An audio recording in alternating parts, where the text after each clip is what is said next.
We the sus music. I smacked his dick, let's face it.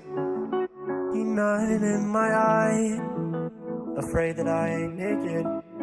He twerked on my dick tonight. In his comfort zone, broke in his home, I'll never go. His ass is full, it's worth it to show me some cake. Please just nut in my mouth, make that ass shake. I really wanna take him south and just eat him out. Wanna find a boy and just kiss his mouth. I just give him head till the afternoon. Trippin', that is dick, I'm so lucky too. I wanna ride his dick till the end of time. I should find a man who can do it right. Give him head till the afternoon. Dreaming about his dick, I'm so lucky too.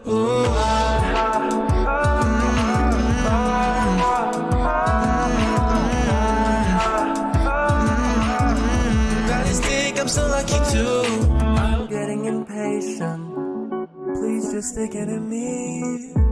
There will be no humiliation. So just wait and you will see. Can I just get boned here all alone in my comfort zone? But now I know it's worth it, just show me some cake. Please just nut in my mouth, make that ass shake. I really wanna take him south and just eat him out. Wanna find a boy and just kiss his mouth. I just give him head till the afternoon. Trippin', about his dick, I'm so lucky too. I wanna ride his dick till the end of time. I should find a man who can do it right. Give him head till the afternoon. Dreaming about his dick, I'm so lucky too.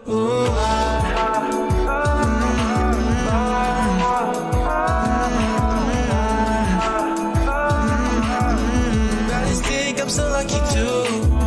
I'd rather fuck you than regret never trying to. I want you to just put it in my hole. I want a buzz to get rid of all this lust. So here's to sucking all these lizzies. Suck his dick with a smile till I'm dizzy. Yeah. I really wanna take him south and just eat him out. Wanna find a boy and just kiss his mouth. I just give him head till the afternoon. Trippin', about his dick, I'm so lucky too. I wanna ride his dick till the end of time. I should find a man who can do it right. Give him head till the afternoon. Dreaming about his dick, I'm so lucky too.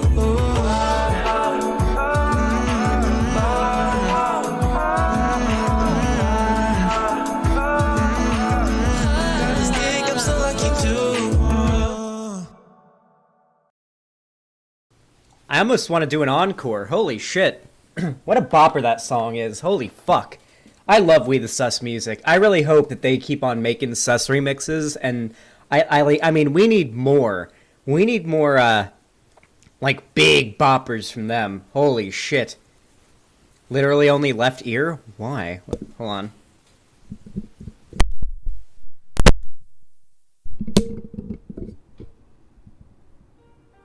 How about now? Oh, yep, that seemed to have done it. That seemed to have done it. Hold on, let me turn down my volume a little bit. There we go. That's good. There we go. No more left ear. Pufflecakes, thanks for the tier 2 sub. Really appreciate that. Thank you, thank you, thank you. Awesome. Guys, can I just say, you guys popped the fuck off yesterday. Okay? You guys, apparently they're making an original song? Great. That's awesome. But you guys popped the fuck off yesterday. Can we just say that? Do you know how much you guys raised yesterday? During our media share stream that we did, where it was me and my mom getting high and watching the videos you guys were sending in? $750. Holy shit. Now, unfortunately, I'm still going to have to take quite a bit out of the VR goal, depending on how we do today. If we do really well today, then I won't have to. But it's looking like I'll still have to take almost everything out of our VR savings to pay for rent still. But that does renew my confidence that that we can get back to where we were. We can rebuild to where we were on the VR goal and get back there. I just want to say thank you guys so much for how insanely just poggers that was, you know. And we didn't have a lot of viewers yesterday. Like, we didn't really have that many viewers at all. We had like 200. I expected way more for that stream.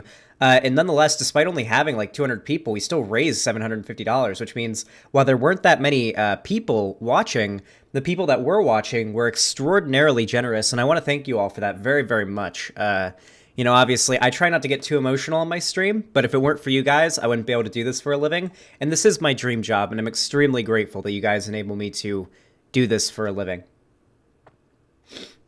Ugh. Why is my nose dripping now? Is this what the kids call a banger? That song is a banger. Oh, good news, by the way. Pretty good news. So, today, not my VR headset, my mic headset should be coming. So, let me give a little backstory to this. Hippy Dippy starts soon. I have everything set up. I'll be there in a moment. Okay, let me explain some things, okay? I don't know why. Maybe I'm just bitchy. It might just be that. I might just actually be kind of bitchy. You're all set up? Yes, everything is completely set up, Lonnie. It's super pog. But small things tend... You're incredibly bitchy, lol? Yeah, I am. Okay. But small things tend to irritate me. Just very, like, weird small things that aren't really a big deal still tend to irritate me. And when it comes to streaming, there's not much that can really irritate you. You're sitting in a chair and you're talking to people for a living, you know? Love you too, Lonnie. But there's not much to complain about. It's not exactly the most... It's not exactly the job that, if you're like a wage slave type person who works a normal job and you hear a streamer complaining about how hard streaming is, you're probably like, oh, really? Oh, that must be so hard for you. Waking up whenever you want, setting your own schedule and being your own boss. Oh, I'm so sorry. Oh, poor you. I know, okay? I know. Major league first world problem here. But I do want to admit that there are small things that irritate me. And the things that when you're a streamer that irritate you are things like, at least for me, obviously being uncomfortable is a big one. If you're going to sit in front of, a bunch of people and talk for hours on end, you want to sit in your chair and feel comfortable. And having this mic in front of me is kind of an irritation. It's hard to show you guys what it's like because you guys get a different view than I do. But like, as you all know, I can't type without looking at my keyboard. I do the search and destroy method. I type like this, like a little bird pecking the ground, okay? That's how I type. So I need to be able to see my keyboard, and while I can technically see it, it's really awkward because I have to like do this, like almost like a hugging kind of motion around my microphone to click the right keys.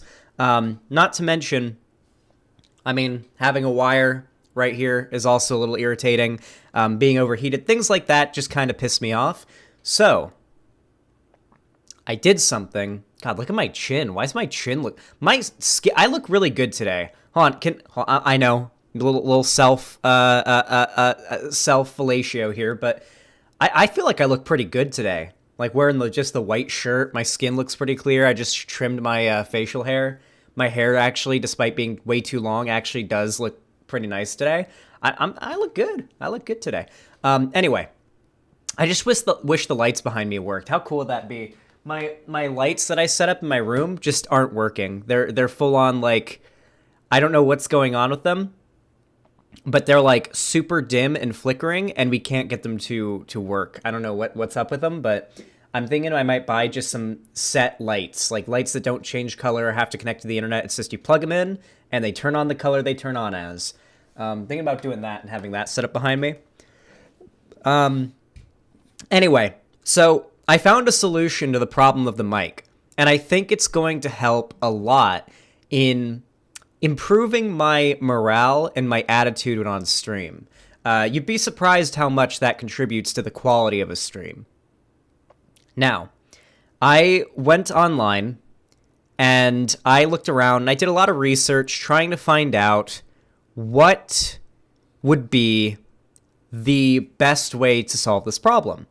And I very quickly thought that a mic, like a headset, like what I'm wearing now, with a microphone in it, kind of like this would be the solution, right? I can get rid of this boom arm in front of me and the microphone and just talk through this, right? The problem is, well, headset microphones tend to suck. There's a reason why these types of microphones are the gold standard in the streaming and podcasting world. It's because they kind of suck. Now, there are streamers that are quite large that use microphones like what I'm using right now that do pretty well. Like the headset mic, like Tyler 1's a good example. But no one watches Tyler 1 for stream quality, necessarily. Like, they watch him because he gets angry and he's funny. For me, doing political content, there's sort of an amount of... a lot of credibility is lended to you if you have good audio quality. You'd be surprised how many of you guys probably saw my content, and the fact that I have a decent camera and a good mic are what sort of set me apart from other creators and made you decide to subscribe to me and actually watch my content and watch my stream. And so I did a bunch of research, and I found a pretty damn good headset microphone. I believe it's I can actually open up the tracking right now on the order. Let me check right now. Track package. Can't show this on screen because it does show my address on Amazon. Oh yeah. So it's supposed to arrive soon. I ordered the Sennheiser. It's the Massdrop X Sennheiser PC 37X gaming headset. I'll go ahead and I'll show a picture of it. I ordered it a couple days ago, or I ordered it the day before yesterday, and here's what it looks like. Let me just open up a new, there we go. Yeah, right here, this is what it looks like. This is what the headset looks like. It looks pretty comfortable. I took a look at things, and I made sure it wasn't something that was going to annoy me. It's also got a pretty damn good microphone on it. Like, this microphone on this headset is pretty good.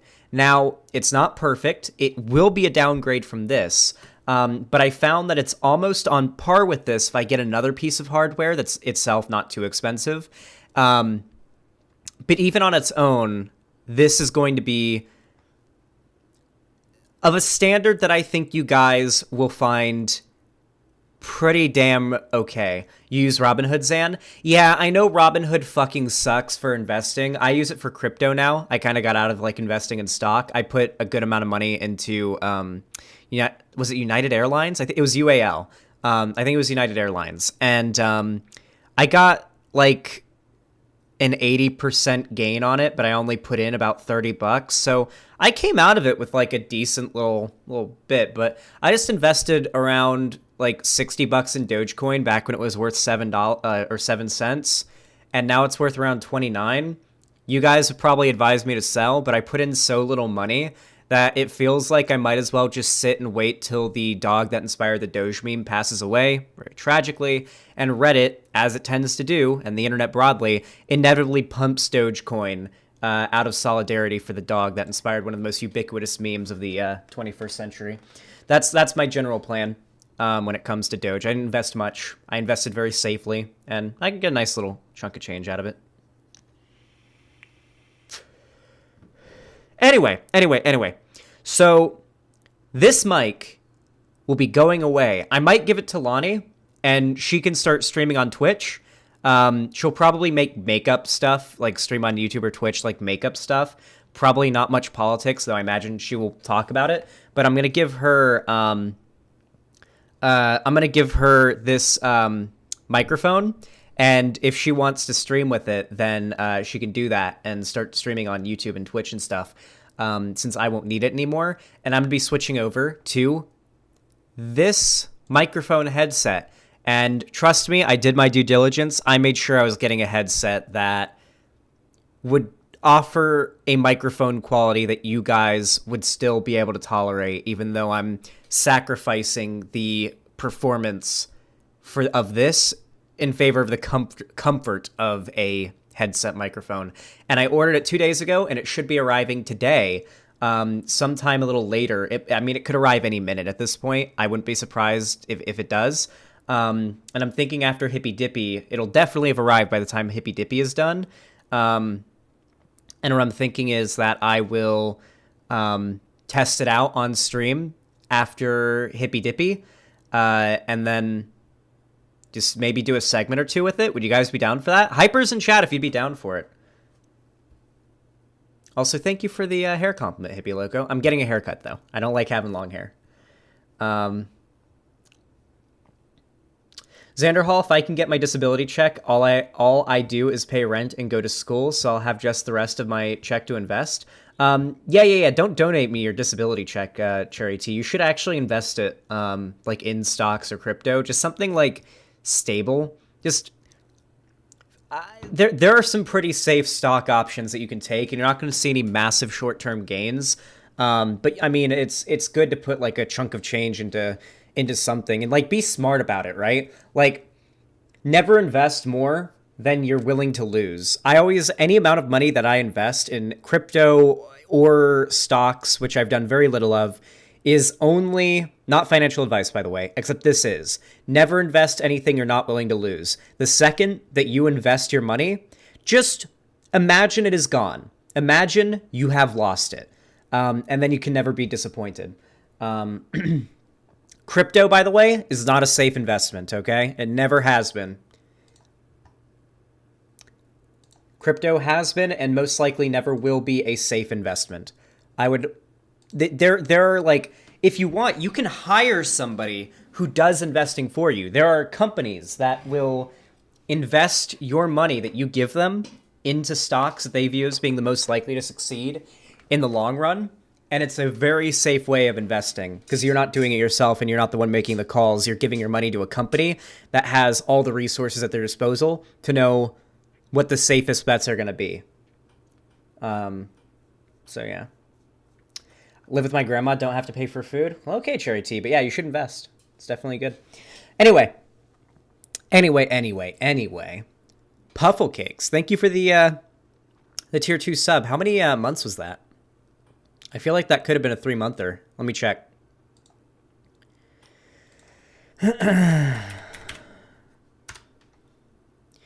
What? Oh yeah, because you do the E and the L in a different order, don't you? Wait, what? Oh no, there's no U? What the fuck? What? Puffle. Your name is weird, Puffle Cakes. I don't even know how it's pronounced now. I'm questioning myself. September to October? Okay, it's a 1-monther. Okay, it's $10. Thank you. Thank you. Appreciate that. Once again, as always, donations, highly appreciated, but do not donate if you can't afford to. Oh yeah, you know, what I've been thinking about, why isn't the logo for your bottle facing the camera? Good idea. Good call, chatter. Good call, Confindier. Yeah, I think I've got one more video left that needs to be sponsored, and then I'm pretty sure I get my payout, and I'm just gonna go ahead and give half the payout to Cherry. Yeah. Anyway, Hippy Dippy starts in about 15 minutes, so we got a little bit to talk and just kind of hang out. I thought you were done. Done with what? Guess what game I started playing a couple days ago I've really been enjoying? Like way more than I thought I would. Dying Light. Oh, the sponsor? No, we're not done yet. We thought we were, but apparently the videos have to be 3 days apart and not 1 like it used to be. Yeah, I've started playing Dying Light, and I've really enjoyed it. I was really surprised at how easy to pick up the parkour system in that game was. Like, I always felt like the reason why the Assassin's Creed games were like third person and not first person is because parkour for a video game must be like is really tough to pull off in first person because your range of view is so limited. I was really impressed though with how they did it in Dying Light, where it's mostly automated. It's mostly just jumping, and then you can grab onto any ledge and pull yourself up if you jump and you automatically grab onto the next ledge.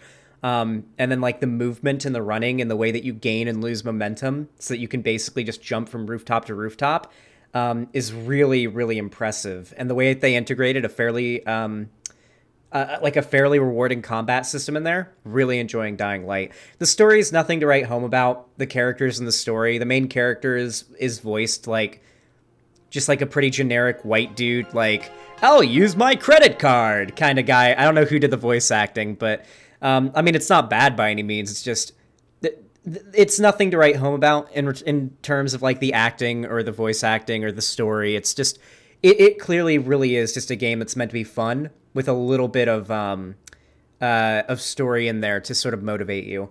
I just have fun killing the zombies and looting them. Like that's really fun for me. One thing I don't like though is the repair system. I don't like that like the weapons have in it limited repairs. Don't like that at all. Because like right now I'm kind of stuck in this area where I cannot find any decent weapons. Like I've been having to avoid zombies more because I just even at the shops at the safe zones just can't find any decent weapons. Like it takes 15 hits for me to kill a zombie, and I'm using like rusty pipes and shit. It's ridiculous. But other than that, pretty damn fun. Pretty damn fun. Here, let me hop in the VC for the Hippy Dippy thingamajig. There we go. Hey, Danabo, can you hear me? What's up, Zendo? I assume you can. Hey, what's up? Should I hop into the Human Rights Council VC or just hang out in here? You can go straight in if your mic and camera working. Yeah, you're fine. All right, sounds good. Expenses paid. Did the show and had a wonderful time. A week later, Steve called again to let Peter know that he'd been chosen as a finalist in this crazy $10,000 prize contest. Hunter. Yes. What's up? Hey, man, how you doing? I'm live on my end, just so you know. Oh, yeah, so am I. I was about to say the exact same thing. I know, I feel like I have to be super, like make sure I always disclose it. I live my life like I'm always on stream, frankly. So, yeah, I appreciate it, though. Your girlfriend's like, you said you wanted McDonald's. Do you have a study to prove that, babe? I do debate my girlfriend sometimes about, like, meaningless shit, and she usually tends to be right. Women have a way of doing that. Dude, I hate it. I know. My wife is the same way. Yeah. Although me and my wife I will full on argue with my wife. The thing is that the way I have my mind changed is by arguing. And when I say argue, I don't want people to think it's like yelling and I'm like, fuck yeah. But rather like I sound kind of like I'm debating. Like I bring up like how I would argue against the point if I disagree with her, and then a lot of the times though I'm convinced at the end of it because I'm like, that's a good point or whatever. Usually that's not how it goes for me when me and Lonnie have like a debate, and usually it just ends up being she's like, all right, just wait and see, and then what she said was going to happen ends up happening. I'm like, well, fuck, all right, well, yeah. Okay, you're right, all right, okay, you got me. Yeah. It seems that like, I don't know. I've just noticed with Carissa at least, I usually am very focused on like the present, and she seems better with like the foresight, like down the road kind of stuff. Oh yeah, same thing with my girlfriend. I don't know if it's like women are just good at that, or I don't know what the deal is. It's a femoid thing. It's a femoid thing, exactly. Oh shit! Well, shout out really quick to Joseph Greenier. Thank you for the $50 super chat. Holy shit. Thank you, my friend. As someone who doesn't normally condone violence, with the stuff happening this year with January 6th, Texas, COVID, voter rights, obstruction in the Senate, etc., what would you say to someone who is starting to lean heavily towards a violent option? Do not engage in violence. That would be the first thing I would say. Absolutely not. The thing is I understand your frustration, but acting out in a violent way is the wrong place to put that like angry and dissatisfied energy that you have. It's like it's a weird thing because intuitively you can feel like you just want to lash out, but it's the same thing with rioting and shit like that. The violent option is not going to actually solve anything, and if it most likely, well, no, 100%, it will make your life worse because then you'll have to deal with charges and going to jail and facing a trial and all this bullshit that you don't want to get involved in. So no, don't go towards the violent option. Instead, try to find a healthy place to put that energy. I completely agree with that. Advocacy, yeah, put it towards some like advocacy, or if you feel like maybe you could like do good, maybe you could just be like a political rage streamer. You could just start streaming yourself, just screaming at your mic about like how fucking mad you are at the goddamn Republicans or something. I don't know. You just there are places that you can put that energy to actually lead to a positive outcome, or at least to lead to a neutral outcome and nothing that would actually make your life like significantly worse. If you need something to take the anger out on, whichever chatter asks that question, usually if you see some news that pisses you off, like the anti-vaxxers are being stupid or I don't know, something like that, usually just go jerk off and you'll feel better afterwards and you'll be like, okay, violence maybe isn't the answer. Post-nut clarity. Post-nut clarity hits different, all right? You're just like, fuck, I don't need to blow shit up, dude. I just need love, man. This is the best tip I can give to everybody watching. Jack off before every debate. So during the debate, you're going through the post-nut clarity. You'll have better introspection. Your brain waves will be off the charts. Okay, the opposite of no fap. What if you're a married? What? Pro fap. What if you're a married man? Does it work too? I guess post-nut clarity hits after you fuck too, right? You don't just have to jerk off, right? Oh, well, of course, but like the deal, at least the deal should be that if you jack off and your wife walks in on you, then now you guys have to have sex. That's like the deal that you should come to. That's a good deal. I think that maybe Carissa can come around to that. You got to debate bro her into it. Here is my PowerPoint and my empirical studies to show that actually I could make an empirical argument. Yeah. For males to have a healthy prostate, they must... Okay, so let's consider the fact that men are healthier when they regularly ejaculate, okay? Now, let's consider the fact that, especially when going through post-nut clarity, okay? Now let's consider the fact that my debate performance kind of hinges on how well the stream does, and it is in both our best interest if the stream does well. So naturally, it would follow that me experiencing post-nut clarity during every debate would be a good idea. Now, that would obviously follow. I know. I'm sorry. I took the meme too far, but it's a good one. What did I walk into? Everyone's mic and cam working well, I think. Yeah. Hi, how's it going, everybody? Mr. Machine. I'm sorry, chat. Who are we missing?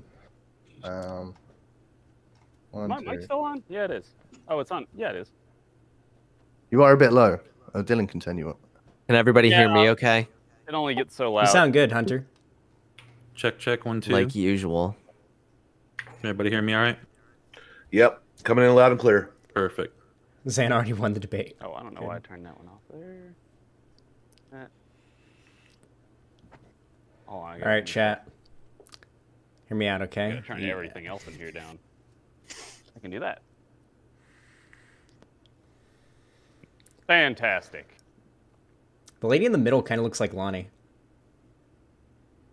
Whose dead mother are we fucking this time? Oh god. Last time. Oh god, the last Hippy Dippy we did. Oh jeez. Oh, it's just Josie. Okay, we're missing Josie. Remember, Zan, during opening statements you can interrupt. There's Josie. No, I can't. Perfect. All right. I'm not allowed to interrupt, am I? Everyone's on time. You're actually 5 minutes early. This is amazing. Can't believe we're all early. I can leave and come back if that helps. I mean... I'm a punctual man. We could I just get to start work early if half an we're hour all early here. after I go to the gym, so. Shout out to the guy who's literally chilling in a garage. That is pretty dope. That looks like an auto body shop. It's the guy. I am the guy that chills in a garage all day. And I'm There's like tearing some my Spy fucking Kids van action apart here. because the transmission died. Based. Okay. Can you guys hear me fine? Holy shit. Yep, you sound good. Okay, That guy hi. just fixes cars while he Had to get debates. some of the energy out. I feel sorry that you're fixing your minivan, dude. Yep, me too. You know what? Don't shit on minivans, okay? As a young father, they are pretty fucking based. As an old father with a 17-year-old and other children, they are fucking amazing. As a 22-year-old who's traveled across the country from Florida to California, they are also very based, because carrying all of your things in one trip is pretty important when you're driving 3,000 miles. It's also really nice when you have like a TV and the full like surround sound system and everything. So, Oh, yeah. got the luxury I minivan over love here. to burn 18 miles of the gallon in my Tahoe instead of getting good gas mileage. You know, I just Yeah, realized. Gas mileage. The main reason I'm tearing it all apart is because this was my mom's van. So You got so I'm just muting and deafening really quick so I can talk to you guys for a second. You know what would be a cool gimmick for me to do? What if I built people's computers and I shipped what if I did a service where people would like I would build people's computers, okay? So they would buy the parts and hell, I'd fucking do it for free, right? They'd pay for parts and shipping and I'd build them computers while debating. Like I'd set up an area where I can do debates while building computers. And that was my thing. Like the guy who's fixing a car during this debate thing. Dude, how cool would that be? And then you guys can just have me build your computers. Would you do that? That's what Destiny used to do way back in the day. He used to build his fans' computers if they bought the parts and had them shipped to his PO box. He'd build the computers on stream and then ship it out to them. That would be cool. Ending war, man. If you end war, there's no need for the military-industrial complex. People are going to lose jobs. sure. Is that guy just arguing in favor of war? Tiki Shades, thanks to tier 1 subs. Don't listen to him, Zan. Violence solves everything. Yeah, it's true. I do like violence. Violence There's is no reason pretty to have cool. all these lights on. All right, well, I'm gonna just It's go wasting ahead electricity. The only person here that I know are Dylan and Hunter. And Josie in the middle. Violence is fun. Violence is pretty fun. You're not wrong. You're not incorrect. Hey, is my face being covered at all by the? There, now No, when it it's gets not. creepy Good, and just dark check. and there's sudden noises at the night, then we can all be freaked out. Because the shop's haunted, so. Who's haunting it? The kid that died here. Andy? Did a jack malfunction and a car dropped on him? Nope, he fell through the roof. I'm Hate not it when That that happened. I'm not joking. 2015 fall, November 20th.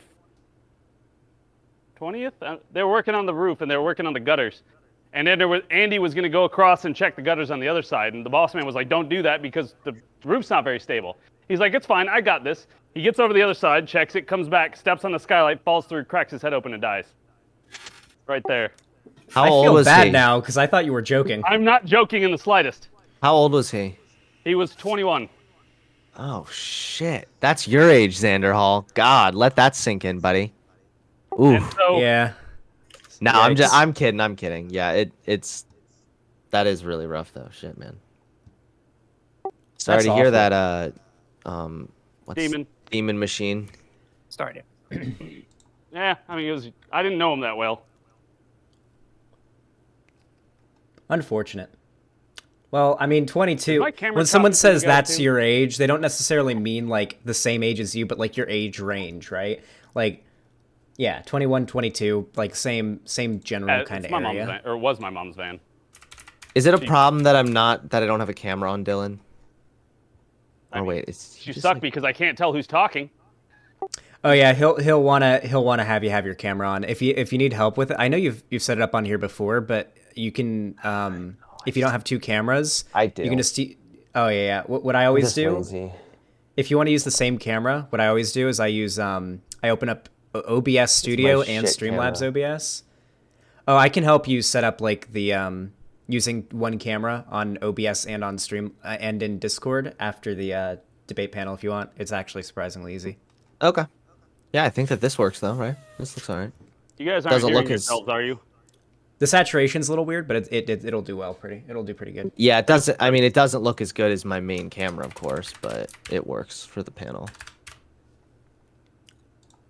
I'm playing Agario while we wait. What the fuck is this lag? Holy shit. Has Agario always played like this? What the fuck? I can't show it on screen. You guys got to see all of them, okay? Just know that I am playing Agario while I'm not I wait for my turn to occur. All right? It's a game that requires no brain. You just pick up dots. Because we ate dinner. So I'm so fat. Well, I needed a simple, non-computer Lively intensive, conversation non-distracting over here. game. Sorry, I'm playing Agario while I wait. Hello? Hello? Hello. Hello? Can I not hear anybody? What's going on? Give me a moment. Because you were muted? Because you're terrible? No, I don't know. You're bad at this game. Slap. Try again. Pro level streamer, man. Yeah. Hell Not yeah. like he does it every day, you know. I have sat here and worked on a car for 20 minutes, and Oh, then fuck, finally I can't somebody hear used anybody. speech to tell There me we my go. fucking mic's off. Hello. Hey, can you guys hear me now? Yes. Yes. Hell yeah. Wonderful. Now it's fixed. Okay. I had it on the wrong Discord setting. Welcome, everybody, to the Hippy Dippy Roundtable, which will be surely an interesting episode. You've come from all across the United States and one New Zealand to What? Is it what? Australia. It's Australia. Oh, is there a difference? Oh my god. Well, that will really piss off the Kiwis. well, They will be What? offended. the Kiwis. Well, Yeah, they don't wanna I'm be sorry mistaken for to Australians right now. to my 7 Kiwi viewers. I'm sorry if I've lost your patronage, but I would like to welcome you all to the Hippy Dippy Roundtable. We have a whole host of issues to talk about. I'm just gonna jump straight into it. So here's the rules. Nothing against terms of service. No attack to anybody's immutable characteristics. You know, race, gender, stuff like that. No doing any of that. Now, there is a thing about attacking religion.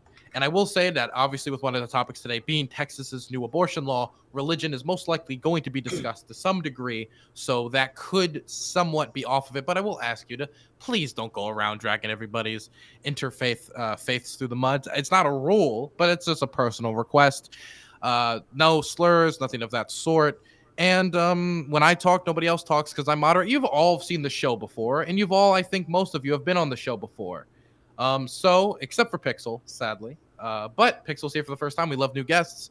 And so when I speak, nobody else speaks because I'm purely moderating. I will not be giving my opinion. I will just be moderating. So if I speak up and you hear my voice, shut it down, or I will shut it down for you. I will do my best to moderate aggressively today because I want to make sure we have a productive discussion. Are there any questions about any of the rules that I've stated?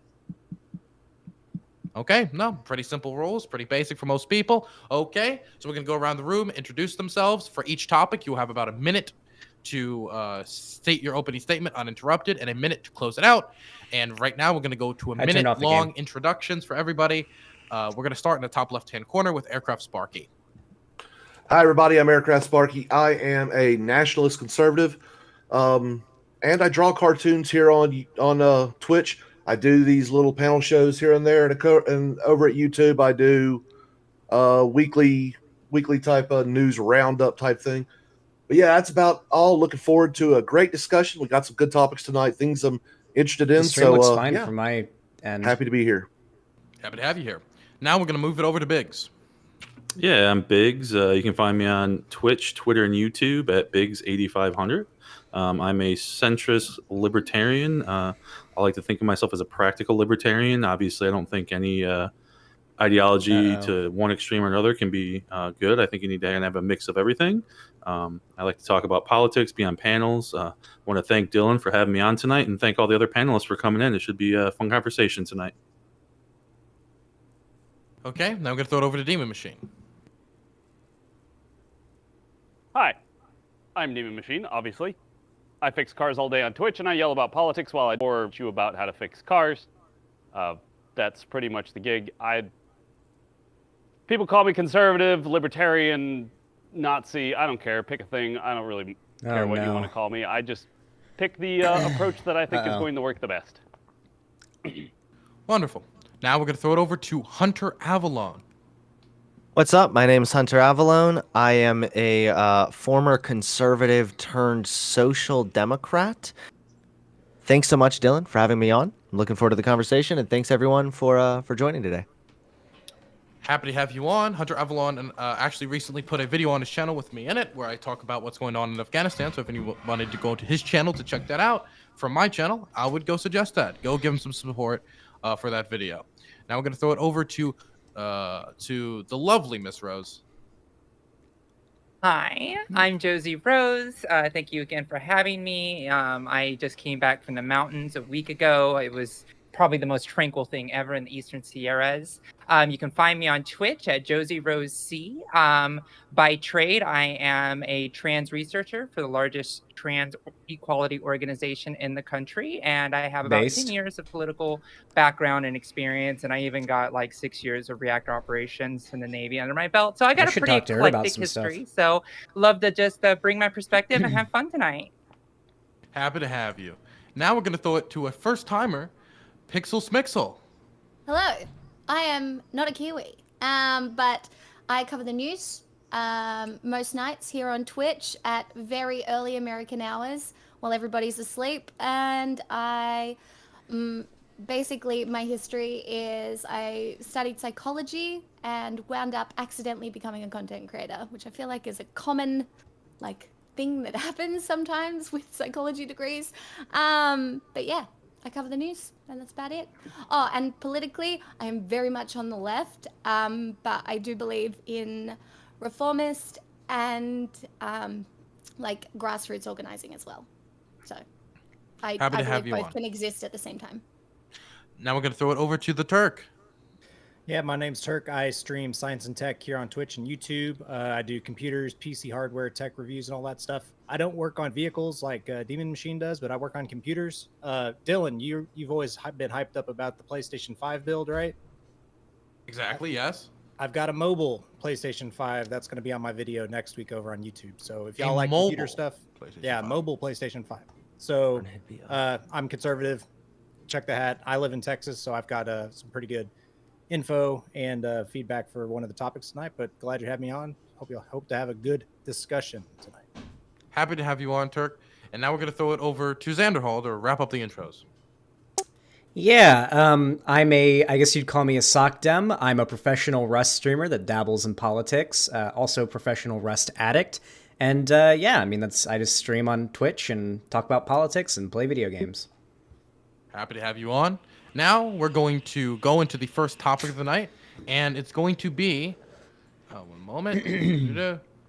Should we sympathize with anti-vax commentators who catch COVID, or however you want to classify said commentators? So there has been an example of Phil Valentine, who I wouldn't call an anti-vaxxer, but at least a vaccine skeptic, who recently passed away after catching COVID, and a host of other commentators who have caught COVID and are struggling it, fighting with it, or dealing with it. Not just conservatives, mind you, but I believe it was it what's his name? Rainbow Coalition. Somebody remind me. Rainbow Coalition. He ran for president. Jesse Jackson. He also caught COVID. So I just want to make sure that everybody knows it's not just conservatives catching COVID. It's not like magnetic to them. And Joe Rogan, too. Joe Rogan caught COVID as well. So there's a whole host of people of a very long list of ideologies catching COVID, but particularly there's been a dialogue online about how we should treat those who are anti-vaxxers or vaccine skeptics who catch COVID online. And so should we sympathize them, or do they not deserve our sympathy? So I'm going to start in the top right-hand corner with Demon Machine. Oh, God, me first? Fine. I don't care what you feel about it, honestly. It doesn't matter. Either you decide to get a shot and that's what you want to do, or you decide not to get a shot because that's what you find is the best option. And I don't need your sympathy, and I don't think anybody else needs your sympathy. What's the point of the sympathy? Unless you're gonna do something, like if you're gonna give me something or help somebody else out in a meaningful way, then fucking thoughts and prayers, I don't care. I don't care. There's no point. Emotions. Happy to have you. Wonderful.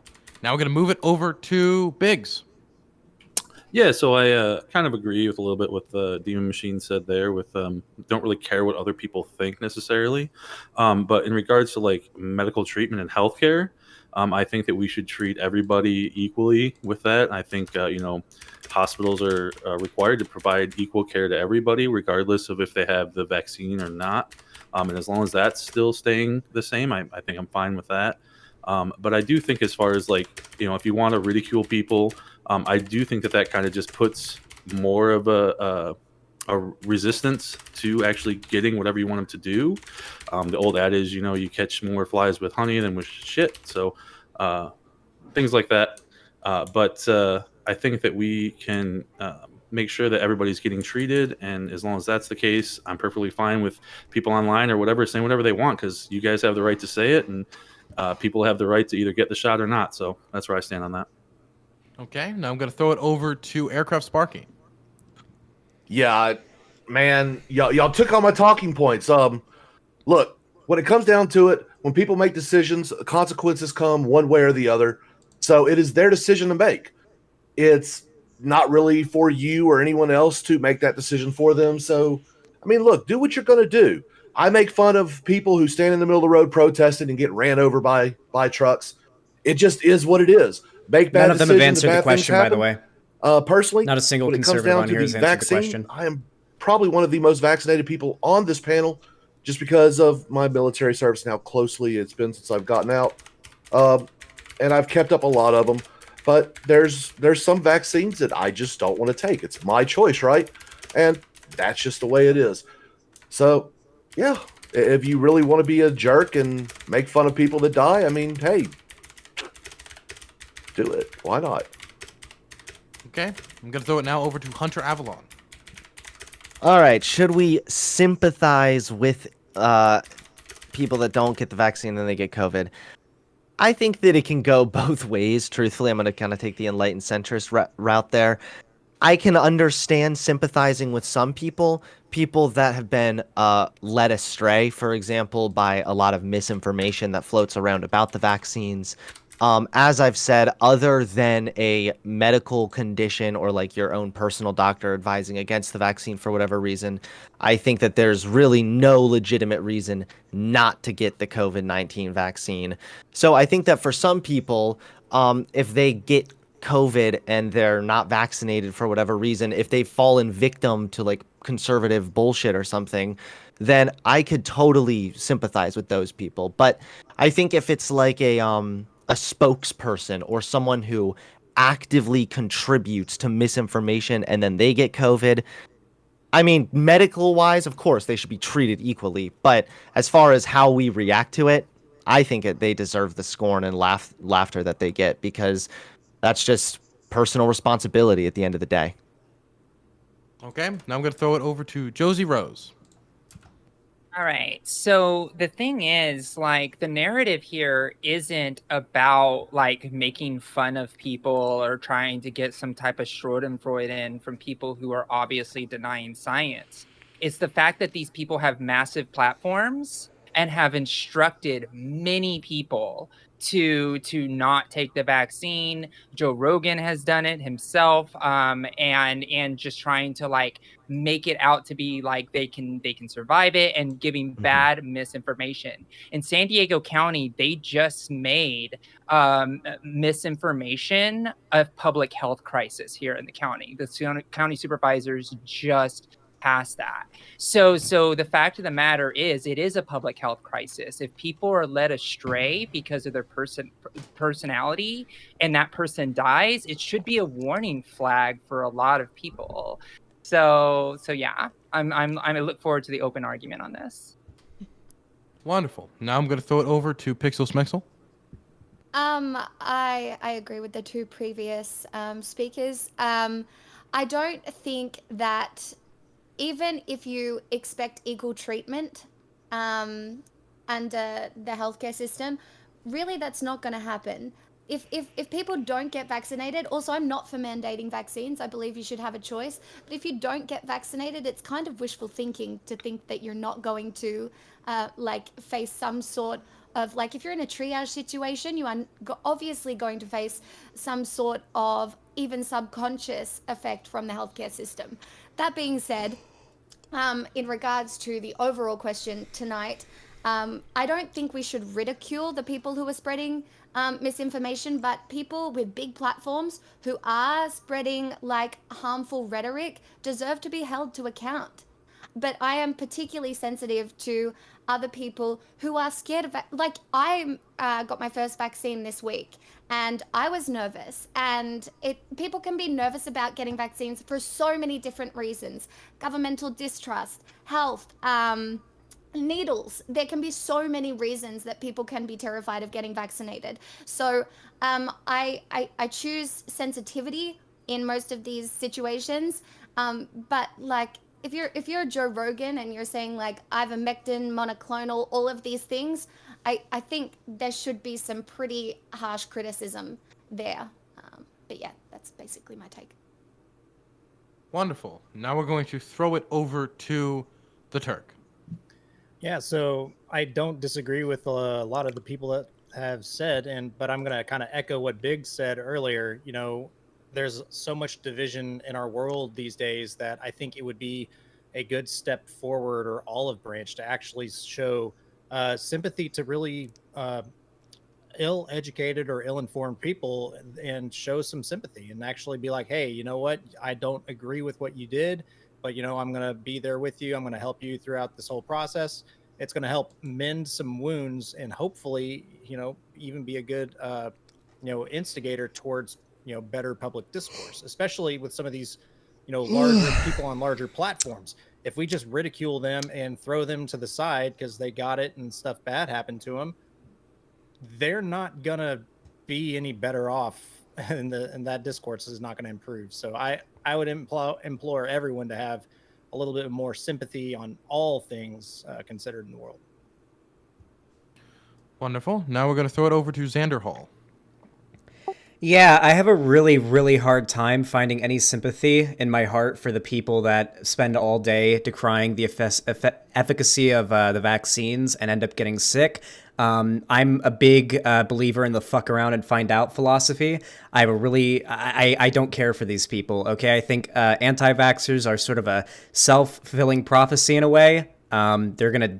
The problem's going to handle itself. Let's just say that. I don't feel any more bad for them than I do for someone who plays with fire and gets burnt. They've heard the evidence. It's not hard to find. Any mainstream media channel besides maybe Fox News on TV makes it very clear what the vaccines do, how they work, how effective they are. I just don't have any sympathy for these people whatsoever, and I don't think you guys should either, but that's my take. Okay. Now we're going to open it up to an open discussion on the matter. I will now ask one last time to make sugar your favorite spice and always be nice. It's not a rule, but it's a personal request. You can openly engage now. Can I get really loud, or I don't want to be nice. Is that against the rules? You're allowed to get loud, yes, but I might turn you down if it gets too much. Okay, cool. So was somebody? I think it was Rosie. You said Josie. Sorry, not Rosie. You said that there was some place that they were cracking misinformation. Well, in San Diego County, we just deemed it a public health risk to spread misinformation about masks and vaccines. That means if you give somebody misinformation and they get sick and die. Who determines what misinformation?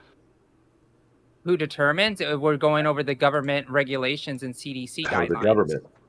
Yeah, the government is using the government. No, we're not saying. Yeah. Hold on, we're not. Wait, I have a better trust. Wait. No, okay, I'm immediately shutting this down. Let's let the interaction happen before other people jump in, okay? So at what point is the government responsible for enacting their own measures against themselves for misinformation that may or may not have been spread? They do have implementation. It's called the public, like when you have a public body, there's people can do investigations. There is Freedom of Information Act. You can do all that stuff. It's not uncommon to see the government be wrong and then get fixed. So should they be punished for being wrong and being fixed? Right. Well, yeah, people get fired all the time. So Fauci should be fired. I have a question for Demon Machine real quick. Because Fauci has spread misinformation. That is a valid point. Demon Machine, if you don't trust the CDC, then who do you trust?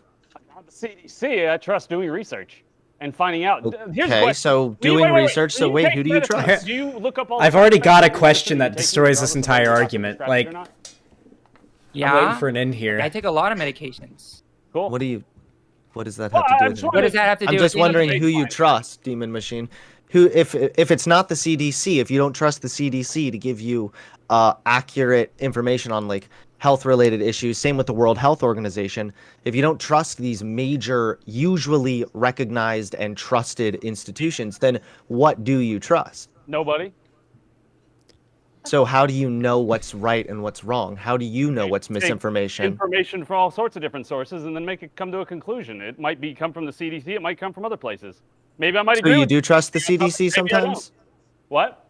So you only like the CDC when it agrees with you?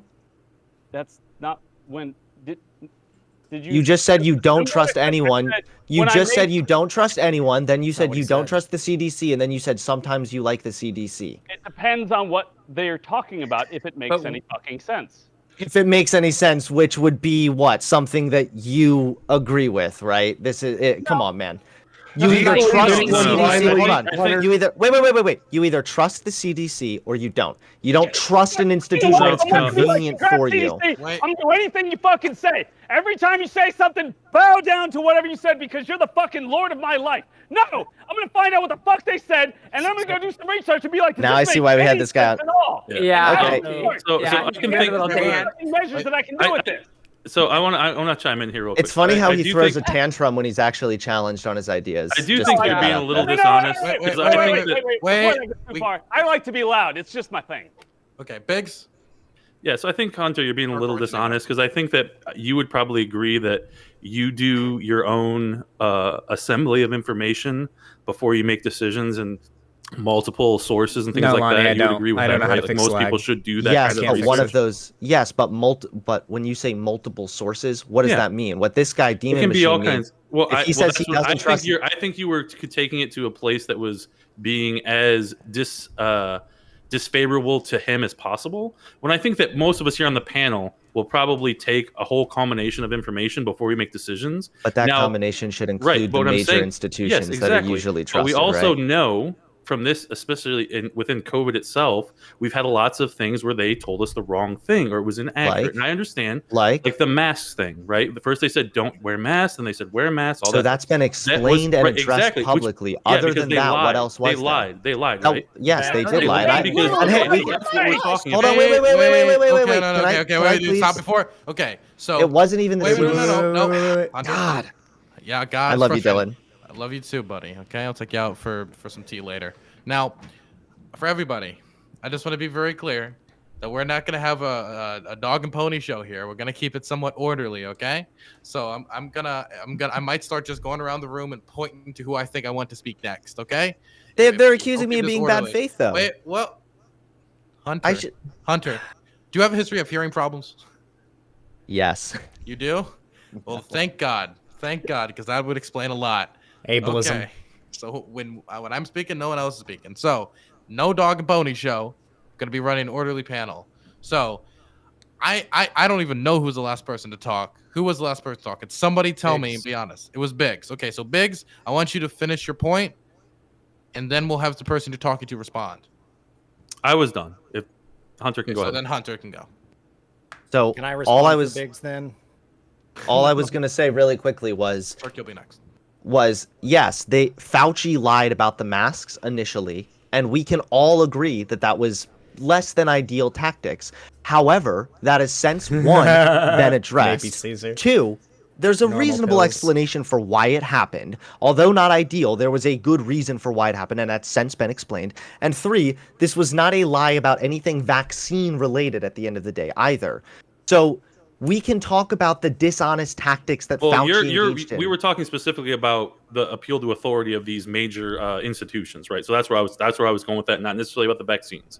Just so Did we're the clear. okay, did the CDC say not to wear masks specifically, or was that just Fauci? I could be wrong, but it's my understanding that it was I'm pretty only, sure talking it was about my the mask understanding that it was thing? the CDC along with Fauci because they were concerned about, like you said, it was explained that they were concerned about the availability of masks for people in healthcare and stuff like that, which is understandable. But you still shouldn't lie to people, and that's where people have this mistrust. But again, So do you think just because that happened, you should just not trust them at all ever again? I never For anything? said that. All I said is you need to take a combination of information from the best sources that you seem to think are viable sources. Yeah, probably make a never. whole, take all that information and make a decision, right? And if people make that decision, if it doesn't necessarily agree with one of these institutions, and in fact, some of these institutions may even be at odds with what they're saying about it, right? So we have to take this information with a grain of salt, no matter where it comes from, and actually make I justifiable disagree with decisions. this. This is Okay, that's fine. anti-intellectualism. This is It's not anti-intellectualism. anti-intellectualism at all. But This is you can say absolutely. that. This is that you just said we have to take everything with a grain of salt. Yes, you there do. are some You do. sources. There are some sources and authorities that are more trustworthy and should be held in higher regards than others. I am going to take InfoWars with a grain of salt. I'm not going to take what the World Health Organization says as a grain of salt or with a grain of salt. There are different levels to authority when it comes to these institutions. That's why we have these institutions, is because historically we trust them to give us, at the end of the day, accurate information in regards to health crisis. I have a question for you real quick. Has it always been good outcomes of those decisions to follow those institutions? Not every single Okay, time, that's but we fine. can. That's all I wanted to ask. That's a fallacy. Wait, That's yeah, a do you think fallacy. any- do you think anything's it doesn't 100%? matter. That's what the thought process that people are having. They want to take the information that comes in, and like I said, we've seen it within these cases that they've lied about. It doesn't matter when people lie. It makes people. Okay, Where's the that's fine. authority on anti-vaccine rhetoric? Like, where There is is the none. This is authority? anti-intellectualism. This is this idea that you can just take any source and just be like, oh, well, this is fine. World Health Organization. Okay, yeah, that's fine. And this random dipshit on YouTube said this thing. We should also listen to them.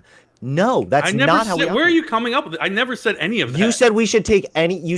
Said we should take all sources with a grain of salt. That is what you should said. take all sources with a grain of salt and make your own decisions. Yes. There are some that hold more weight than 100% others. That's what I'm correct disagreeing ever. with you. Okay, that's fine. It's I anti-intellectualism. I have a I'll leave it at question that. for the conservatives wait. on the panel. Can I ask a question really quick? One question. One moment. I want Turk to go first because he's been waiting, and then we got other people on the list. But I'll have you, Turk, So and Zan. I go have back to two. us. I have 2 points. Can I make the first point, then Xander can go, then I make my second point? Sure, we can do that one. Cool. So to Avalon, a direct example here is I think it was in April. The CDC explicitly said that schools should be able to reopen and that there shouldn't be really any guidelines that go in place. The following week, they reversed that and said that schools should remain closed or have all sorts of other mandates in place. So according to your authority powers from the CDC, which time frame is more accurate? And if you're going to go and say that in the public square in San Diego, should you be prosecuted for misinformation crimes? I don't know anything about the San Diego thing, so I'm not going to speak on that. But as far as the first thing you said, yeah, I think that if we want to talk about, like, this sounds like a completely normal process. I'm not saying that every single thing the CDC utters the first time they say it is going to be 100% correct. That is not what I'm saying. What I'm rather saying is that we need to listen to these institutions. And yes, there are going to be times where they say one thing and then that decision has to be changed. When it comes to can I just please finish? When it comes to COVID, this is a developing pandemic. And with that comes developing guidelines and developing knowledge. I'm just saying that the CDC, they're not just making these calls randomly. This is based on new evidence that comes in that's also developing. So back to And the Biggs' reason they point- changed on children is because children's rate of COVID infection has gone up dramatically. That's why they change it as news changes. So I want you to source me the 2 scientific studies between the April time when they said that schools should reopen and then the scientific study that says that schools should not remain open. I don't need to do that. No, I that's don't to need to do Josie. that. That's why? What's the point of that? Because she just claimed that the reason they did it was because the science changed. I want to see those studies. I didn't say the I mean- science changed. I said that the rate of children getting infections of COVID did. But between That's one a week and that's the a other? quantitative No, I said that the data. CDC has show me walked the back- data. I want to see the data. That was me refutes that said that. I said the or CDC qualifies that. Dude, you're the one that brought up these examples. If you want to look more into it, then you should have that. You should have that on hand. Don't my have me to question go was be your to little you, errand boy. If you're here. going to have I'm one ta- authoritative person saying schools should reopen one week, then they don't open or they shouldn't be open the next week. How can Let's you find take out why that they on changed the institution decision. Serious? Why shouldn't you take it? Why? with a Wait, grain wait, of wait. salt? Why can you? Wait. I want you to try to listen to how silly that sounds.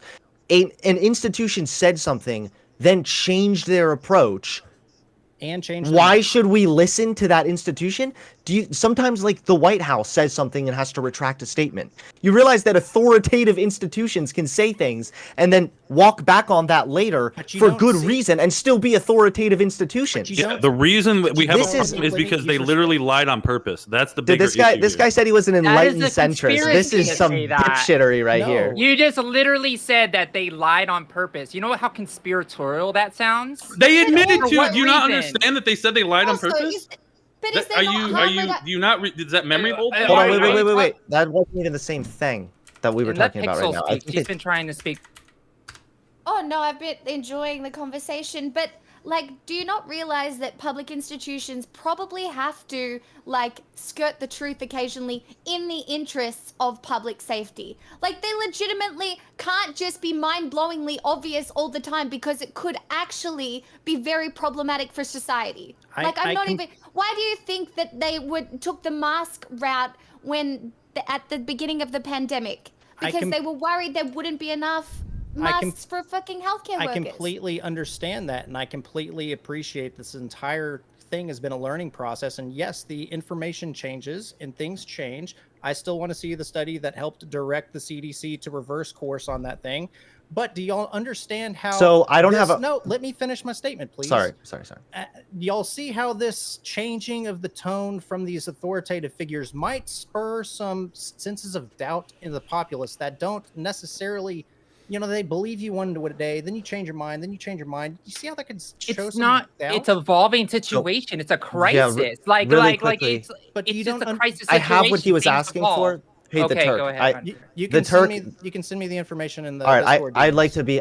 Be happy to send you this. This doesn't have the actual study. I'm trying to find it linked, but this is the CDC updates operational strategy for K through 12 schools to reflect new evidence on physical distance in classrooms. The Centers for Disease Control is updating guidelines to reflect the latest science on physical distance between students in classrooms. This might be what you're talking about, how they changed the guidelines. Yeah, send it to me. I would love to read it. And okay, so once again, this is for this conversation because 1 week it was one thing. This is March 19th. It's a developing pandemic. So that and might it's be the based same on study then. Yeah, I'd love to read yeah, it. and it's based on the latest science. So all I'm saying is I understand how some people might see them say something and then have to walk back on it, and then that might make them doubt that institution there for a second. Sure, but at the end of the day, this is a developing pandemic. So the best thing that we can do is help people understand that with a developing pandemic, there's also developing research, and there are going to be trial and error. There are going to be some mistakes made,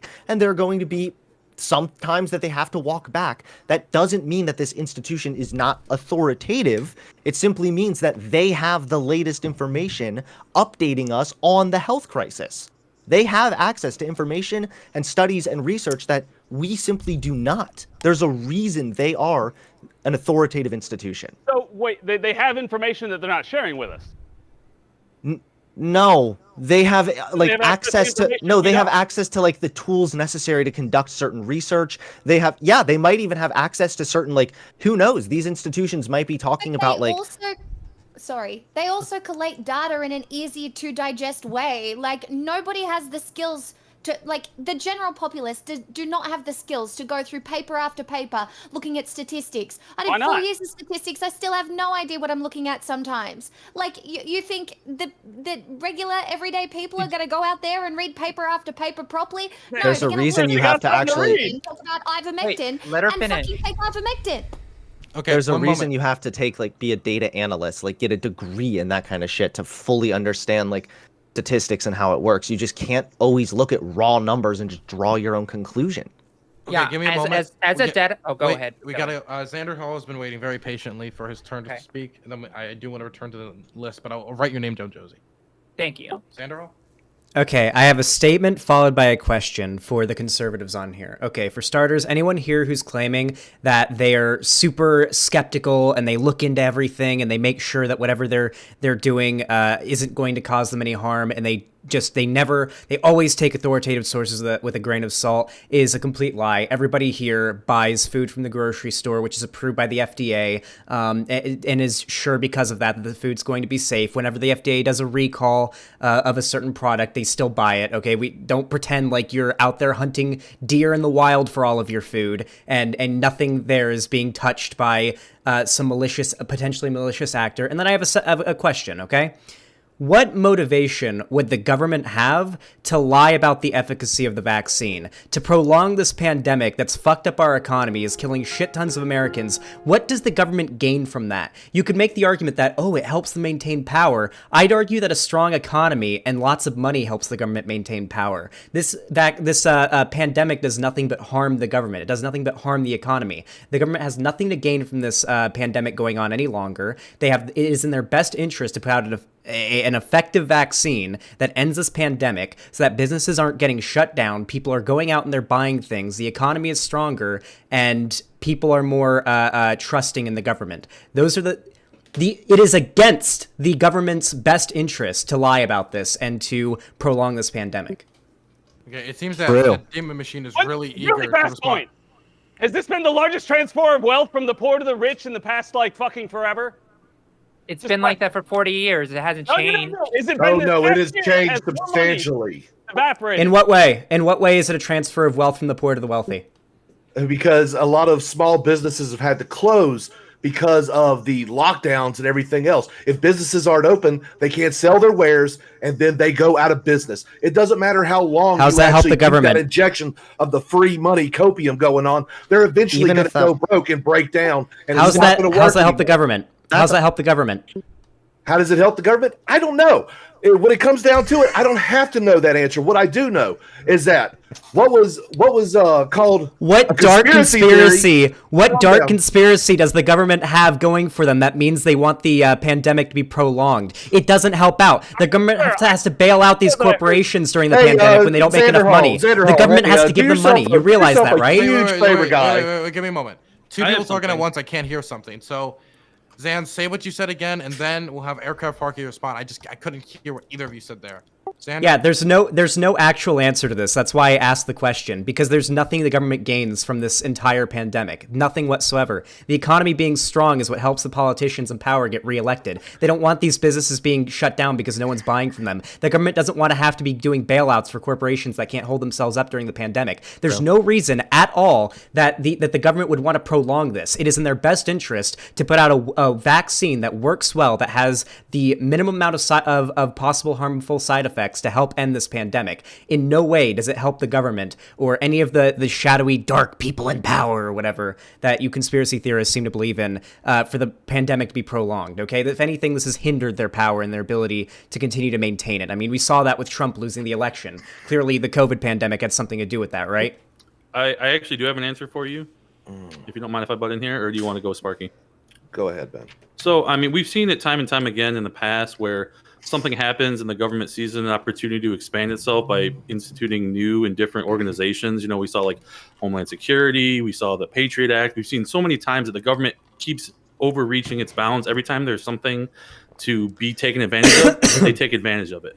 Now, while the actual fruits of this may not have come to fruition yet, but I can guarantee you there's going to be some major stuff that we've already seen some of these things coming down the pipeline with like the vaccine passports and forcing people that have like their ID and passports to go into New York City restaurants and stuff like that, where you don't require people to have ID to vote and stuff like that. So this wasn't the government. This was a state. Dog, all you have to do is take a picture of your vaccination on your phone. Wait, stop. I can't hear. Let me hear Biggs finish. Jesus.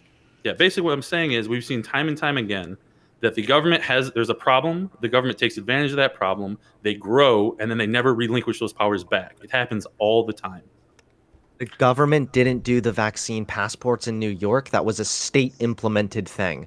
The federal government is not implementing vaccine passports. I believe that they can't do that. The state, however, there's plenty of Okay, well maybe they can. If they could, that'd be dope. But yeah. So just because it's smaller government doesn't mean it's not government. Okay, it's still. I don't care if it's smaller government. It's fine. I'm fine with vaccine passports. That's fine. I think vaccine passports are based. So. Yeah. So yeah. I think everyone should What wear, about I think everyone voter should ID? wear a then? scarlet letter for the diseases they carry that are terminal. You need ID to go into a Why? restaurant. but Why not would to you do vote? that? Because they're a risk to public health. How are they a risk to public health? How's Ow. someone like with cancer or something a risk of public health? Yeah. Cancer, no. Syphilis, gonorrhea, any Are those STD diseases transferred? You're Oh, supposed they to can be, disclose yes. those. You're supposed to disclose those to your sexual partners if you have that. By the Wait, way. no. Not in the state of The California. point of the Joseph. vaccine. You don't have to anymore. Yeah, you do. No, you don't. They If you are decriminalized it. willingly spreading an infection, Stop! you can go Don't to get into the jail. nitty gritty details. It's You're not, right, you're it's- right, It's you're just right, a Don't big get into the tangent. details You're because he's right. It's right. completely off the side of the point. The overall point here is that this was a state thing when it came to the vaccine passports. It's And still what government, what though. so That is still what? And government. what Biggs is saying is overall appealing to conspiracy. Yes, it's this idea that now first it was COVID, now it's the lockdowns, now it's the passports. The government has nothing to gain from any of this. Like It's not about government gain, though. See, what is here's it the about? problem. What's it about You then? think it? Wait. Can we, Hunter? You were trying to go on a spiel, but you were cut off for a second. Can you finish, and then we'll have Sparky respond? I'm good. I want to hear what he was Okay. going to say. Sparky. So really, the government itself, the government's going to keep its power, and it has the means of force to actually keep that.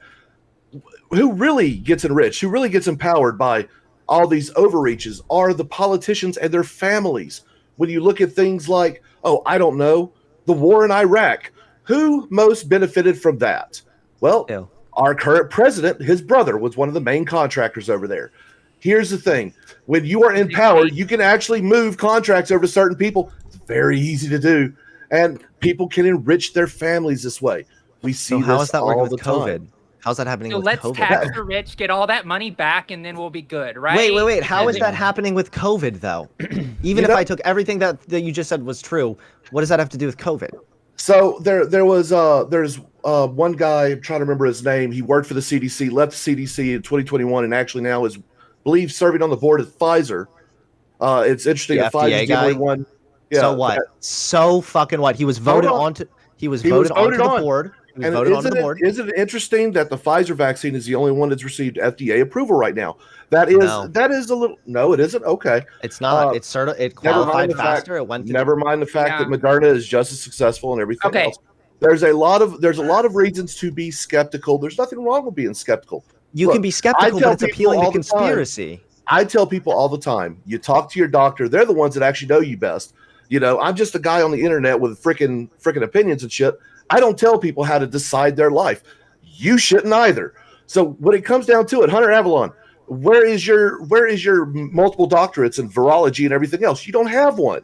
I don't It's need to just like have I one to don't. recognize doesn't need that to have one. vaccines have been proven overall positive and effective in preventing COVID. Vaccines And if a on the- state wants to implement vaccine mandates or vaccine passports, they are completely within their right to do so. If you want to look at the court precedent, it is there, my friend. It's been there for the last 100 years or so.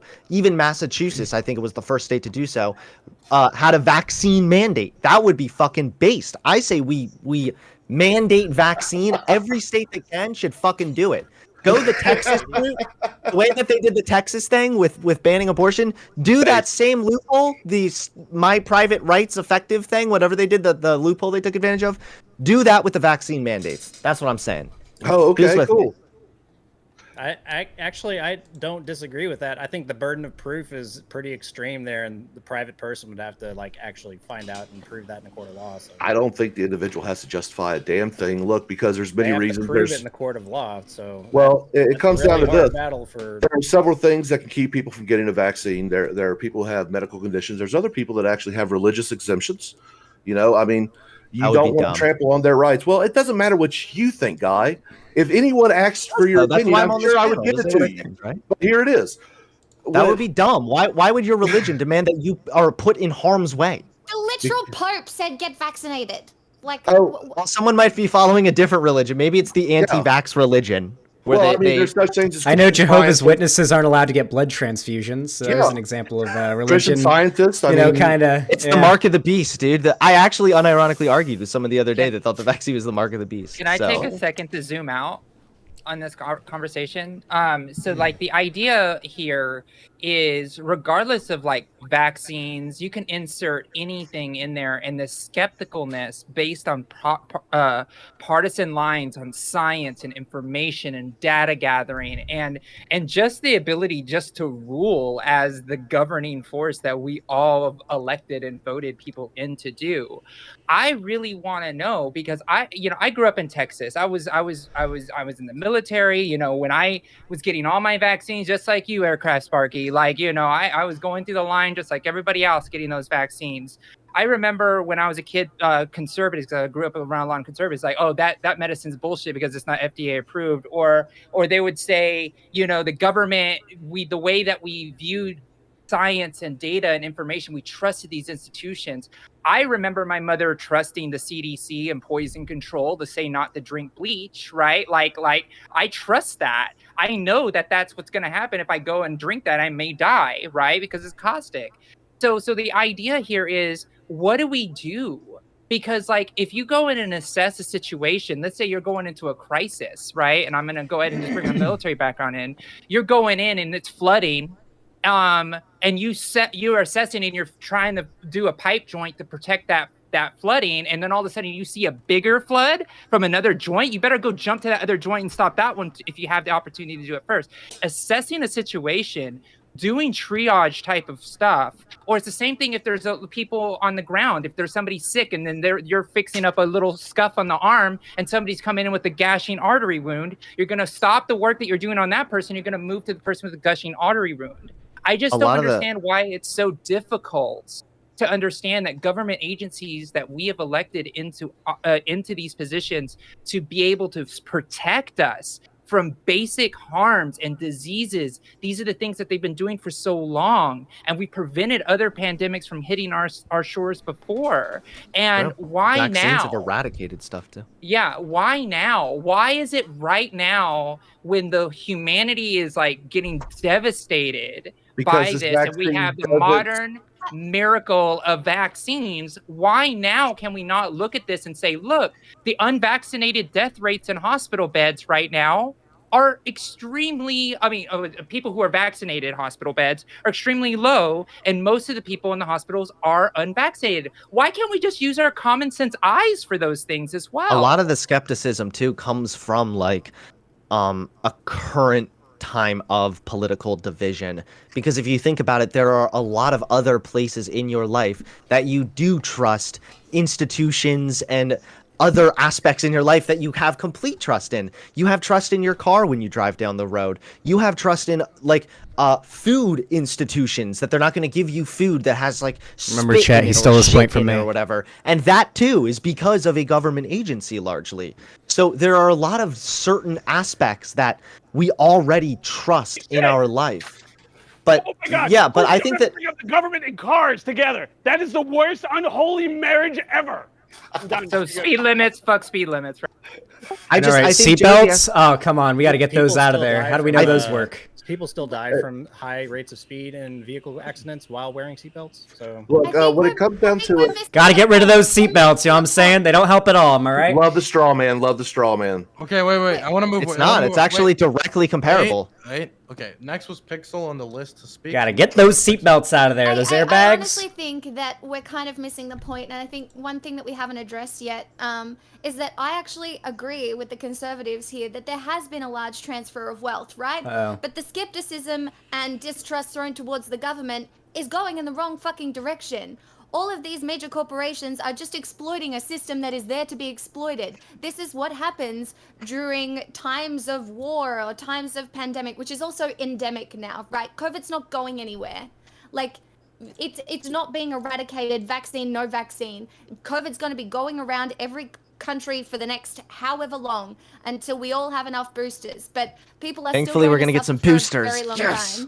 I can't wait to get some booster shots. I bet. But I know, but that's a Western-centric view of what's going on. Like, think about it in South Africa, where the vaccination rates are still low. It's like that's true. It's worldwide, endemic. People are going to suffer still for a very long time, and the system that is in place right now is going to continue being exploited by companies that are looking for exponential growth, which I can see where the distrust comes from, but it's all misplaced. Well, Because- what is that? How does that even have anything to do? Like, okay, first of all, Amazon gained profits because everyone was in lockdown, so of course they're going to be more likely to order shit online. That just Yes, seems but like. it also increased But also, like, the- what is that like a monopolizing. conspiracy by Bezos? Did he start COVID? What does this have to do No. with? Nobody is saying that there's a conspiracy. No one's even claiming that. I'm No one's just even saying claiming that I that. can see how people who have a general distrust of government are looking at the government and blaming the government, but it's wrong because you have to look at the entire system, how it's functioning. The government is just trying to put band-aids on a fucking leaky bucket. They have no idea. They're just trying to patch it all up. Meanwhile, the companies that lobby particular governments are getting richer by the minute. I completely, like, I see how that happens. I'm just saying. That's Well, okay, I'm not conspiratorial gonna even. have- I don't know how it is over in Australia, but this idea that these like billionaires are lobbying a bunch of shit during COVID, taking advantage of this isn't even true. I believe if you look at it from a statistic, I don't know how it is in Australia, but if you look at it, on a Australia is statistical turning level, back to the original use as a prison colony. I mean, if they you- are locking down their entire freaking citizenship. at least in America. Okay, Chris, Good one. Corporate. That's a good one. I am currently inside in lockdown. Hey. Okay. So I heard a comment was made, then everybody jumped in. I would like a response to that comment. So Aircraft Sparky, you brought up Australia's history as a prison colony, and I wanted to give Pixel time to respond to that. You will find if you don't watch Sky News or any of the reactionary Australian influencers that most people know that being locked down when we were saved a lot of lives. The problem in Australia right now has a lot to do with federal leadership and conflict between federal and state leadership around vaccine rollout. But basically, New South Wales decided to go with a more freedom approach, and we still don't have a fast enough vaccine rollout. And because we have the Delta variant, it's going to go so fast that our healthcare system will be overwhelmed. There is no fucking New World Order going on, right? There is no authoritarian whatever. That's not a thing that's happening. But I do understand why people move towards conspiracy, because everybody is so scared right now. And when you're scared, you look for order and you look for places that make sense to put your trust in. And sometimes if you're on Facebook, you find yourself down fucking ivermectin little holes, and then all of a sudden you're in a QAnon conspiracy group. Like, there is It's true. You do. You It's literally true. do. You find one conspiracy. It starts and then with all of Joe a sudden Rogan, you're like, and now there is a new world Ben order. Shapiro, Steven Crowder, Yep. and then next thing you know, you're turning into a horse. First they Pixie, read it's more- 1984. I think Pixie. And I then think Joe Rogan Pixel, said sorry. ivermectin. Yeah, Pixel. I would say that it's not more like the fear drives people to tribalism. That's why people go into small groups and conspiracy, because when people are afraid, they just go to the tribe where they feel safe and comfortable. And I think that's where a lot of people rally to conspiracy theories. Yeah, I It agree could with be. that I as well. think that if you there's a whole bunch of like different psychology that kind of goes into conspiracism. And it's funny too, because there's even been studies done showing how when it comes to general like things in life, I don't know how else to put that, general things in life, people tend to trust facts more than anecdotes. But when it comes to health crises specifically, people take anecdotes far more seriously. So it's more of the reason why we're seeing like vaccine hesitancy, for example. People aren't convinced by the statistics showing that like it's only a small fraction of people that experience any really long lasting negative side effects. People instead are just seeing that one blown up scary story And that is plastered all over actually- Fox News. That is actually one of the interesting things is the long-term side effects. Those are one things that we don't know about. This is actually one of the fastest developed vaccines. In fact, when Donald Trump was still in office, now Vice President Kamala Harris said that she would not take any of the vaccines because it was Trump's vaccine. And now that they won, they're all pushing it. And I guarantee you, many people on this panel were probably thinking the same thing. Well, that's Trump's vaccine. I'm not going to do it. That's When not you true. look at, oh, cool. Well, when you're looking at things like what's going on in the world, like what is the highest vaccinated country in the world right now? Oh, that's Israel. Israel has what, about 85% vaccinated, and they are having huge outbreaks because the vaccine doesn't prevent What? infection I or love cherry spread. picking information Yeah. too. Hold on really quickly. That was an outright lie. Kamala Harris did not say that she wouldn't take the vaccine under Trump's administration. She Thank said you. she'd take it once medical professionals confirmed that it worked, not only on Trump's word. So that was just a complete lie. So I'm Good old fact enough check. to Thank you, remember. Xander Hall. I'm old enough to remember Anthony Fauci going on the television and telling everyone He's going to bring you up don't AIDS. need a He's going to bring up mask. AIDS. And it was Holy because shit, they dude. I thought he was going back wait, further. hold on. Wait, I have a hold serious on. question. Please, I have a very serious question. Did you vote for Donald Trump? Yes. Okay, so how do you feel about Donald Trump saying that it's not really anything worse than the flu? I don't care. How do you believe why him do when he you says care? that? What do you think about that? How do you I feel don't about that? believe everything everyone He says. lied to So us. here's- On So purpose. you know that it was leaked, that he actually knew it was far worse and far more Yeah, deadly than the he flu, lied to right? us. Mhm. And then he Yeah. went on to continue to peddle it and say it was just as bad as the flu. So do you And then distrust he went Donald on Trump now? and then he went on to actually tell people to get the vaccine. And Wait, but Look. that's no. You can't. No, Wait, no, no, stop, no, stop. no. You're being disingenuous right now because that was before you voted. Butter for him. Avalon, you So you're telling anyone that they're being disingenuous? Yes, is, and yes, I'm happy it to. is- And right now, you are the one being it is disingenuous. delicious. Yes, you're being disingenuous. I don't You take voted any for. of Hold on, my- wait. This is a direct contradiction, a Wait, fundamental wait. contradiction. So we're gonna go have Hunter do his statement, then we're gonna have Sparky do his statement. I want nobody else to interrupt. I want to see this interaction take place. Hunter, Sparky. Okay, go. This is a fundamental contradiction in your ideology right here because you voted for the man who blatantly was exposed for lying to the public, to his own supporters. You voted for that person, and now you're trying to flip it and say you don't trust Fauci because he publicly told a lie that he then accounted for and explained for. You voted for Trump, yet don't trust Fauci. Do you see the fundamental contradiction here? Okay, so here I'll address your fundamental contradiction. When you're in positions of authority and leadership, sometimes you do have to downplay things. It is actually So now you one of the things. justify it. Hold on. But when it comes to Okay, someone sorry. like Fauci, who is not an elective official, who is nothing more than a bureaucrat, he has spent his entire life working for the government. He is a drone. He's been in that drone. position. That should mean something positive to you. He worked with fucking Reagan, dude. He's been here since the beginning. Like, you should look Yeah, at him that's as a a problem. positive thing. He's been here since Reagan. That's a problem. But that's because he's an epidemiologist. Do you not understand how research works and science works? You No, want he somebody doesn't. with How research experience. works. You want somebody with experience to do this stuff, okay? So you Because didn't don't address want- my. Yeah, sorry, go ahead. Go ahead. So I'm sorry. No, I no, completely interrupted. fine. I apologize. I was just going No, to respond no, to it's fine. Sparky. Is it? Yeah. You didn't even address my fundamental contradiction that I pointed out. You just said when you're in positions of power. So okay, so Yes. Fauci, he's in a position of power. He has a lot of influence on him, so he kind of had to tell the lie. So overall, that And kind of I sucks. But can- you should really trust him and get the vaccine, right? Because if Well- you're going to vote for Trump, then you should also be willing to, be consistent across the board, right? No, because I don't just use some politician to determine what type of medical practices I'm going to Then follow. what do you use? But Usually I talk to a doctor, someone who is actually, So trained every in that, who doctor knows saying me, take a vaccine. who actually knows me. Well, no, I've actually had a doctor tell me not to because I've had adverse You found a reactions doctor to that other told you not vaccines. to, or you're No, a well, hold I on, didn't hold on. find There a might be- doctor. There might be It's reasons. not like I'm hunting for a diagnosis. It's because I've had problems with vaccines in the past.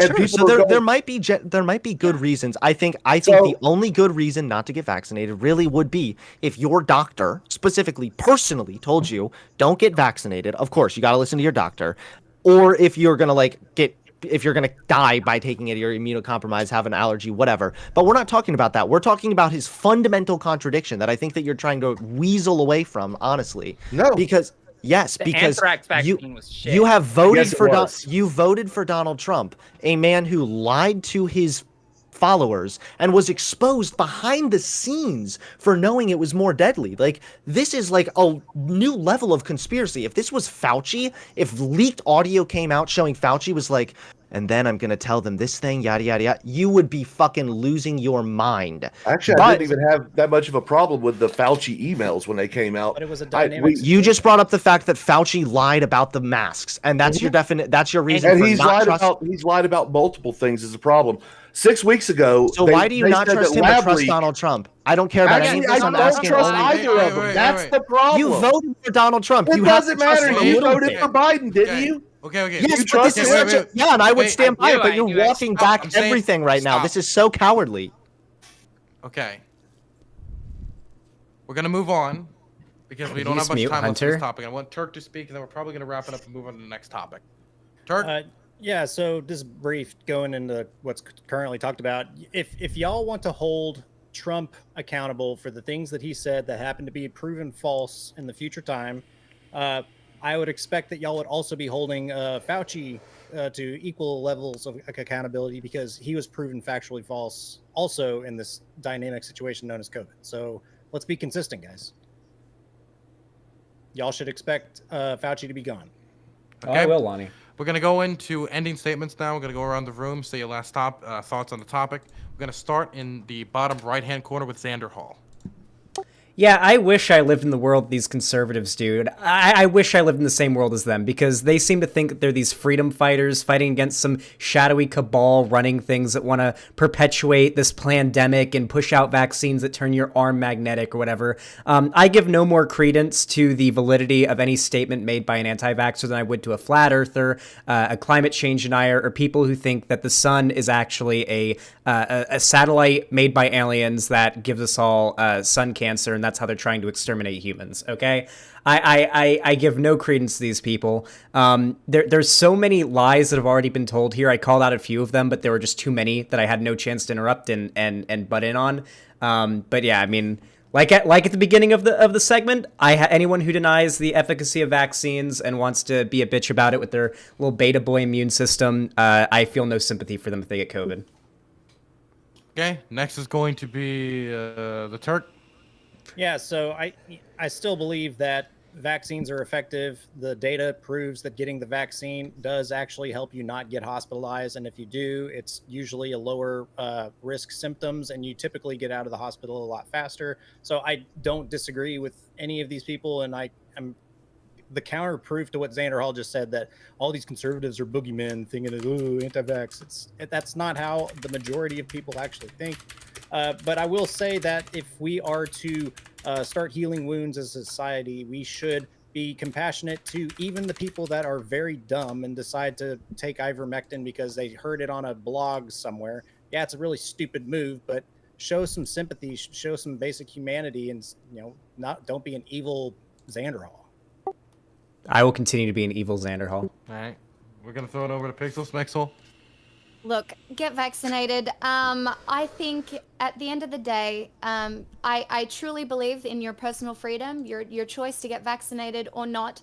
But you have to live with the consequences of that. If you are not taking a vaccine has so much wider effect than anything else you could possibly do. If you are one of the people taking up a hospital bed because you didn't get vaccinated, it is not people that will just die of COVID. It is people that need that bed for other health issues. These are the unreported deaths that go untalked about because they're not official COVID deaths. But there are many people that are going to die because unvaccinated people are taking up hospital beds. That's just a fact. That's something that you have to live with. And I honestly can't make that decision for myself, which is why I got vaccinated. Get vaccinated. Like, it's really, it's really just, that's it. That's all I gotta say. Okay. Next, I'm going to throw it over to Josie Rose. Okay, so I'm not going to repeat a lot that has been said, but I just want people to really take away the idea of data science and how difficult it is to collect data. And I wanted to make this point earlier when Pixel said it about how institutions are designed to take data, do scientific clinical research, and they've been doing this for years. It is something that is very, very important to take into account when we're talking the CDC, because the CDC is not one person. I do work with the CDC, and I deal with a lot of different people from a lot of different departments that are doing a lot of different research, from HIV to substance abuse to COVID to all these different things, because they're massive organizations that have millions of dollars from our tax dollars to research to protect us. And if we can't trust the institutions that protect us, we need to reevaluate what information we're using that you plan on that is going to protect us. Because for me, I feel like a lot of bad faith is on this panel, because it's just an automatic hatred for anything that the government touches. And that isn't the way that you run any civilized nation. And if we want to be able to fight and win and thrive as a humanity, then we should probably trust the institutions that we have put in charge to keep us safe. They've been doing it for over 250 years, and it's time for us to continue that process moving forward than burning it all to the ground with no backing of any historical institutional knowledge. Okay. And we're going to move it over to Hunter Avalon. That was Josie Rose just talking. Sure. So I'll start with just reading this little blurb from Healthline. The unvaccinated population is at high risk for infection. If this variant continues to move quickly, especially in areas of low vaccination rates, the U.S. could see a surge in SARS-CoV-2 infection. There are also multiple studies linked here. I'd be happy to put this in the Discord. The first one checked out how the vaccine stands up against the Delta variant. This was an analysis carried out by Public Health England, so let's not get too feisty here, accusing this of being the government or something.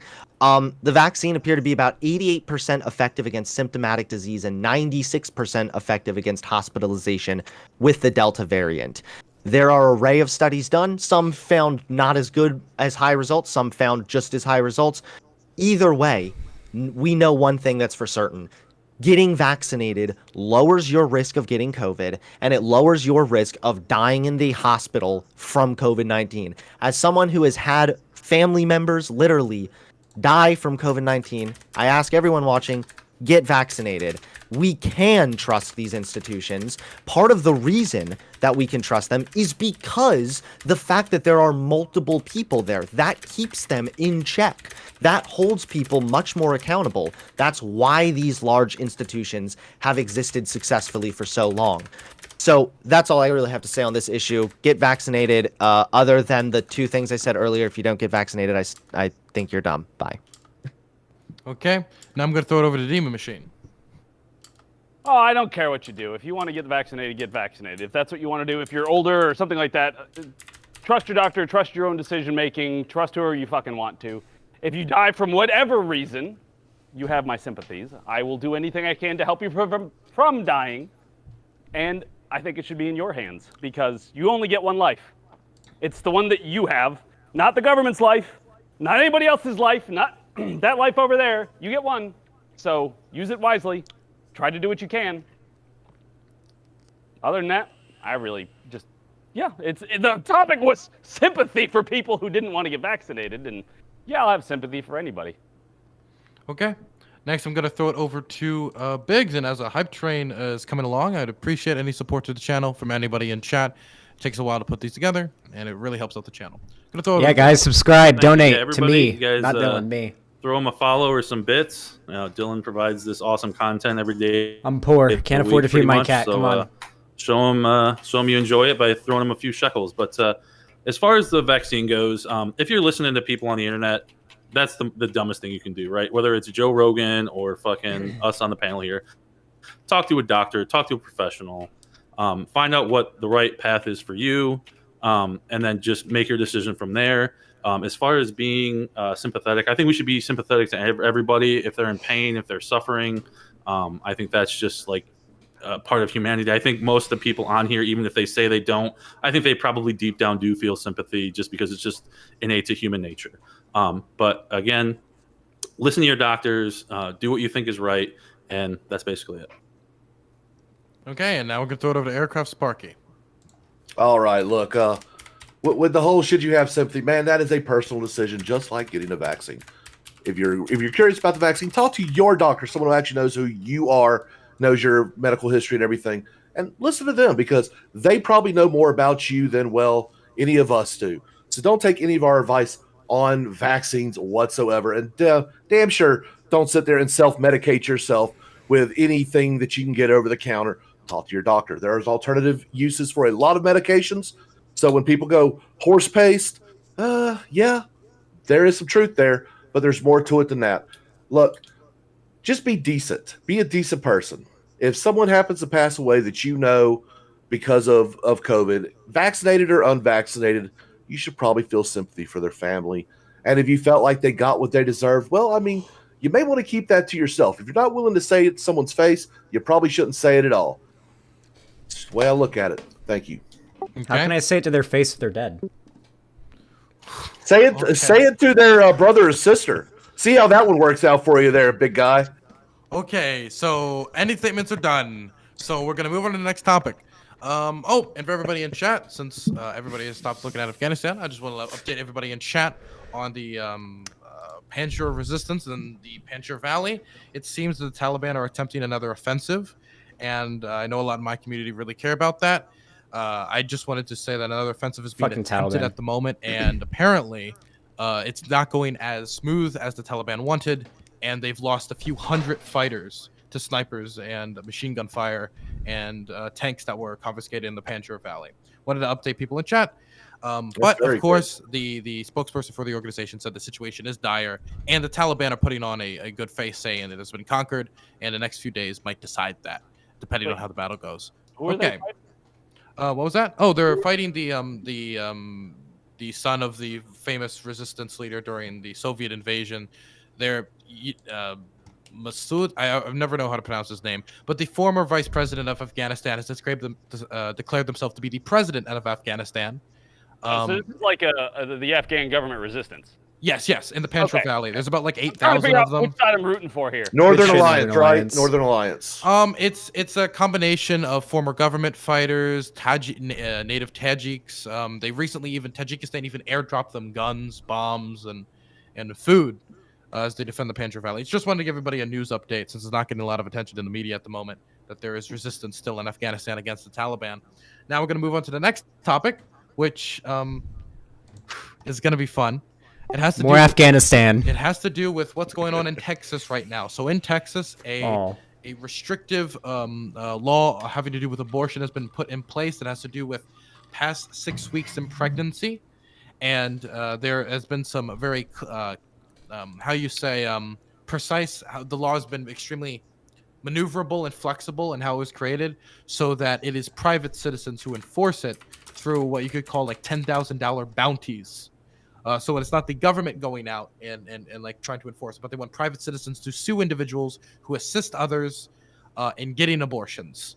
And so many people are calling this a de facto abortion ban. Others are calling this the protection of life because of their position on abortion. And I wanted to give it up to the channel to debate this topic. We have actually not debated abortion on this channel ever. And so this will be the first time we've ever touched a topic on the Hippy Dippy Roundtable before. I know it's an extremely divisive topic, and I'm asking everybody to please treat it with the care that it deserves, considering how much emotions are involved. So we're going to start in the bottom left-hand corner with Pixel Smixel. Well, I am staunchly pro-choice. I think at the end of the day, the people who say they're pro-life actually do not reflect that in their actions even slightly. I also think that a lot of people who identify as conservative often talk all about their personal freedoms until it comes to women. And that makes me really uncomfortable because I believe that women should have equal rights to men, and I don't think the government should get a say in what I do and do not do with my body. I have a lot of other pro-choice positions. I'm very interested to hear the perspectives on this channel. But yes, it'll be an interesting conversation, that's for sure. But yes, staunchly pro-choice. Okay, I'm gonna throw it over the Turk, who is a native of Texas, I believe, a Texas native. Favorite son. So yeah, so I find that your stances, Pixel. This is just opening topic of your stances in the previous conversation to this one are pretty astounding. So I'm hoping that we get to talk about that a little bit more. This is not an outright ban. There are plenty of options up to 6 weeks that can be accomplished. Right? You can still do. You can still do. How do you 6-week know? abortions. There are still options. Oh There's no! also options to go This guy's out a of state. fucking So it's like, dumbass. It's not a complete ban. Everyone's saying it is. It's not. That's factually incorrect. How do you But know I that you're will say pregnant if we you should don't? have compassion on this, and I If you wish miss there a was different period, solution you're already in 4 order to weeks in, help these probably. people that have made bad Like if you just choices in had their your life. most We were recent talking period, about, and many having women end up personal missing periods responsibility when it anyway comes and to wouldn't even vaccine think much stuff. of it. So it's like I could go in a bunch of different avenues on this conversation. So I'm looking forward to a I'm good muted. debate. Don't worry. Yeah. Oh, also, somebody reminded me in chat. It's not what's considered the Northern Alliance. Right now, it's called the National Resistance Front of Afghanistan in English. I wanted to throw it over to Xander Hall. Yeah, I mean this new law is unconstitutional. I think it's dog shit. I'm pro-choice, obviously. The Turk, I think it was, I have a hard time with names, just brought up that there are other ways to deal with pregnancy prior to the 6-week cutoff for the law. But I want to point out that most women probably wouldn't even know that they're pregnant until that point, considering that maybe you regularly miss periods or you don't regularly take pregnancy tests. By the point where this cutoff is made, many women might not even know that they're pregnant yet. It's pretty common. So you're basically taking away the opportunity for many people to be unable to get that service. Not to mention, the law does not make any exceptions for people who have been impregnated through rape or incest, which is, I imagine, as many people here would probably agree, not a good thing. Okay, now I'm going to throw it over to Josie Rose. Okay. So first off, I just warn all men on here to start talking about women biology and pregnancy because 6 weeks is not a lot of time. And they chose arbitrary heartbeat as the reason why, which is completely just not scientific because of the way that whole process works. But the thing that scares me, you can put your hands up all you want, Turk, but you're wrong. So the fact of the matter is, what concerns me the most about this is how Texas pushed this through. There are women right now that had rights, and then the anti-choice people came around and said, no, you don't. And when we're talking about these things, when we're talking about choice and all of these bodily autonomy things, when we talk about the previous conversation, all of a sudden that we can take rights away from people. The government can go ahead and mandate these things. They can go ahead and go into smoke-filled rooms and hold special sessions for loopholes to pass the most heinous bills because they know they wouldn't be able to pass them in a public election system, that they have to go in and break the rules. There's a lot of women that are going to be very shocked in a couple weeks when they realize they can no longer get an abortion because not everybody watches the news like us. That is going to be tragic and disgusting to know that this is going to be happening, and all because the anti-choice people wanted their way. Okay, I'm going to throw it over to Hunter Avalon. Sure. So I'm very much in the middle with this kind of an issue. I am surprisingly not very emotionally attached to this issue. I consider myself pro-life in the sense that I find abortion to be morally wrong. I would not get an abortion myself. However, I like to look at this just on a practical sense, and that is abortion restrictions don't tend to do what they are setting out to do. So usually the goal of these abortion restrictions are defended by people like, we have to protect the fetuses, etc. And I understand that because I think that there is value, intrinsic value to human life developing in the womb as well. But abortion restrictions don't really work in actually reducing abortion. Even though it sounds like it should, it doesn't usually play out that way. A better way is providing contraceptive access. So instead of these strange sort of restrictive abortion policies in states that don't really work, it would be better to instead try and work with something in the healthcare, provide more contraceptives. Just really quickly to substantiate my claim, I have here some statistics showing how abortion rates actually stay relatively similar in countries where it's completely restricted and in countries where it's broadly legal. Like, restricted areas don't actually see a large decrease, but you do see an uptick, an estimated 23,000 per year preventable pregnancy-related deaths because of unsafe conditions due to illegal abortions. So if the pro-life goal is to reduce death, then the better option here is not restrictive abortion policies, but instead better access to contraceptives.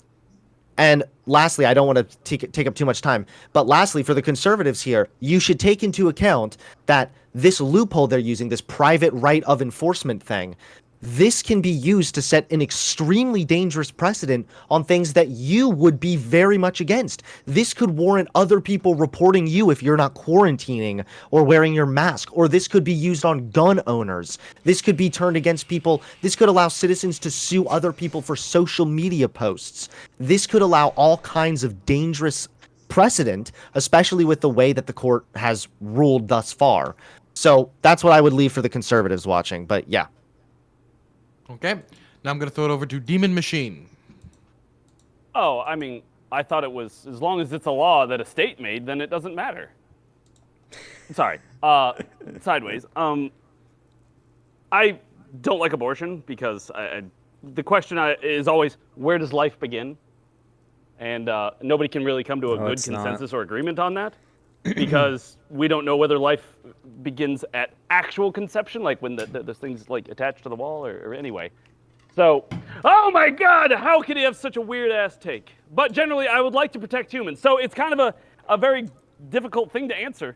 I don't know if I really like the law. I tried to look at it some, but it's rather confusing when I was reading it as to what it was, because I couldn't find the actual law itself. I could only find everybody's articles about it.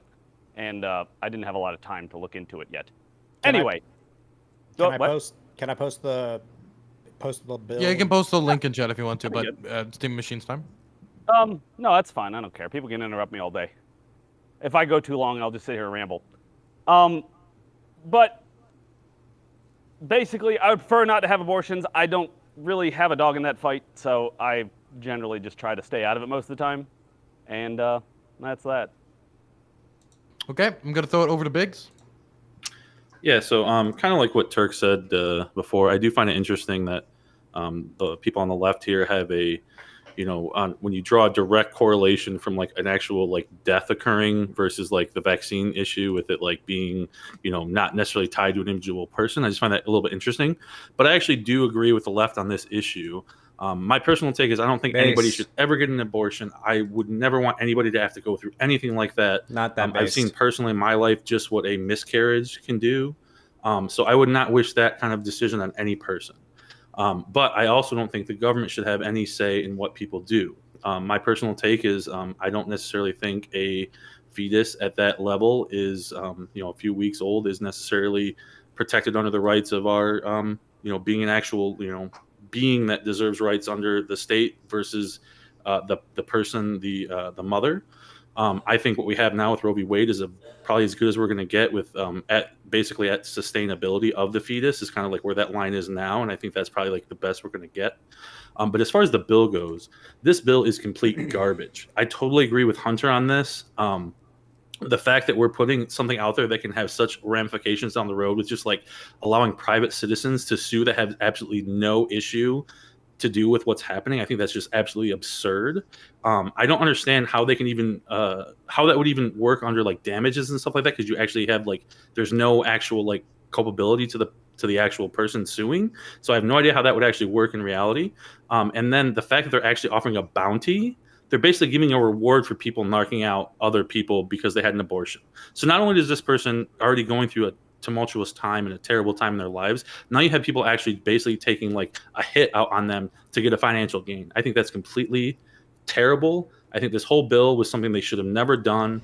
I think this is just something that's just going to be bad all around. And I can't believe it's actually stayed as long as it has. I'm surprised the Supreme Court let it continue and they didn't put a hold or an injunction on it. I think that's absolutely just ridiculous because this bill is just bad news all around. And I think from even the conservative side, this like Hunter said, it opens up a whole new can of worms from all different avenues. So I just think this is bad practice. I think that what they did, like Josie said, this was just them trying to push something through, trying to skate around the Constitution to try to get their end goal in mind. I think that's just terrible, and I think we need to fight against this. Okay, now we're gonna throw it over to Aircraft Sparky. Aircraft Sparky, you give the last statement. I have to go use the bathroom, and I don't want to leave during this debate because it's gonna be heavily moderated. So do not begin until I get back because I don't trust any of you on this topic. Okay, Aircraft, your opening statement. Wow, that gives me a lot of time to talk, but I'm not going to filibuster. It's just not my way. So before I start, I'm an abortion abolitionist. I actually believe that abortion is just morally wrong. Human life begins at conception. So there you go, Turk. I'll go ahead and tell you exactly where it begins. But people will disagree with me, and that's completely fine. Look, when this law was passed, it was done a little sneaky. And Hunter, you were absolutely right. This can be used for other backdoors for other things later down the road. The reason why the Supreme Court actually turned it down, from what I can tell, it was such an imaginative and different way of approaching that they wanted to actually see it argued out in the lower courts. I kind of agree with that, and I kind of understand that. I am happy. I could. Oh, I'm sorry. This is your opening statement. Yeah, sorry. Go ahead. Yes. So I am happy that it was passed, but I'm still like side-eyeing it, right? I'm like, something about this feels a little bit sneaky, a little underhanded, and I don't appreciate that. But I think that overall, we need to return back to the whole states' rights issue of abortion. One thing, and I'm not really an MRA, but this does play into the MRA's little game of tricks, because now the actual father of the would-be child actually has a little bit of a say. They could dangle that lawsuit over the woman's head in order to hold off on her getting the abortion. So I mean, maybe there's a little bit of men's, rights in there, but I do believe it was sneaky. But all the same, I am an abortion abolitionist, so I'd like for it all to end, because you don't kill innocent children. And thank you. Okay, can I respond to that? Can I? Oh, hold on. Wait. Stop. Let me in. No. Okay.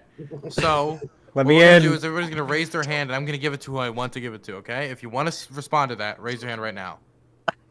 Okay. I'm gonna give it to Pixel. Fuck. Oh, thanks. Thank you. Simp. As a uterus haver, I appreciate that a lot. Very interesting. I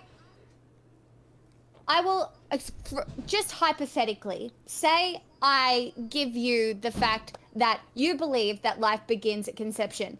At what point do you force someone to their own detriment to keep another human being alive?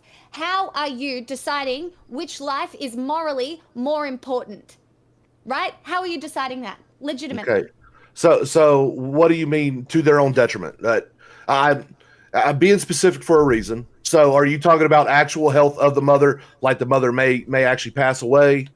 Or are you talking about financial or something like that? Okay, well, if you want to talk about the law and its specifics, right? It bans abortion at 6 weeks. Some genetic tests that you do, you can't do until like after the 6-week period, right? So you're not even going to know. You could have a baby with spina bifida, right? And where the spine is connected to the head and they will never breathe. They will survive maybe 2 minutes outside of the... It's not eugenics. It's eugenics. It is legitimately It is not what eugenics the safety of the mother. Right? It is the safety of the mother. Going through a pregnancy with that sort of thing going on is extremely dangerous. So how are you deciding which life is more important? Because what is your reasoning here?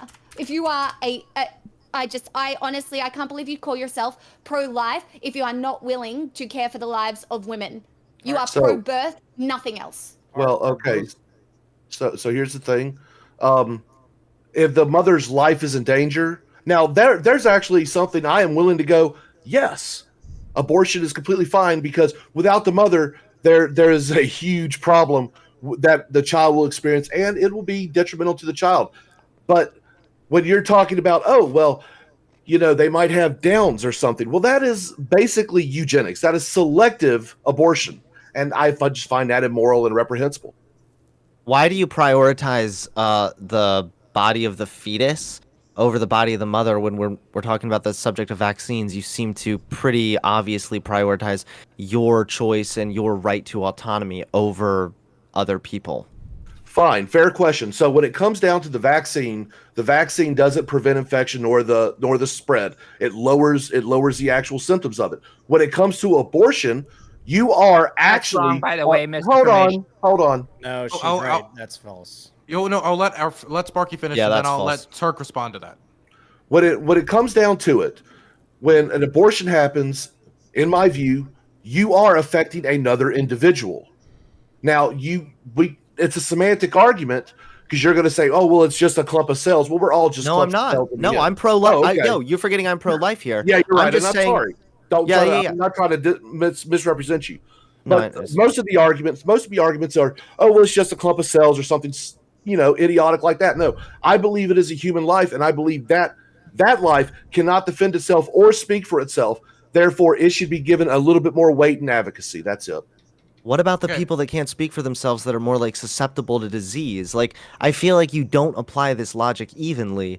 I largely agree with you that, like, in an ideal situation, people won't have to get an abortion, but it just seems like this is another contradiction in, like, your ideology here, because it seems very much my body, my choice when we're talking vaccines, but then when we're talking about abortion, you don't prioritize the autonomy of the woman's body.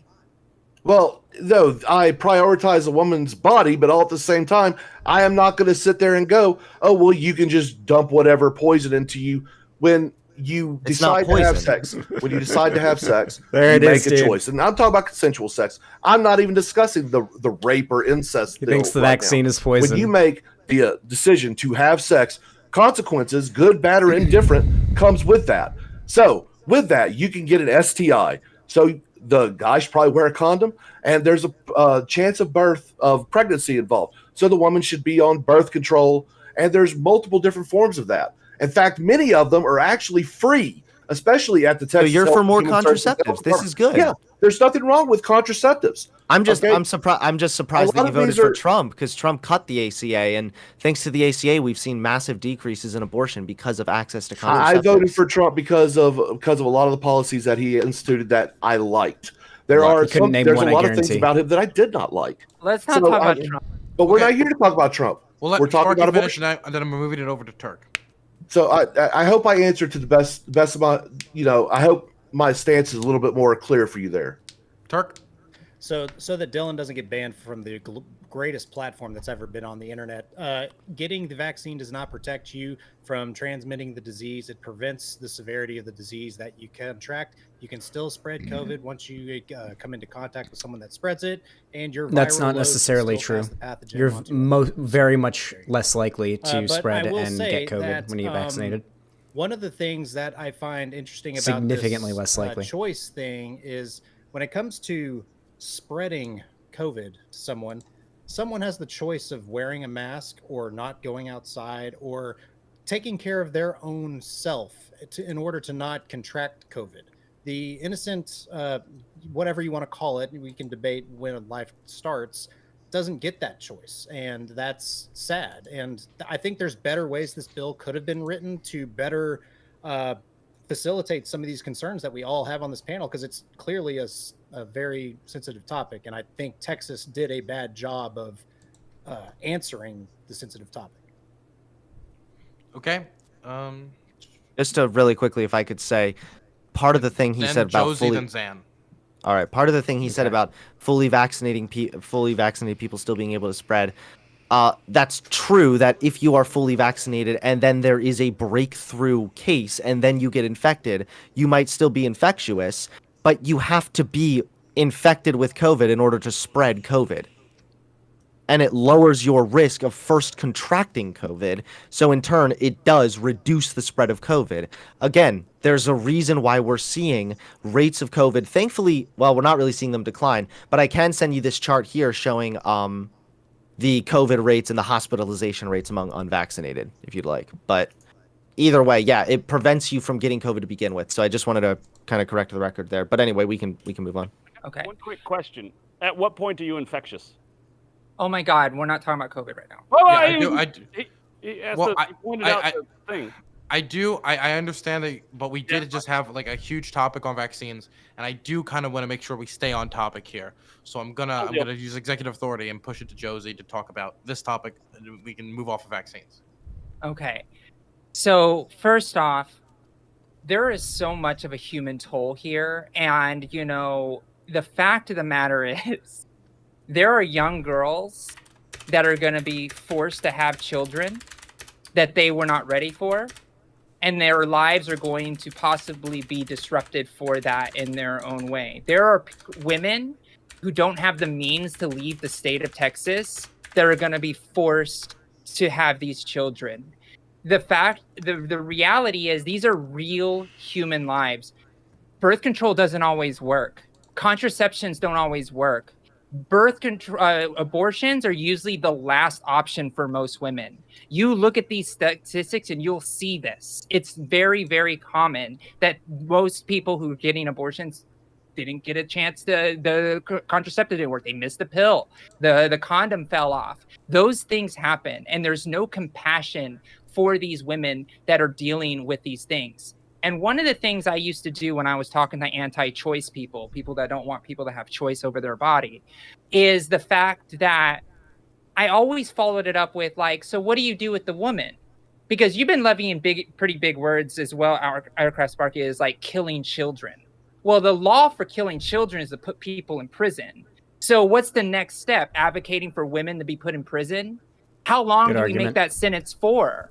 Why is it all of a sudden when we use words that have moral implications like murder, the charge that people want to charge women are so much less?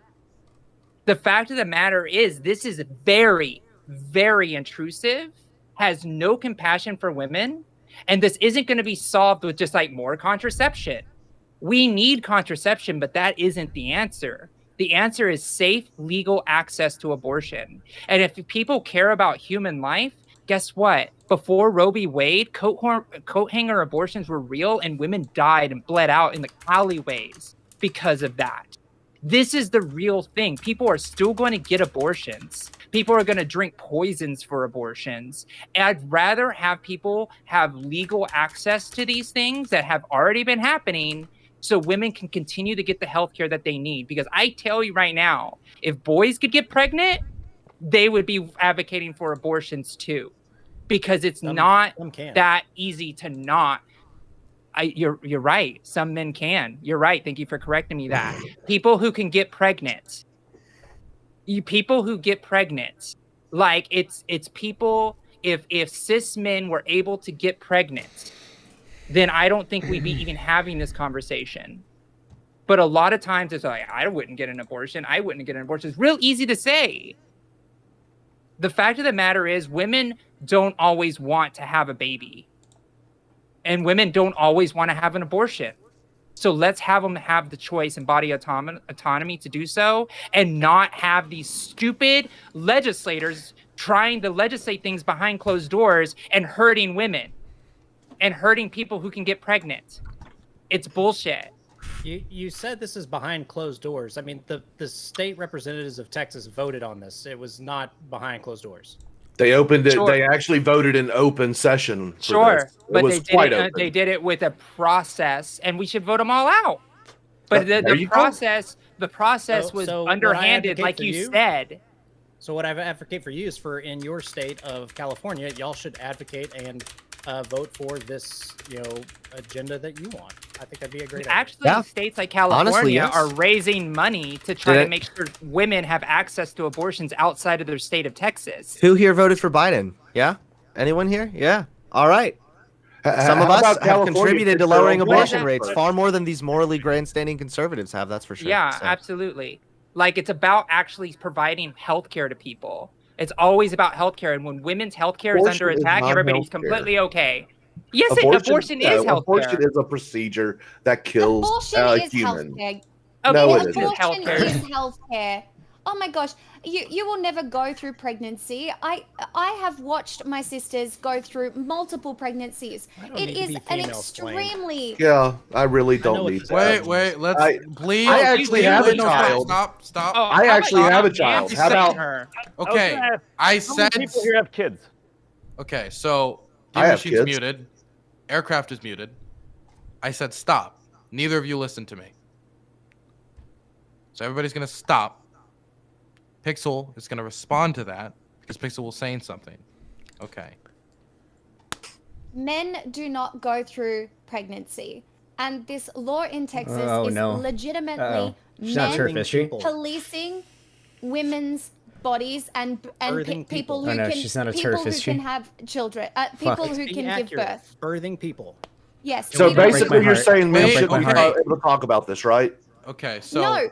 Okay, she corrected herself. don't- Okay, good. We're good. We're good. Everybody Stop shut talking the over her. fuck up. The next person to talk is just gonna be muted for 15 minutes if it's not Pixel. That's my new rule. That's how we're gonna deal with this topic. Pixel, please finish. If you would like to have an opinion on this in when it affects you directly, I have no problem with that even slightly.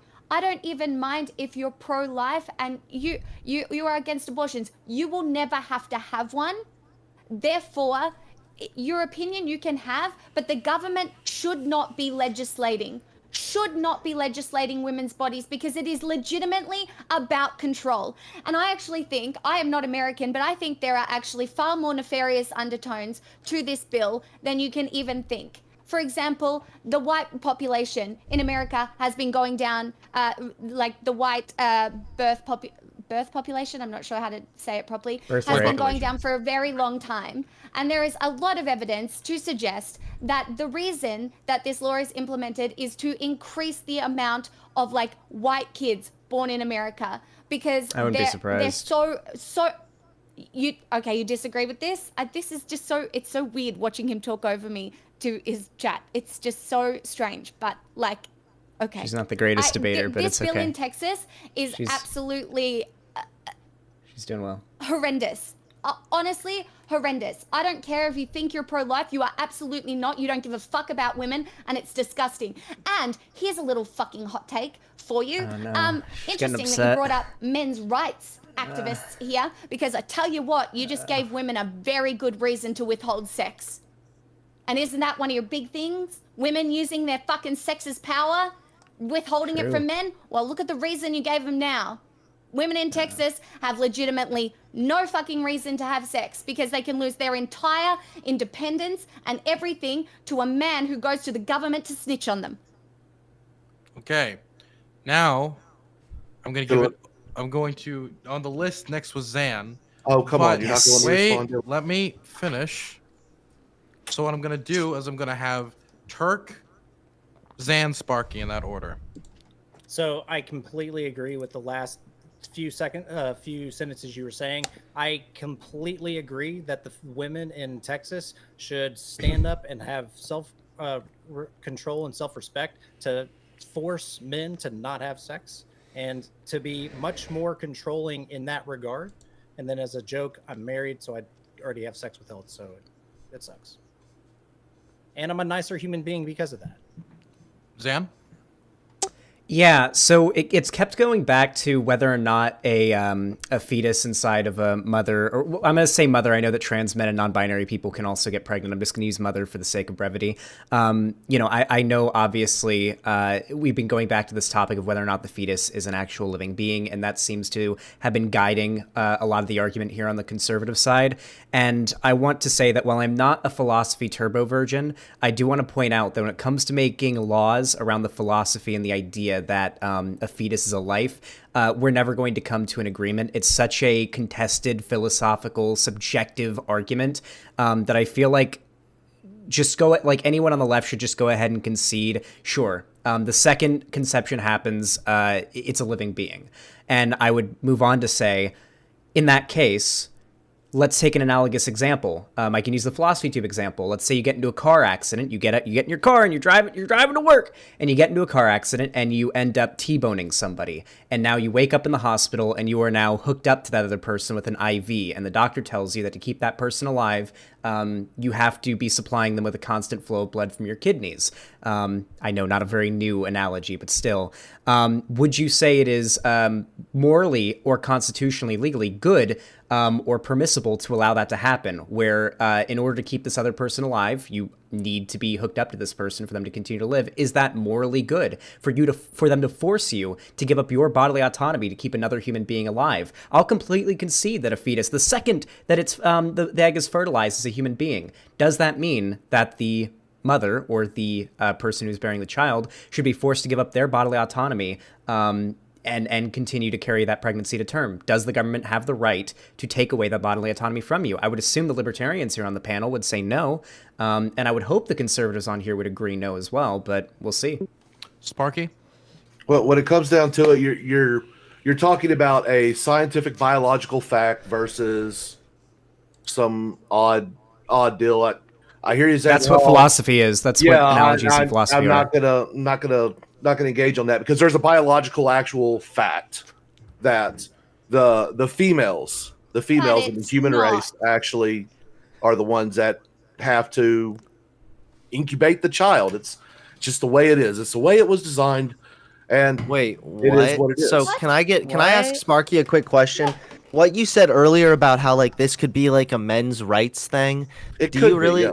So you I'm think not an that MRA guy, but no, I know. But do you really think that would be like a positive thing for men's rights, that like they're able to essentially like hold their partner hostage, essentially? Well, of like when you think about it, when you look at it, there are people who have actually their partners or whatever has gotten abortions behind their back, and so yes, there are. Maybe there's a better way to fix that. Have children. Oh, I'm sorry for deafening and muting.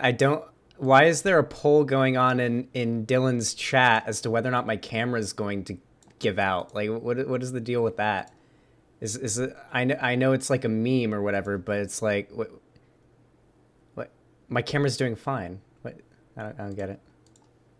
No, it's not. It does happen. There, hold that up as the example. That's just straw man argument. Please. I'm watching Yeah. Dylan's stream. It looks It's fine. no more of a. Okay. We're gonna do one at a time. Do you want to know what was gained out of that interaction? Literally nobody heard anything. So we're going to do one at a time. And so I'm gonna go down to the list. A demon machine, were you raising your hand earlier? I can't. No, okay. So we're gonna go back to the list. Next is Camera's going not to be okay? Biggs. And I'm gonna write down the people who were talking to that interaction because I assume they want to say things but haven't raised their hand. So next is gonna be Biggs. Your cam's losing it? Really? All right. So Fuck. I think we can all agree Looks that fine on the my bill end. is bad, but when it comes down to like women's Everything looks autonomy literally and things perfect like that, on like, my I think we end. should. And again, I don't know. I don't understand why conservatives have such a hard time with this, because like I do find myself being conservative, but in things like this, I find my Could libertarian they still hear me just fine? pulling more towards my heartstrings with this, because like I don't want people to be influenced by the government to do anything for the most part, right? The government should be mostly focused on protecting your rights. Sure. And like I said before, I don't necessarily think a 6-week-old fetus is necessarily a being that should have the rights and protections of what we have over the woman, right? But what I can say from the conservative side is that I think that I'm hoping in the future with things like Stream's been Hunter had laggy all mentioned, day. I with don't like having know better why. education, better access to contraceptives, and I'm hoping that actual like technology with like artificial wombs can come into play eventually, so that we won't actually have to be killing these children with these procedures. We can actually just transfer them from the woman who doesn't want to have them and have the abortion. Instead of having the abortion, we just make it into a transfer to like an artificial womb. But I think along with that, for the most part, and again, I know there's exceptions to this, but for the most part, most of these abortions could be prevented by just being more educated, by having safe sex and using contraceptives, and just being more responsible when you are engaging in sexual activities. And again, I know there's times when like things happen that are accidents or contraceptive doesn't work, but I think if we can just have that responsibility, and again, another conservative value is personal responsibility. If we can have people, both men and women, I think men need to take a much bigger role in this as well. with being more the ones that need to be using a condom, making sure that the woman is on contraceptive, things like that. Like I think we can all take steps forward to that, and I think both the left and the right would both agree with this, and that's where I kind of like think we kind of all want the same thing. But I think if we take these steps, that we can actually reduce the number of people even needing to have an abortion, and eventually we can just completely phase it out with technology. And that's my goal and hope for the future. But laws like this are just bad. They're just causing more harm than good, because like Hunter said earlier, they don't. This like, guy's an having these actual bans don't actually libertarian. lower the amount of abortions. They just make it harder for women to get abortions, and they make them do more riskier things that may cause even more harm. I think Hunter said there was like something like 30 or so thousand 23,000 yeah, every year. I think that's exactly. global too. So Okay, well, either way, but still, I think that we can do this in a way that's beneficial to all sides. We can all agree on just minimizing the harm overall, and I hope that we can just kind of get to that point eventually. Okay. Now I'm going to throw it over to Turk. Turk is next, then Zan, Josie, Pixel, and then Aircraft again. Okay, so I think a lot of the people on this panel, I don't know the number of it, don't like the Texas bill. I personally don't think it did a good job of doing what it needed to do. Just hear me out. Don't just tune me out.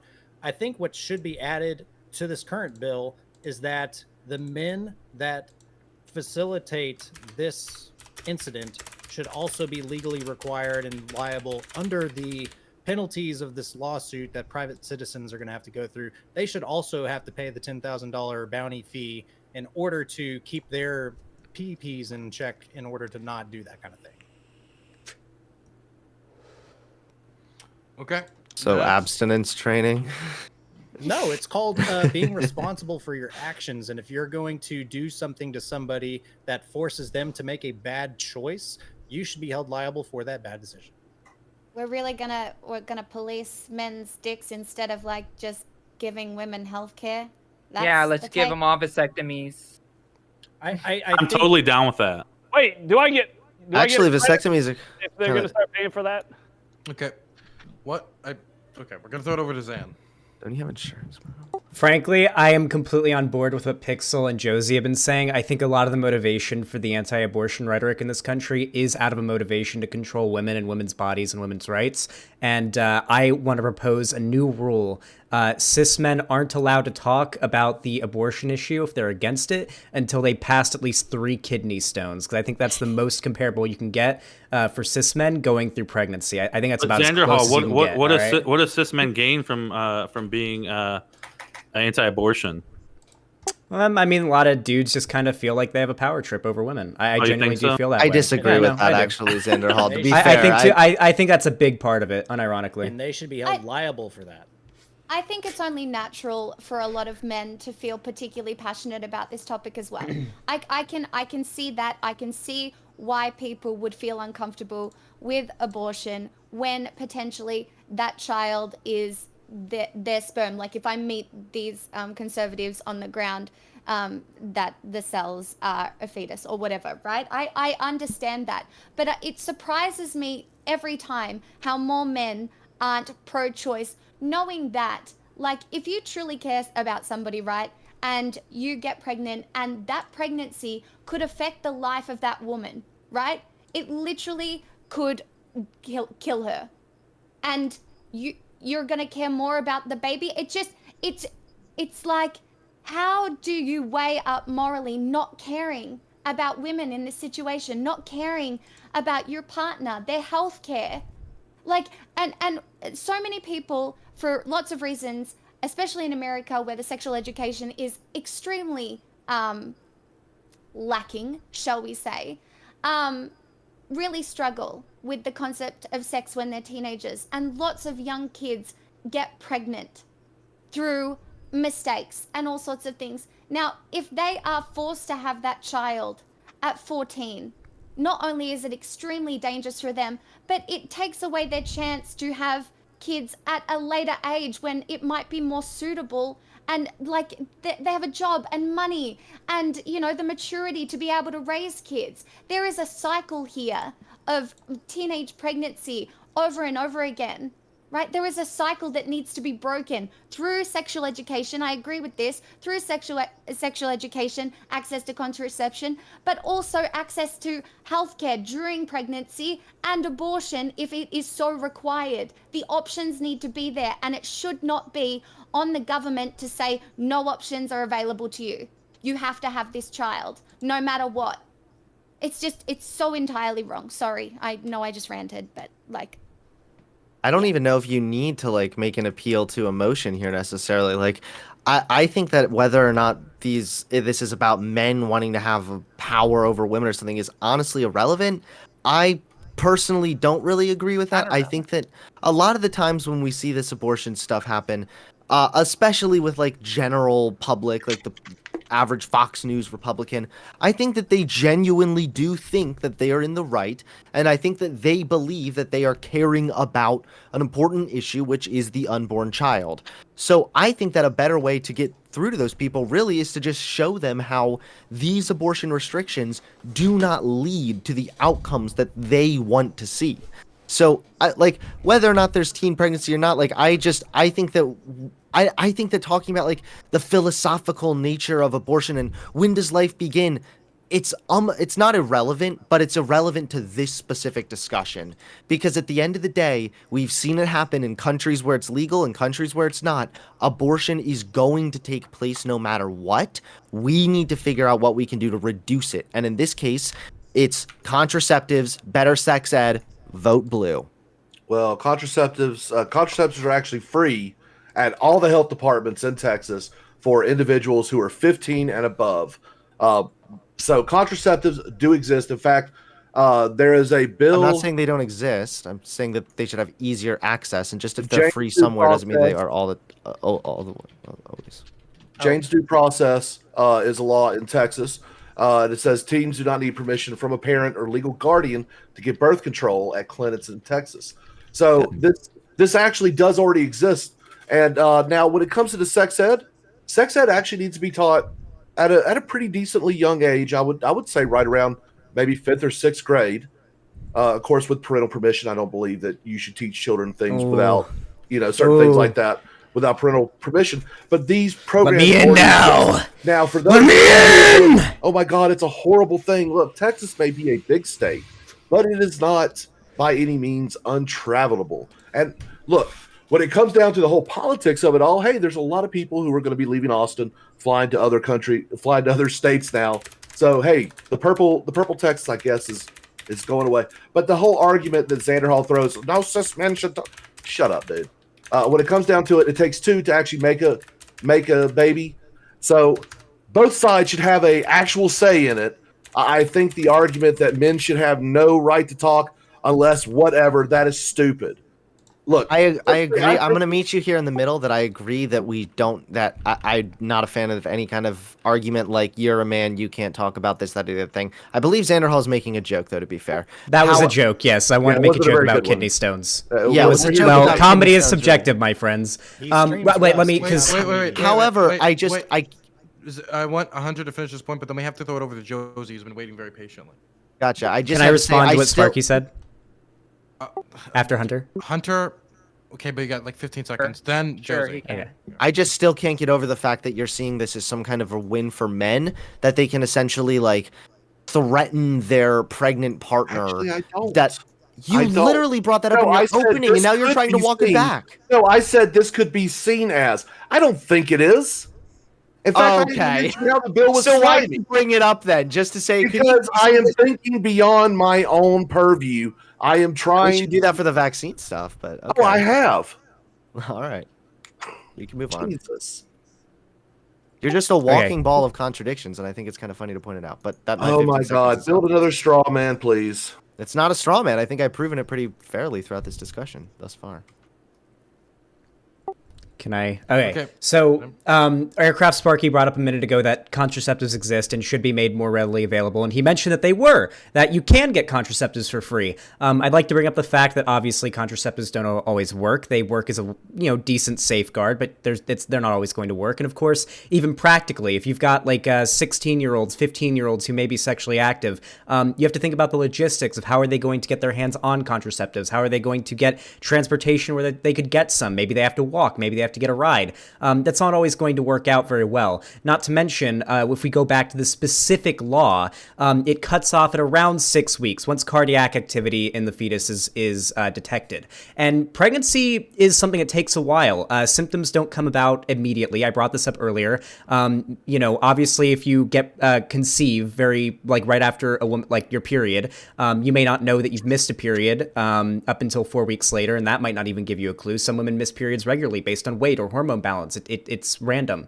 And not to mention the fact that after 6 weeks, it's also very likely you wouldn't even know that you're pregnant. And at that point, it's too late to even know if you want to get an abortion. And this goes as well in the case of rape and incest. I think this law is a complete mess. And No, also, I actually hear you there. I actually hear you there. And look, when it comes to things like rape and incest, I understand that rape can be quite traumatic and all this other stuff, and someone may not want to actually get medical attention directly after the rape. That does happen. I'm not even talking about that. When I'm talking about this, I'm just looking through your average consensual engagements. There are personal responsibilities on both sides, by the way. But yes, I need to see. Yes, Miss Josie. Okay, thank you. So first off, I've been hearing a lot of conversation about how, we should just do education and we should just make sure contraceptions are available. And Xander brought up the point where that doesn't always happen. What is the problem with having safe, legal access to abortions? I don't understand why the dystopian world of not having that safe healthcare for people who can have babies. I don't understand why they can't have that. And the other point that I want to make is the 6 week point, and I want to flourish that out a little bit more. So in Texas, they've been doing a very good job systematically shutting down abortion clinics because they weren't to standards, because they wanted it to be a hospital because it's healthcare, and they wanted it to be that way. And then they closed a lot of abortion clinics. There were waiting lists. There were things that people had to wait. So you could find out that you're pregnant on the week 15 and not get an appointment until week 8. What are you going to do then? Right? You're going to have to get on a plane. You're going to have to leave the state. And if you're a child, you can't tell anyone, or else they could report you too for $10,000. Exactly, right? So now you have this reporting system where you have a system where you can now hold this over your partner's head. The partner it's going to create even more distrust between these relationships that already exist. And I'm going to tell you right now, any person that's having a baby can't have a conversation with their partner because they're afraid of what their partner is going to do is the reason why people need to have access to abortions. The fact that there is so much abuse that is done in those situations, that it was brought up as an example, is real truth to the testament of the control that men want to have over their partners that can have children. To be fair, he brought it up, but he didn't actually agree with that position. He just wanted to bring it up so that we could all think about how maybe that's... You don't have to explain the arguments for me. I was making fun of him. I was making fun of him. I understand. Okay, let me finish my conversation. Sorry. So really, when it comes down to it, what we're trying to do is have safe access to abortion, and we'd want to remove the barriers to make that happen, because if a person can't get an abortion in Texas, guess what you're doing? They now have to find an appointment outside of their state. They have to find an insurance provider outside of their state. Now you're prolonging the process where the abortion makes sense to have right after the 6 week period and forcing them to wait even months more time than just getting the abortion right away. And that's really the biggest issue. And the fact is, Texas's law is bullshit. And people have been saying, who here agrees with the law? Anyone agree with the law? Like as written, or like the I agree with Probably Chris, as written, but not no. not how it was done. I don't like how it was done, but I do like that. Yes, it bans abortion after 6 weeks. Okay, so that's the problem. Like, look at all these people on this panel, and a lot of us are very right leaning. Even Hunter is like says that he's pro life about this particular issue, and nobody agrees with this. So the fact is, Aircraft Sparky, what I have a challenge for you and all the conservatives that also agree to call your other representatives and say that this is a shit law and this is hurting our movement as a conservative movement because you are making women just Dylan's leave chat the is like party in shit talking droves. Josie But like Aircraft Sparky, crazy. you got to really think about There's way too many why DGGers so many in there. people are so violently against this law, and even the colleagues on this panel are against this law. It's inhumane, it's unconstitutional.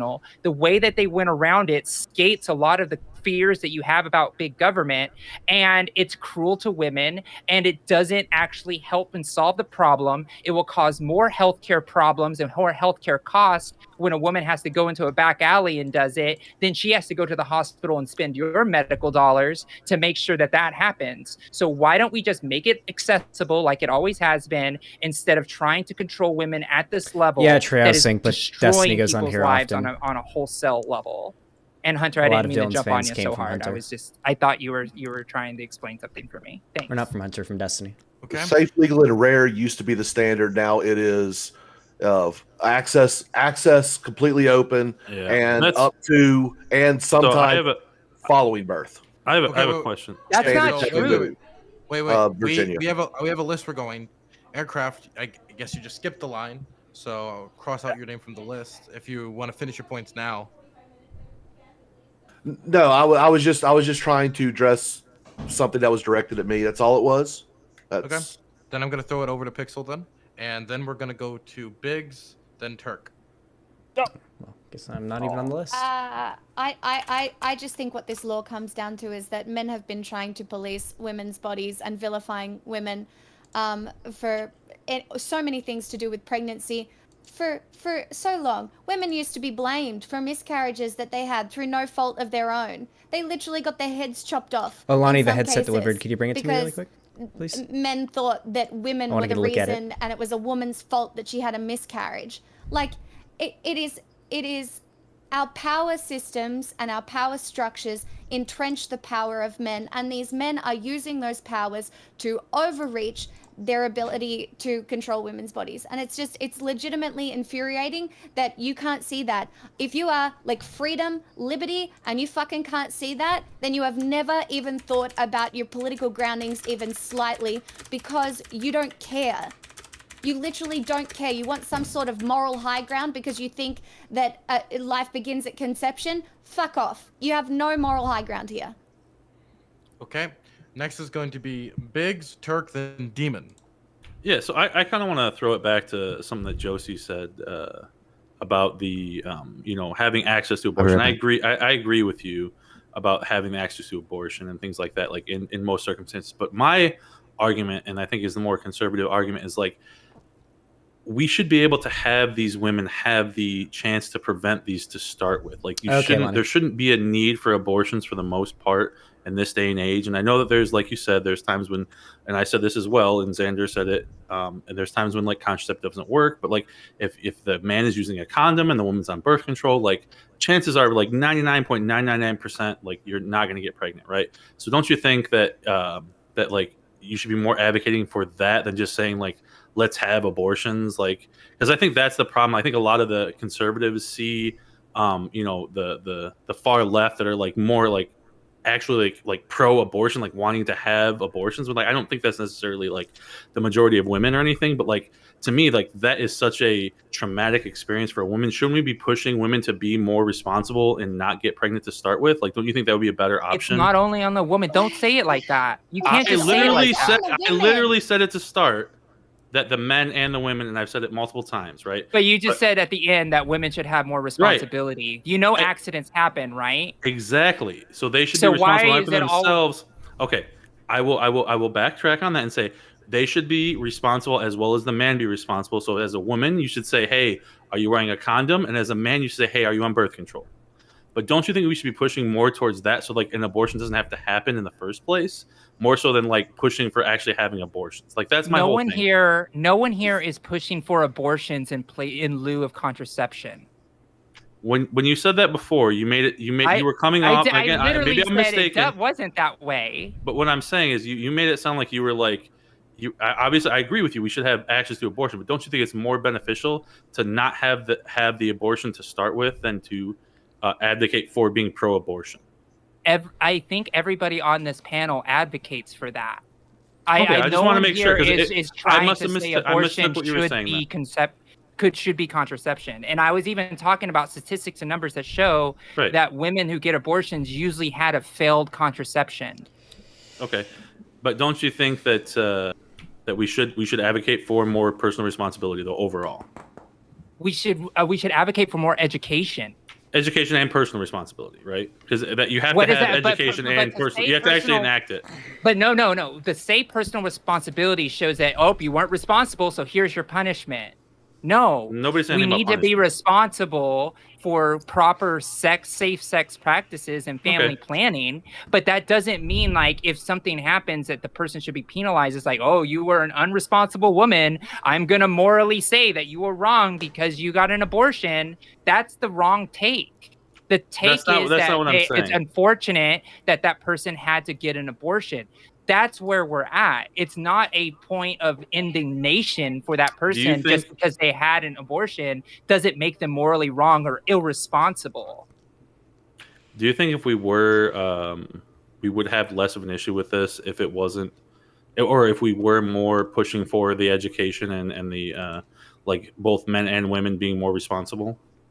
I think we would have a better place where we would have sex education taught in a way that was responsible, that teen pregnancy rates would drop like they do in Scandinavia, but there's still people pushing for abstinence only education. There's still people here in America pushing. There's still there, but the thing is, there are still schools who are opting out of sex education classes. Like there is abilities for parents to say, no, I don't want my kids to learn sex education. Like that stuff shouldn't be allowed. Right? Like sex education and family planning is very, very important. But even that in conservative spaces is still looked down upon and frowned upon. Like, they like to get a condom in a high school in Texas is not easy. It's not sitting in the bowl in the middle of the foyer. You have to go to the nurse's office. You have to ask for it. You have to go through the whole thing. I was born and raised in Texas. I know what it was like to get condoms and the stares I used to get I would go into those. Like, but do you have like? I mean, obviously there's like the free ones at like those health clinics and stuff like that. But like, there's a lot more access nowadays. I think. But when you're a teenager, how? I mean, you can go. I mean, if you can go to if you can find a place to have sex, you can probably find a place to find a condom or something like that. Obviously, like I know birth control might be different. Like I don't know the laws in Texas specifically about like if women can get birth control without parental consent. But I think Sparky said that you can. Do you understand that the fact that we're having this nuanced conversation about how good our sex education is proves that it's not great? And that is leading to the increase in abortions. I think it depends on where you're from. But I personally had pretty good sex education from both my school and my parents. But like that's another thing too is like parents need to be more responsible too, because like I don't think that necessarily kids should be. And again, I do agree with you. Like the conservative aspect of like especially like evangelical Christians and stuff like that, they say like no contraceptives. And I think that's bullshit. I think that's dumb, right? But I think that in those cases, that's up to the parents. But then those kids also have to deal with the consequences, and hopefully they will be responsible. And again, we can't always make sure that they are, but I think we should be pushing for more things like that to prevent the abortion from even having to take place, because abortion is such a traumatic experience. And I think that we can limit so the that. Personal responsibility thing, though, the problem with that is it really just puts all the onus, especially I think that earlier, I could be wrong, but I thought that earlier you said we need to tell women to be more responsible. That kind of just all involved.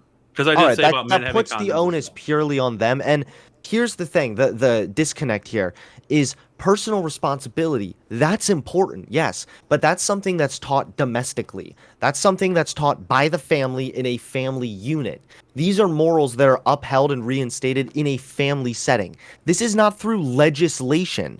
So, when we're talking about abortion, what are we going to do about actual legislation? Well, Yeah, I agree. restrictions don't work. So instead, we should be focused on providing contraception and improving our sex education. And I completely agree with that, but I'm just trying to say if we can get like, okay, so we're talking about like people that are trying to have an abortions now, but if we can nip it at the actual like root of the issue of like actually getting pregnant, that can So what would prevent be as many nipping it in people the of bud? getting pregnant. Yes, I love this. Let's Not having police men sex? coming. Never again. Let's just. I think it should be women, everybody. I think no both coming, parties should be no equally coming responsible. anymore. Okay, No more okay. sperm. We're abolishing sperm. You can't. That's it. You just can't. Vasectomies You for have to keep everyone! your I fucking agree. sperm I have a inside. great Take medicine some for personal that. responsibility for your fucking sperms, right? Okay. You Yeah. are edging only. Wait, you are not wait, allowed to come let's- anymore. okay. There you go. Done. We gotta move on because there's people on the list. I want to go to Turk. Then we have Demon Machine. Then Xander Hall. Yeah, so Nice. I'm probably going to only have the 1 point. So, Josie, you had a statement earlier saying that some percentage of these people that are going to no longer have abortions were due to failed contraceptives. Can you clarify that statement real quick?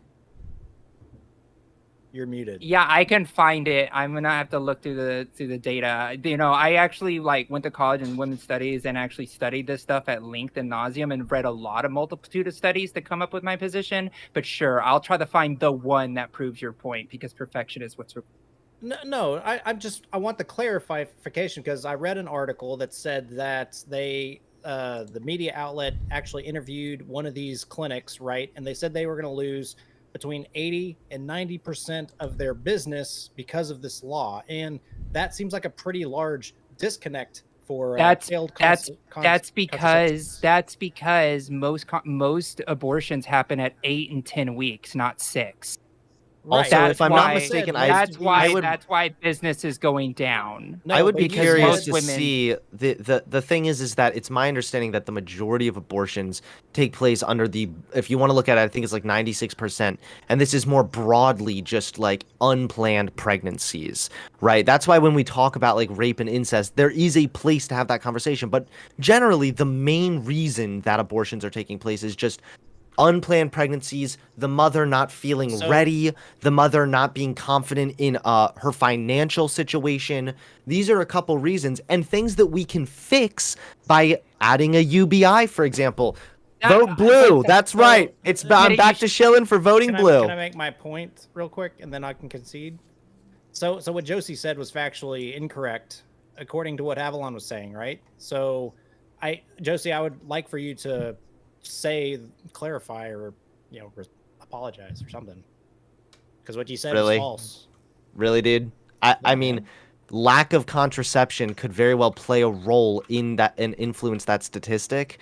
I mean, it is true that it's my understanding that it's a more broad reason for why people have abortions, but really, you want a formal apology? Are you kidding me? I want clarification. I want the real number. If you're going to make an argument that's based on false information, I want the accurate number. We're sitting here talking about this stuff. We have had countless people talk about bullshit with vaccine mandates and all of this stuff, and I pull up a statistic that I have to go and dig out, and now you want me to apologize because I haven't found it yet? You, dude. Hey, you don't have to apologize. I just want clarification so that I can be better informed. How about you take a fucking women's studies class and get some clarification? Okay, no, please don't. No. I'm cutting in here. Please You're don't. not the referee here. I am the referee because I'm begging you not to say go to women's studies to conservative. That's not going to convince anyone. It doesn't matter. By the way.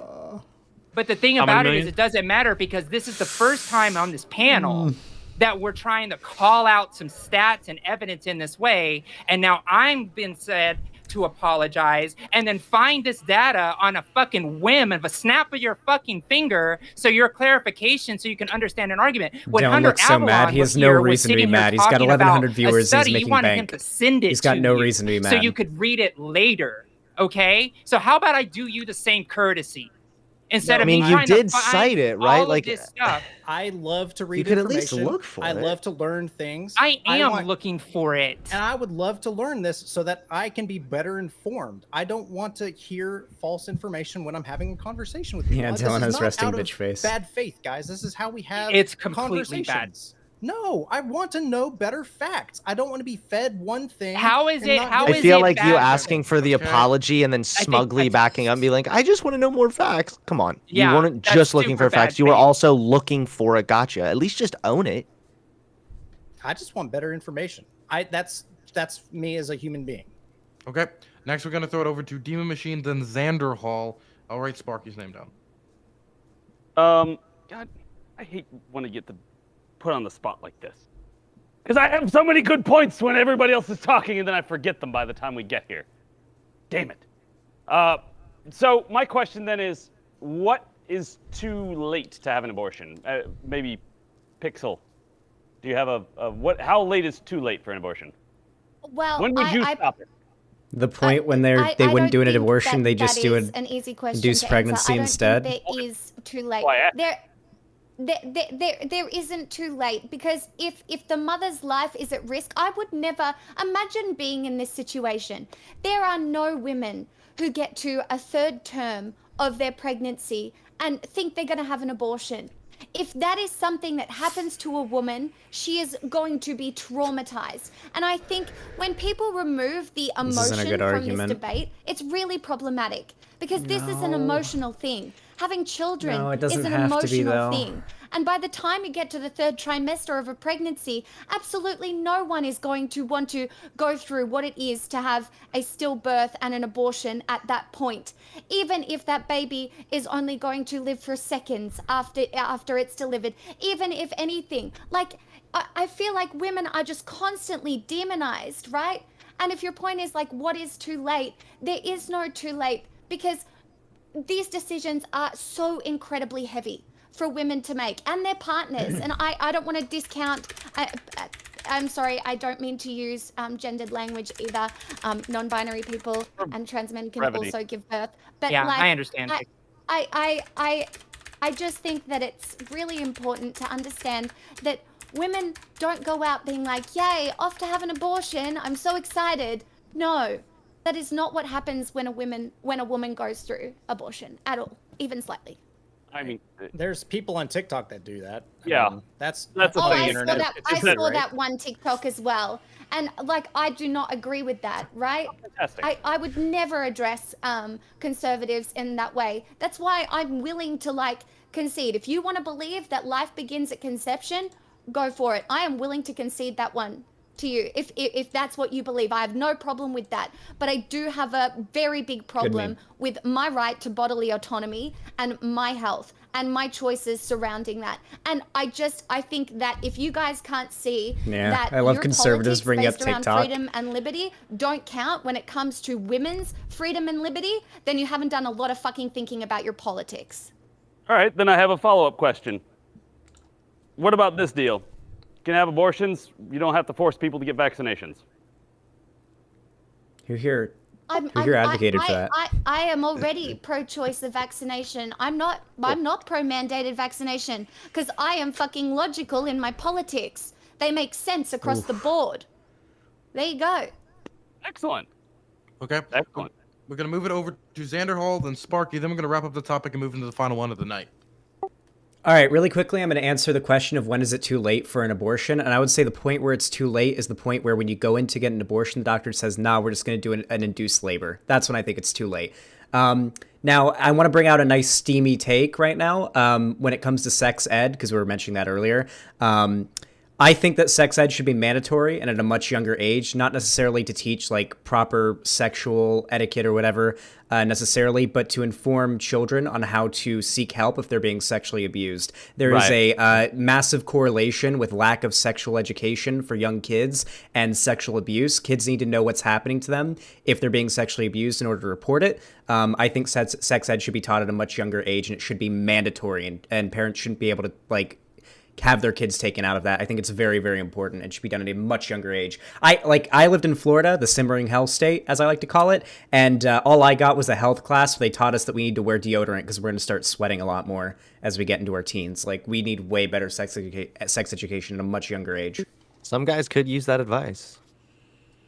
Okay, and we're going to wrap it up with Sparky before doing outros for this topic. Man, those are some banger points. Yeah. I wish I could hear them. Yeah. Look, when it comes down to it, look, it's about personal responsibility on both sides. Look, when it comes down to it, guys get girls pregnant, girls get pregnant from having sex. So personal responsibility needs to exist on both sides. Unfortunately, abortion is used as a form of birth control. It's because a lot of people in the past don't think of things like birth control. It takes discipline to do that. I get that. It gets a little difficult at times. I understand why women are upset about this. I get it. There are many men that are upset about it as well. Me, I don't like the way this one is set up. I thought it should be done more on a states' rights issue. But after all, I mean, don't like it, don't live there, I guess. That's really where we're going to have to go with on this one. Okay, now we're going to go into outros for this topic before the last topic of the night. I would just like to say, everybody in chat, hey, I would really appreciate if you checked out my YouTube channel. I am getting closer and closer and closer than ever to 50,000 subscribers. I'm at 42,200 at the moment. Trying to zoom in on that. I would really appreciate everybody in chat to just give it a quick sub. Costs you nothing. Helps me out a whole lot. And if you would like to sub and donate to the channel to support me more, I would appreciate that as well. I would also like to thank everybody in chat for being somewhat cordial. As always, chat never gets bloodthirsty at all. As we move into the final topic. Now we're going to do outro starting in the bottom right-hand corner with Xander Hall. Yeah, I just want to give my outro and just say the personal responsibility take that I've heard so much is just really stupid. It's not a policy. It's not a political action. It's just a thing conservatives say because it sounds nice and makes them feel good. Give me a perfect meritocracy and I'll give you a society where personal responsibility means jack shit, okay? This law is dog shit. It's stupid. It should never have been passed, and I feel like I made my point plenty well before this. Okay, I'm going to throw it over now to the Turk. For the sake of conversation, I'm going to read the studies that were sent to me, so thank you. Okay, now I'm going to throw it over to Pixel Smixel. I think I've made my position here pretty clear. I'd also like to point out that there has not been one point made against the civil liberties argument that I made. Not one opposing argument, because there isn't one. You're contradicting in your politics. Other than, I think it's Bigsy in the middle there. I'm sorry if I got your name wrong. But I think you have a pretty reasonable approach to this situation. But I legitimately think that it's very obvious that pro-lifers use some sort of moral high ground or basis of conservative or religious thinking to frame their beliefs. And I don't know why personal responsibility has come up so much. It's like you've spent way too long listening to Jordan Peterson.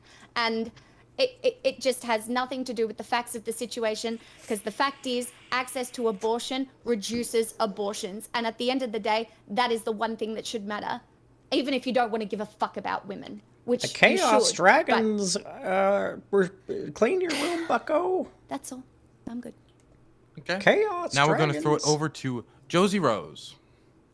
Hi, everybody. If I'm dancing, it's because I got a hype train going because those last points were too based. So anyways, I'm just going to keep on harping on Yeah, what chat, I why was aren't you saying. fucking donating? I'm I know gonna you all get echo paid on everything Thursdays. That Pixel said. She's 100% right on all of that, especially with the I know when civil paychecks liberties. come in, guys. And really all we need to do is give Where the people donos safe at? and legal access to abortion. Because it's going to happen and it's going to hurt people. And if we try to restrict it in any It's way, Friday, it's though. only going to It hurt means y'all people got who are paid yesterday socially at midnight. economically disadvantaged because of the fact that they don't have the ability to just jump across Okay, don't state donate, lines and get Treehouse. these things to happen. And in the studies that I passed, There was the fact that it was, let me give the actual number here. Oh no, it went away. But most of people like in the 90 percentile get abortions approximately at 13 weeks. So the fact of the matter is that's where we're at. And people get these abortions, and the reason they chose 6 week arbitrarily is because they know the fact that most people get abortions shortly after that in their first trimester, so or during right at the cusp of the second. So that's where I'm at. I'm going to stand for this. I'm always going to stand for this. I think Texas is irrepressible. I think that the Supreme Court not hearing this is a complete problem, and I hope that we actually pass a bill that actually does support and make sure we codify into law the Roe v. Wade decision. Okay, now I'm going to throw it over to Hunter Avalon. Sure. So, yeah, my point still is just we need to focus on policy that extends contraceptive, sex education. We all know the spiel. The entire Texas bill, yeah, it doesn't seem to be a good thing. It seems to really set a dangerous precedent overall. It's my understanding, and I could be wrong, but it's my understanding that the Supreme Court is still planning on looking at this.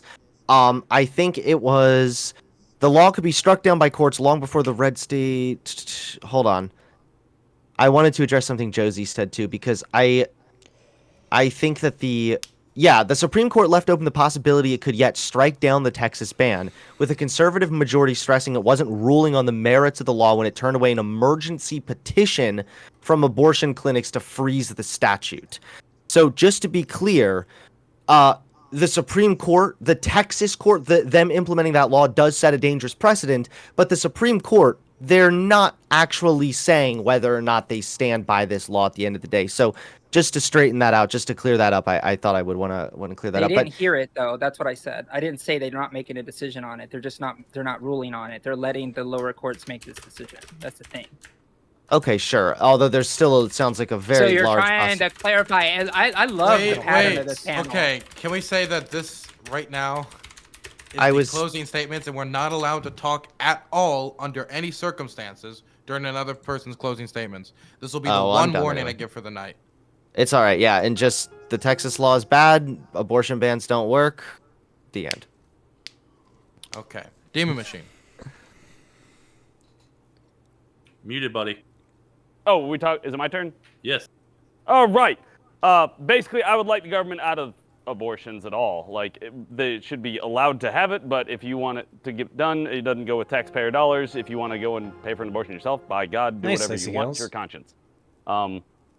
That's pretty much it where it comes to that. This law, it sounds pretty trash. I'll give it a good old look over and read the thing, but it also seems like it's kind of a reactionary to what Virginia did, where they were almost post-birth abortion. Like, we'll make it comfortable, and then we'll decide what to do with it, and that is also kind of disturbing. I don't like disturbing things on either side, so... That's factually false, by the way. What? Hunter! Sorry. Hunter, you need to come Sundays. Then you can yell at me all day. So, I guess that was my entire point there. I would like to get the government out of it. They can't rule up or down.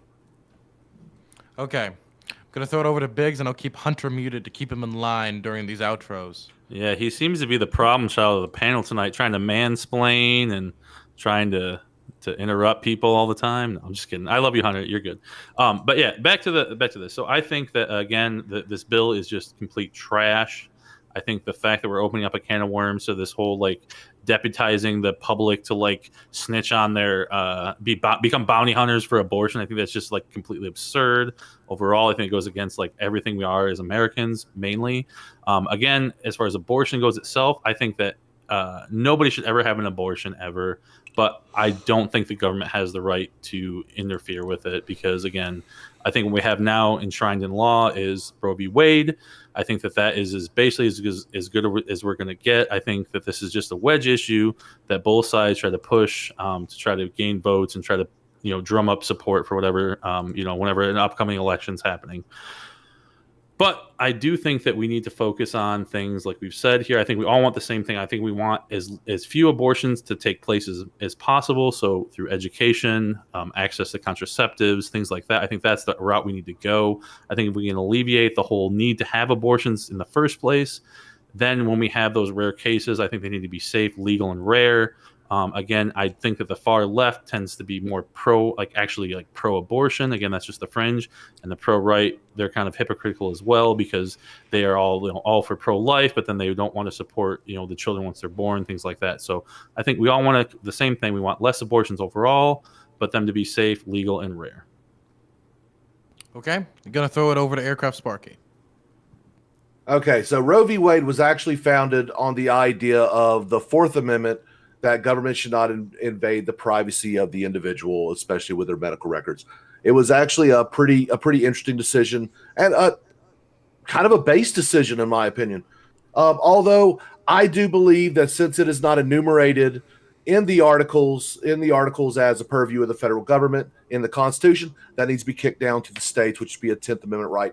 That is where I would have loved to have seen this argued on, but no. Someone did a little sneaky stuff when it comes to how they wrote up this law. And yeah, it's kind of disgusting feeling that they're empowering the neighbors to actually advocate for the rights of the child in the womb. It's an invasion of privacy. I'm not a big fan of it, but I am happy with the fact that it is going to limit abortion because I am an abortion abolitionist. I do not like the idea of killing an innocent human for the convenience of, well, whatever. Personal responsibility needs to exist.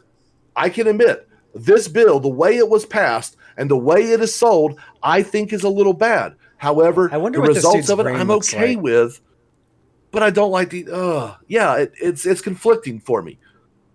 Personal responsibility, rights of the child inside the womb. My goodness, everyone wants to talk about the woman's right. Well, what about that potential human? What can that potential human be? Could it be the next Einstein? Could it be the next monster? We don't know, but we need to give that child the opportunity. I feel like I'm seeing a road sign. Okay, that's why we should get everybody vaccinated. Florida. So That baby could have been Einstein. What if Einstein? What if Gandhi had been aborted? You can speak on a topic like this is during the intro to the next one. So if somebody said something during the outros you object to, you can still talk about, but only during the intro to the next topic. The last topic is the media treating Biden fairly? Recently, with his Afghanistan withdrawal, we've seen a lot of different perspectives put forward on Biden and his portrayal by the media. So the question is the media giving an accurate portrayal of his administration? They're being too nice to him, or are they being too aggressive with him, or whatever you want to put it? So is the media treating him fairly? We're going to start in the bottom right-hand corner with Xander Hall. Yeah, I think overall the media has treated Biden about exactly how I expected from the start. He doesn't draw up as many clicks as Trump did, so obviously you're not going to see as much attention on him as you would with Trump being in power. But I think especially with the Afghanistan thing, I think that the media's been, frankly, a little bit too nice to Biden, believe it or not. Yeah, I actually think that in comparison to Trump, the media's been a little bit more charitable towards him. And obviously coverage has been more spotty in comparison to Trump because he's not as entertaining and doesn't draw as much clicks. I really do think it's a matter of, for a lot of especially non-mainstream media organizations, to focus more on what's going to get the most attention when it comes to their coverage. And I don't really have any strong opinions on this particular subject, but those are my thoughts. Okay, next is the Turk.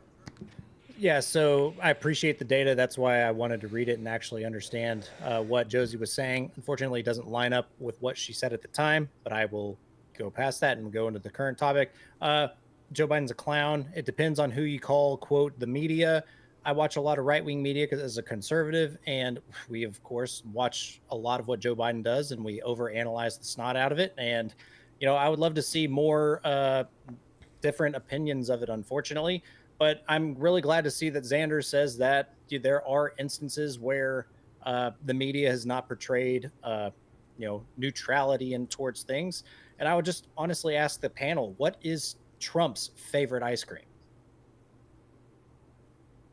Okay, I'm going to throw it over to Pixel Smixel.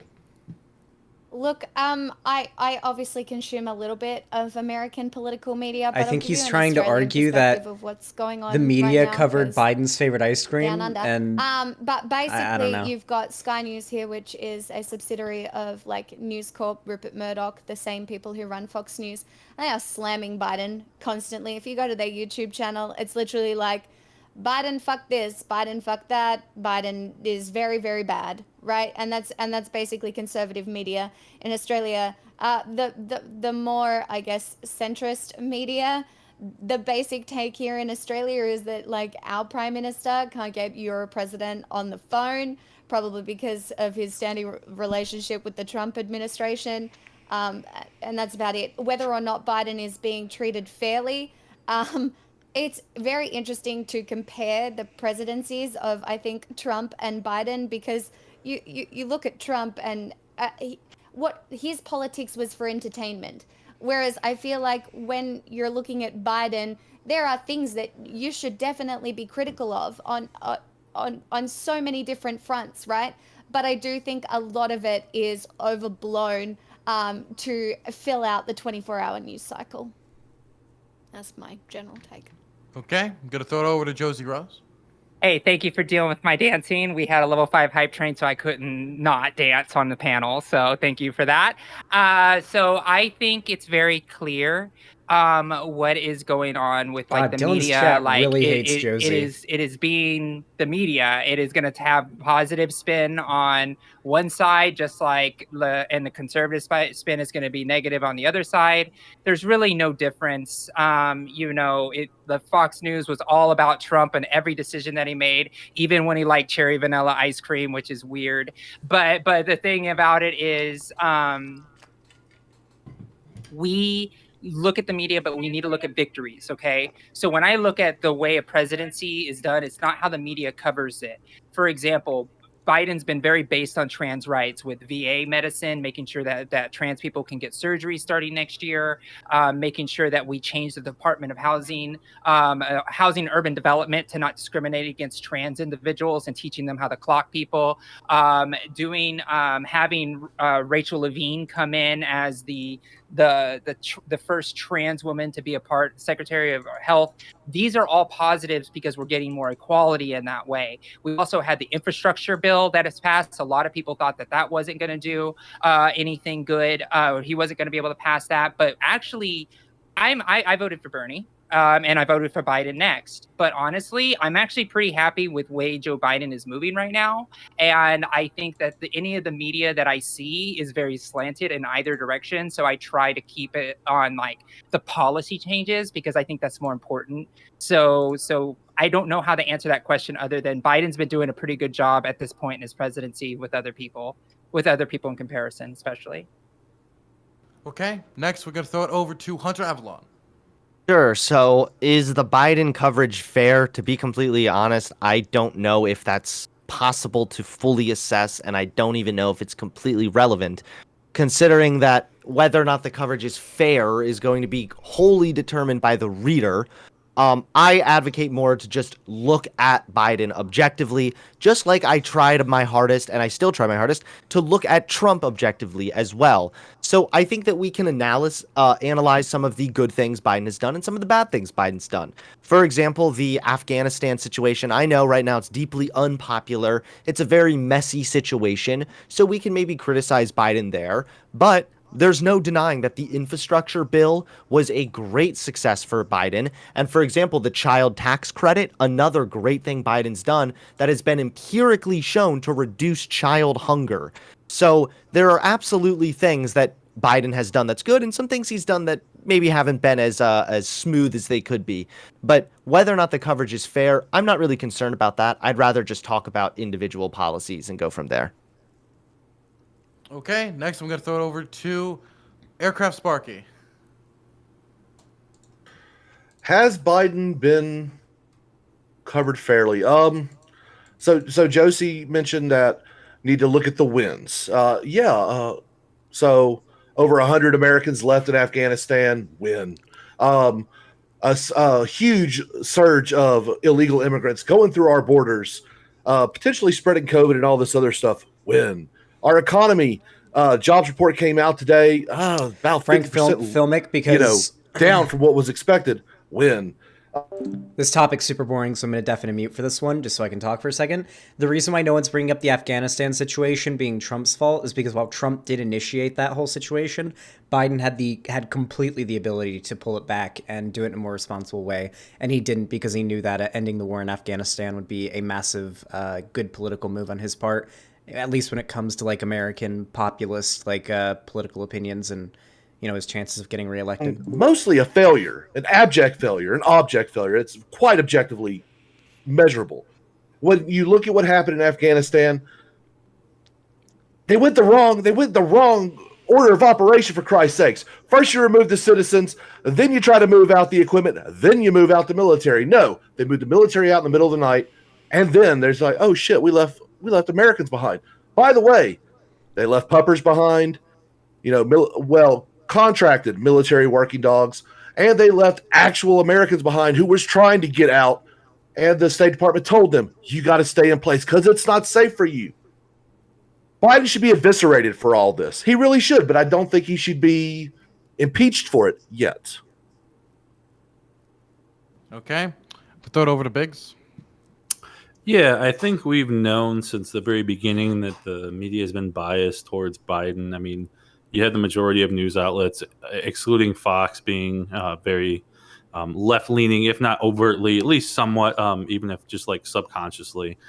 We've had things like the Trump walking down the ramp and him saying like, "Oh, does he have a neurological disorder?" And then, Biden tripping 3 times walking up to Air Force One, and then say, "Oh, it was the wind. And, he's fine. It's the wind." Things like that. And you had the whole the tweet when President Trump said like Kofifi or whatever it was because he like mistyped in fat fingered a tweet or something, and then you have like Biden saying true Namba Shabbat pressure and Batakath care and like all these like crazy like nonsensical like statements not being able to finish like the thing and that whatever, and it's like they completely deflect for him all the time. Then you have the issue with like the Hunter Biden story before the election, like, oh, magically, like they shut it all down. And then, oh, after the election, a month later, like, oh, yeah, by the way, this was actually real, blah, blah, blah, whatever. So they've been basically covering for the whole time. Now we're actually finally seeing people kind of getting fed up with this. And I think that this whole Afghanistan thing is finally the straw that broke the camel's back. And now we're actually seeing some type of pushback because like I think that the mainstream media outlets are kind of like saying like, hey, we can't keep lying for this guy anymore. He's like obviously, faltering. Like Sparky brought up with the jobs report wasn't even 50%. It was actually less than a third I do of not what they care expected about and things Hunter like that. Biden And they'll blame smoking they blame the crack Delta and variant getting and things like pussy. that. And I a really lot of could states not are shutting care down because of that and things any like that, less. which is it does make sense.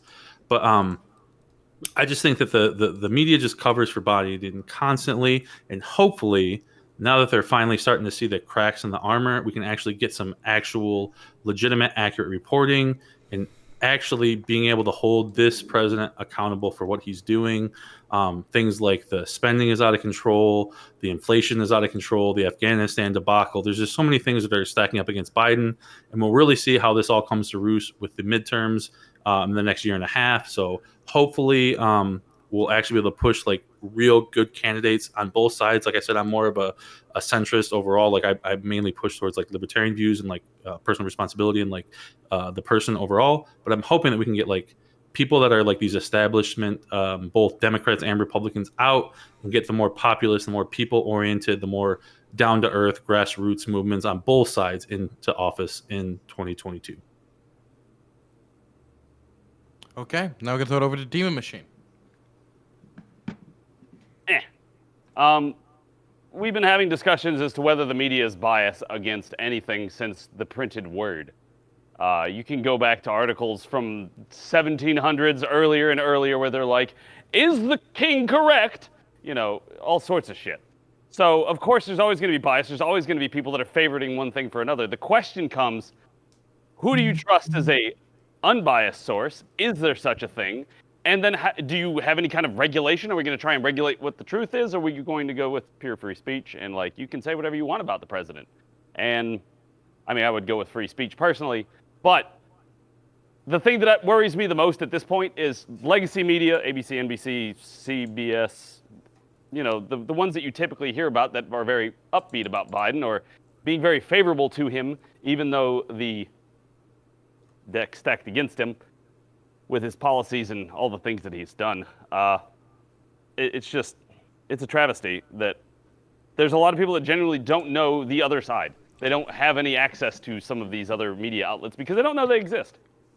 And that's going to be a problem.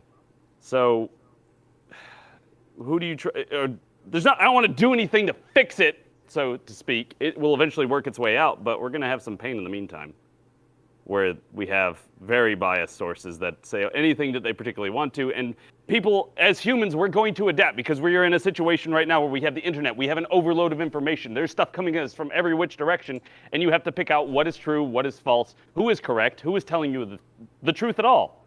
So that'd be my opening statement. Okay, it is open to the room for the last topic of the night. Okay, so I just want to go out real quick, and I was reading the jobs reports and the jobs numbers. This drop was actually expected because of the Delta variant's rise and the virus surging, and it actually does trend correctly. And yeah, Turk, you want to look at two articles. You can look at them on the Washington Post and New York Times. You also can look at them on the government reporting website. You can use Google.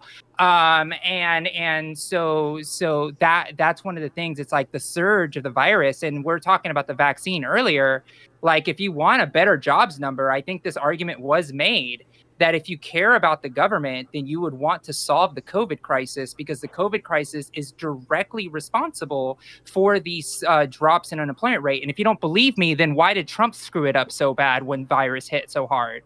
So the fact of the matter is, this is completely normal and expected, and I think that Biden has been doing a good job. So the chickens come home on the roost. And as a Navy veteran, I'm happy we pulled out of Afghanistan. I just want to say that too. So do you think the economy is doing well? Let me speak. Let me ahead, speak. So what was the expected job growth number? So the estimated 56,000, something like that. No, I want her to speak. They'd been shooting No, for. I want her to speak. Josie, what was the expected jobs growth number for? I think it was. You're muted, Josie. You're muted. The unemployment number jobs was growth the rate. number. Jobs growth. The percentage. The Jobs growth percentage. It number. fell by 5.2. I'm answering your question. They expected not it to the drop to question. 5.6. No, the jobs growth number. I'm not a fucking data. I am a data scientist, but I don't have all of this information in front of me. You like spouted this. out data at me a second ago. I did. I just said But you can't defend 5.2 the data, you unemployment just printed rate. it out. All right. No, I just 720,000. Yeah, Or- And what was the actual 720,000. job number? It was 235. So that was growth. No. Yeah, no. Because we gained said- 200,000 numbers. We gained 200,000 jobs. Yeah, but the unemployment rate still fell at 5.2%, which is good. That's not the expected. question I asked, but that's fine. That's fine. Whatever. I mean, we're talking about media biases, right? So why aren't we talking about the numbers that are right? So we I mean, still you led off grew. with the job growth numbers, and they were completely off by like 500,000. But that's I didn't even say it. I didn't even give you an aggregate number. I gave you a percentage. Jesus Christ, dude. You know there's a difference, right? Between 500,000. Apparently, you need a little bit of education about this. We don't need it. We don't need So it. yeah, we don't need it to be it- like Okay, that. so It sounds like I do want to What? get back to the topic in question. I would love to get back to the topic. Okay, so I'm gonna throw it over to Biggs to get us back to the topic. Yeah. So, but I think it's pretty clear, and I think that basically everybody on the panel here can agree that when you have the majority, I think the main three such a boring networks, topic. ABC, NBC, CBS, and then I guess you can count CNN, are very left leaning for the most part. Again, they do have, like, they write bad things about Biden because they kind of have to, because when he fucks up, they have to write bad things, right? And then you have Fox, who's always going to be probably anti-Biden, and they were in the reverse with Trump, right? But I think the issue here is when we actually look at the one-to-one correlation between how the media handled Trump versus now how they're handling Biden with kid gloves, not only like the fact that we have like just like the articles that we read online, but the actual questions they're asking Biden are just so absurdly childish and just so low brow that like how do we not see that they are treating him with kids' gloves, that they're afraid to ask him like real challenging questions, and when they actually do, he does weird ass shit like get real close to the mic and whisper things, and then he talks about like touching like kids touching his leg, like just like weird shit. Like, how do we not see Talk about that strawmanning that they're being very, very cautious with Biden from the very beginning, and then now we're actually finally seeing a pushback. Like, I'm glad that we're seeing that now, and I hope that it continues. But like the fact that we've seen it along the way for the first 6 months of his presidency, I just don't know how you guys can deny that. Well, because it depends on what you're looking at. You can look at the left-leaning Any of his sources. press conferences? You can look at the left-leaning sources and get some maybe more like pro-Biden coverage, and then you can look at Fox News, which is the What about his biggest... actual his actual news conferences and taking questions like on the fly? Like how I many don't know, times have we seen him actually take questions? He has.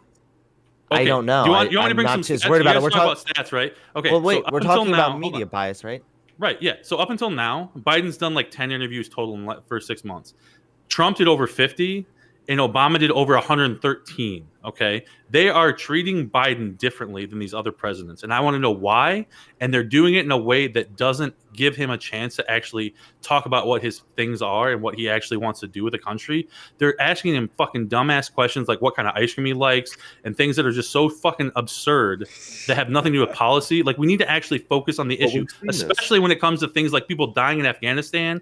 And I agree with you, Rosie. Like, I'm so glad we pulled out of Afghanistan, but we fucking did it terribly. And I think we can all admit that. And I'm so glad we're now finally holding him accountable for that. But No, Trump Biden- was the Biden one that that he did the negotiations with the Taliban. I actually have a did. data source right here from Pew Research Center. This is at the 100-day mark. This was before the Afghanistan thing, which there's only been more negative coverage since then. I know. That's exactly what you're looking at. At 100-day mark, coverage of Biden has been slightly more negative than positive, varied greatly by outlet type. But when you look at the actual comparison of all the other presidents, you'll see that it's very actually in his favor. So actually look at the actual data before you start. Sure. So that yes, they may have had. Wait, hold on. Stop being snarky. Okay, they may have very well be more nice to Biden than fucking That's Trump what we're or talking something. about. And all of the presidents in the past, right? If you look at the data, they have stuff. I don't know. If we're looking at broadly, the data that you're looking at goes all the way back to Clinton, right? Did you scroll down? I looked at that exact same thing, just so you know. Okay, good for you, buddy. Good for me. Yes, I know. I was prepared for this, by the way. Okay. We've seen this before, though. We've seen the media cover for a president before with the same types of problems, and I'm talking about Reagan and the latter years of his presidency. Look, if you've ever had anyone in your family who is suffering from dementia or Alzheimer's, you've seen that look.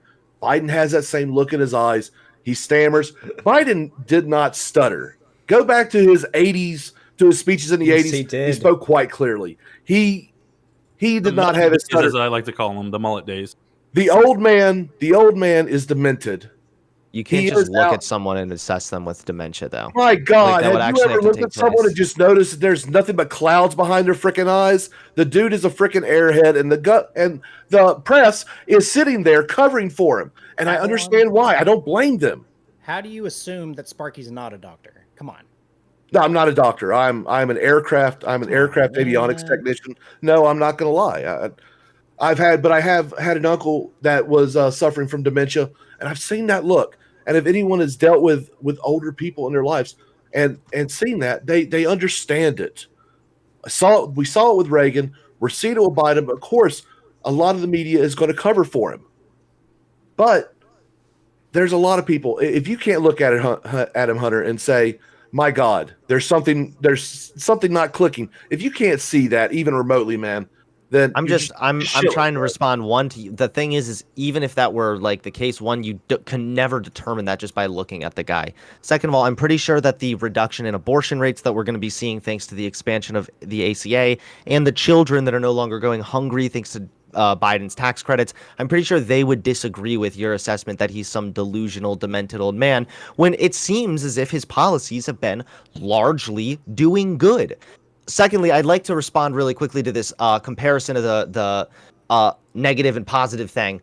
yes, you're correct that Trump was 44% negative assessment, whereas Biden seems to be 32% negative assessment. So when we're at the neutral, though, we're at equal amounts of 45% at neutral coverage. So yes, Biden is not getting as much negative assessment as Trump, but that's not just media bias. We could also look at that as the president and ask ourselves, was there perhaps more of a reason to criticize Donald Trump? Was Donald Trump more of a polarizing figure? Did it benefit them more to criticize Donald Trump? There are a variety of ways that we can look at this, but if we want to look at Biden's coverage in the first 100 days, it has been more negative than positive. Well, I'm not even worried about the negative to positive ratio. I'm actually talking about holding a president accountable for the actions, the decisions that is made. When they repealed the Remain in Mexico order, our southern border got crashed with a bunch of illegal aliens. And of course, the media go, "Oh, there's nothing to see here. There's no crisis." As he goes and fills the children in cages. You know, the same thing that people were bitching about with Trump. Biden is doing the exact same thing. And there's not Ocasio-Cortez with her little photo op crying at an empty parking lot, pretending like she gives two shit about people down from Mexico. That's and pretty now fun. we have 13 dead. We have 13 dead military members, 1 corpsman, and 12 Marines. A good bit of them actually raiders, and for some reason, people aren't really making that much of a deal. Dylan Burns on his own channel, when it was brought up that he was checking his watch in the middle of the dignified transfer, he said, "Yeah, I don't give a shit about that because y'all don't give a shit about the military." People actually the Afghanistan thing. If you're so heavily against the are you against the Afghanistan situation? I was for the pullout. The pullout was done improperly, and it's because it was already planned out, and the plans were changed. This has all been confirmed through the Pentagon. For Christ's sake, why did you vote for Donald Trump? Because Donald Trump's original plan was to actually pull out sooner with even more. Disregard for the Afghans and everything. It would have been an even messier situation. You actually know why that he was planning in May. Because I could break down, because I've actually been there. I know what it's like. Okay, go ahead. You want to know why? Yeah, educate me. It's a seasonal thing. Okay, when you're up in the when you have people stuck up in the mountains, you need passes and stuff to actually thaw out and stuff. May would not have been a bad time because the fighting season starts right around the beginning of May. So yeah, it does make sense. You wouldn't know that. You got to go there to understand that kind of stuff. It's all good, man. I'm not. So I support the pullout. I got it. So white men can't talk about abortion, and if you're not in the military, you can't talk about this issue. Got it. Yeah, apparently so. I was in the Gulf on Afghanistan. Does that count enough for you as qualifications? I mean, Sparky? No one. I don't think if you've actually stepped foot in the country, I don't think you understand what the terrain's like. Oh, this Sparky guy has a spark plug for a brain. Like everything he's saying is just like a complete fucking contradiction. There's no need to ad hom, okay? If you don't have good points, fucking make better points. Don't fucking. No. I think I've had pretty good points this entire time. But I mean, if you moved out of your mother's basement, maybe that would help you. Actually, I'm in the basement of my own house that I own, but thank you. Also, I'm okay insulting people on a panel. That's when you come on a panel and you say dumb shit, I'm going to say that I think that you're dumb to your face. It makes you look bad. Okay. I don't care about how I look. I'm more concerned about telling the truth. Optics comes secondary. Okay, and optics what truth certainly. Are you telling that? He's trying to literally tell you about like the seasons and the mountains and why that it was strategically beneficial to pull out in that season. But you're not listening, and then you ad hom. I think he deserves an ad hom after this. We've been talking now for almost 4 hours, and everything he's been saying has been contradictory. He has no best argument you can make, then I'm fine with that. But I think we should continue on. All right, due to extenuating circumstances, I want to bring up my topic real quick. Is that okay? Sure. So let's talk back at ice cream, right? Because that's the most important thing that all presidents could ever talk about. Josie, what media outlet did you get the cherry lime, whatever it was? I don't care really. What media outlet did you get it from? Insider. Okay, and are they a popular mainstream media outlet? I mean, it's kind of what they do is kind of like celebrity fluff pieces on people all the time. So I mean, they're just an entertainment platform. You asked the silly question about ice cream flavors, and that's fine. I mean, so if I go to Google, right, and you Google, does Trump like cherry vanilla ice cream? You get the Daily Meal, Business Insider, Chicago Tribune, Trivia Hive, Chef Pencil, Insider again, Business Insider, they might be different, and then India.com. So, maybe two, maybe three major media outlets, right? I guess. I don't know. Okay, so we'll take that and then go and like Google what is Biden's favorite ice cream. Just Stefan and You got play Fox Gario News, again. Obviously, Today, People, PBS, Yahoo, E Online, New York Post. I wish. Pop Sugar, Spoon University. So the last two are kind of dumb, but you would say that more major media outlets reported the favorite ice cream story than for Biden rather than Trump, right? Yeah, but if a reporter that doesn't make a difference. It was both asked. They both asked the question. But they reported. That's the topic that we're talking about tonight. So you're saying because more media outlets reported the ice cream flavor of like the president, that makes the president more likable? No, that going to the topic, it's that the media is reporting more favorable stories. But you Trump. literally found them on both sides. No, we found more mainstream media Biden posts. I disagree with your premise. That's fair. That's fair. That's all I wanted to say is I found more mainstream media posts about Biden's favorite ice cream than I did with Trump. But I appreciate being educated that cherry vanilla is Trump's favorite. So This just seems like who gives a fuck. Exactly, it's fucking like, stupid. Media is more willing to throw out fluff pieces to try and prop up Biden at this point in the game. That they're willing to do things that would be unusual if it were any other president on there, where they're like, you know what, Biden. I mean, his dog.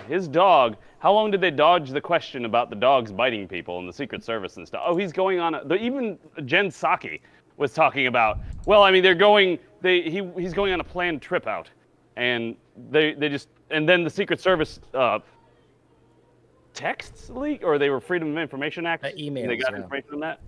What was that? The emails, the Freedom of Information Act emails, yeah. And so that turned out to be a little bit more. I mean, feel free to interrupt me anytime. Like, if you got something to say it. So, one of the back and forth.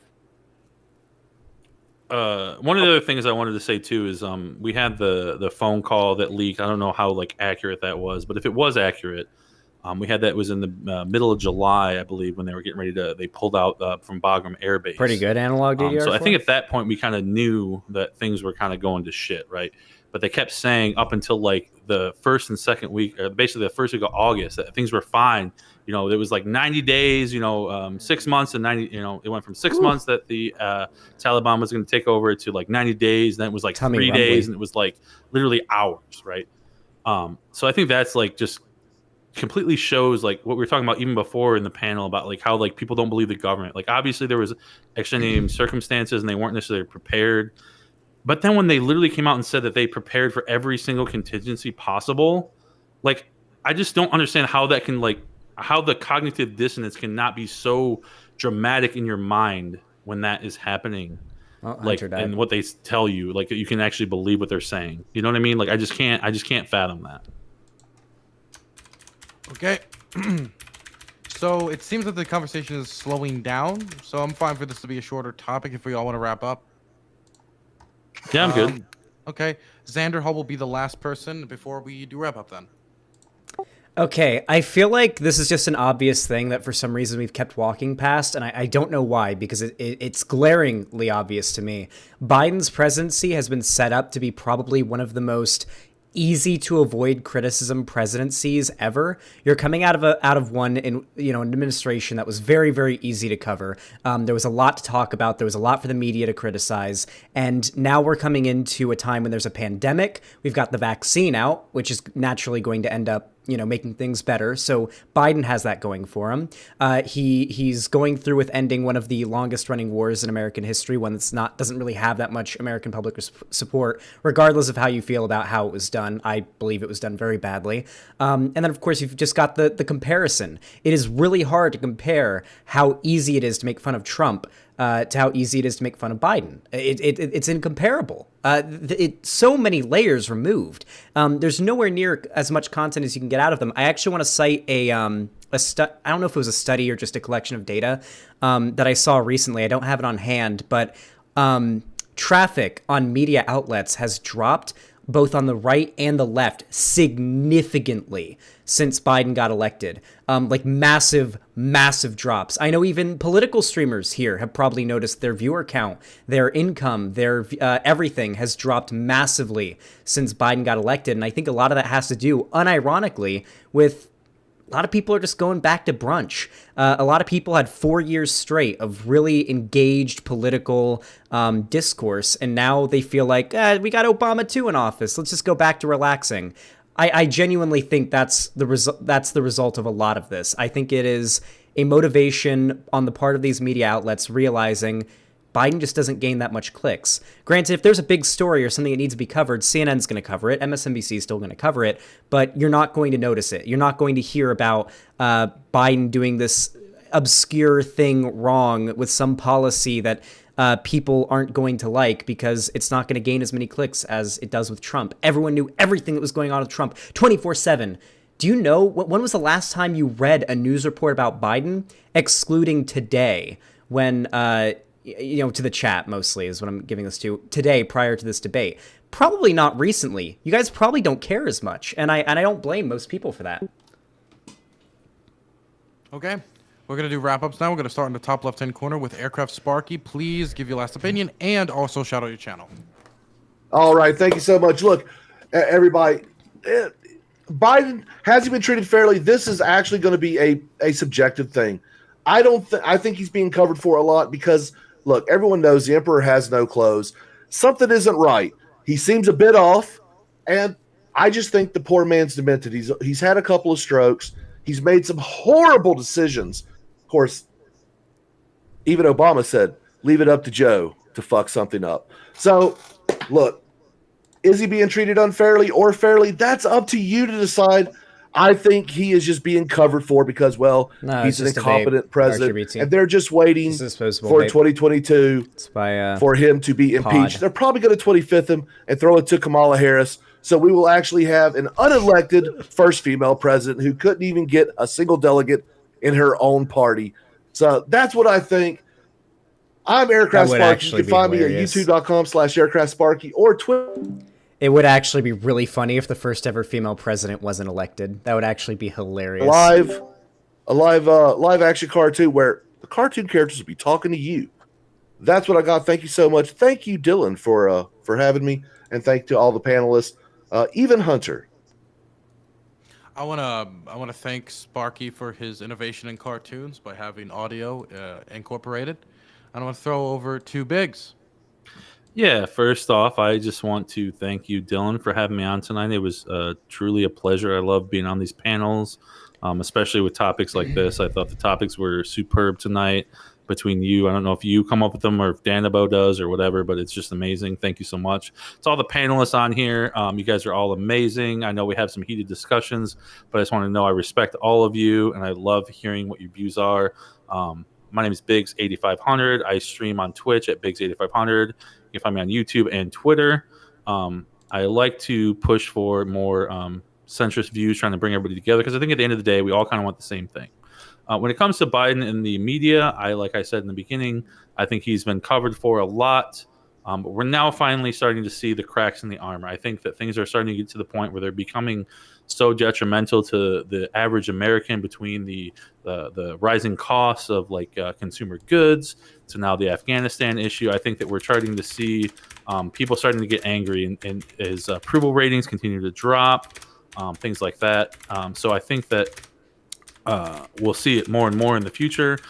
Hopefully the media will hold them accountable to the best of their ability. And if not, hopefully we'll be at least the people to see through that. Hopefully in the midterms, we'll see some more people being, the establishment people being brought out, and more populist people from both the left and the right being brought in. And that way we can actually have the government for the people and by the people. I think we've kind of gotten away from that in this country currently, and I think we need to get more towards that. So thank you again, Dylan. Thank you for all the panelists. You guys are all amazing. Everybody on here that streams, give all these people a follow, give them a sub. They're amazing. They put in a lot of work into this. So just it's hard to do this type of stuff, staying up on all the current issues and things like that. So just thank you all. You guys are all amazing. Thank you so much. Throwing it over to Demon Machine. So basically, I think it seems like there's a bias towards Biden because basically they can't report negative things about him unless they absolutely have to, or else they would be basically fired for journalistic malpractice. But they are trying to cover up, or in the legacy media or the mainstream or whatever the term you want to use to describe these things, they're all over YouTube, alternative media, all over it, doing whatever they're supposed to do. And it'll eventually work itself out. But for the time being, it's pretty sad to see. And they're going to go down kicking and screaming. And that's about it. Like, just check and make sure my address isn't on here or anything. Yeah, thank you for having me on the panel and all that good stuff. Like, I appreciate it. No problem. I hope the car survives. Gonna throw it over to Hunter Avalon. Here it is, chat. The new headset.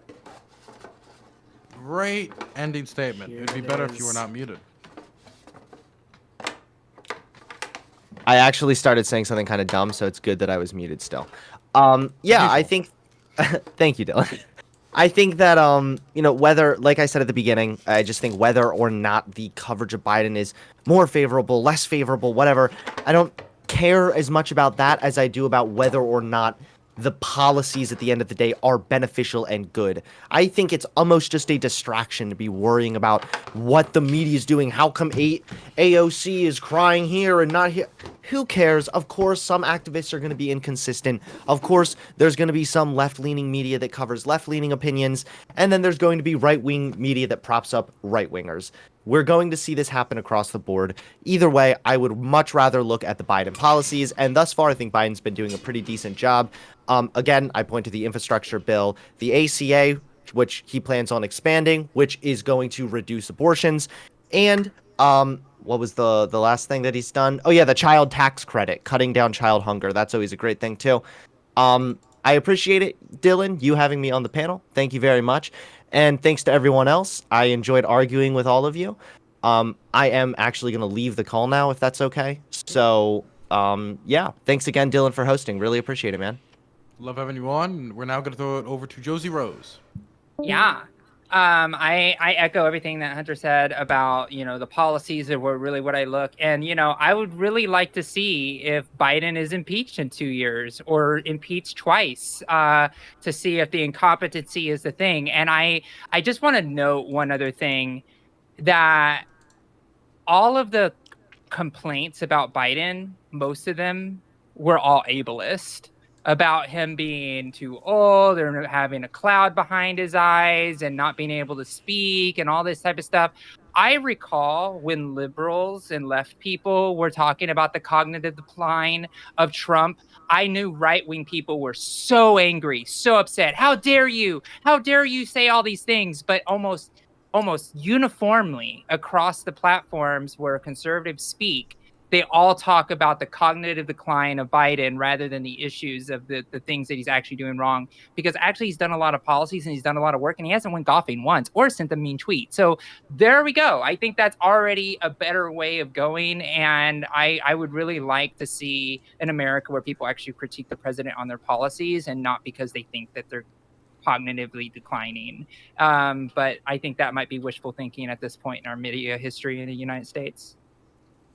Okay. Now I'm gonna sorry. You can find me at Josie Rose C at twitch.tv. I'm sorry, I closed all that out. And just to let you know, we are starting a D&D game called Awful Good TV. So if you want to check it out, go to Awful Good TV. That's what we're going to do. I almost forgot to bury the lead about who I am. So you can find me on Twitch at Josie Rose C. Thank you so much, everybody. Thank you so much. I'm now going to throw it over to first timer, Pixel Smixel.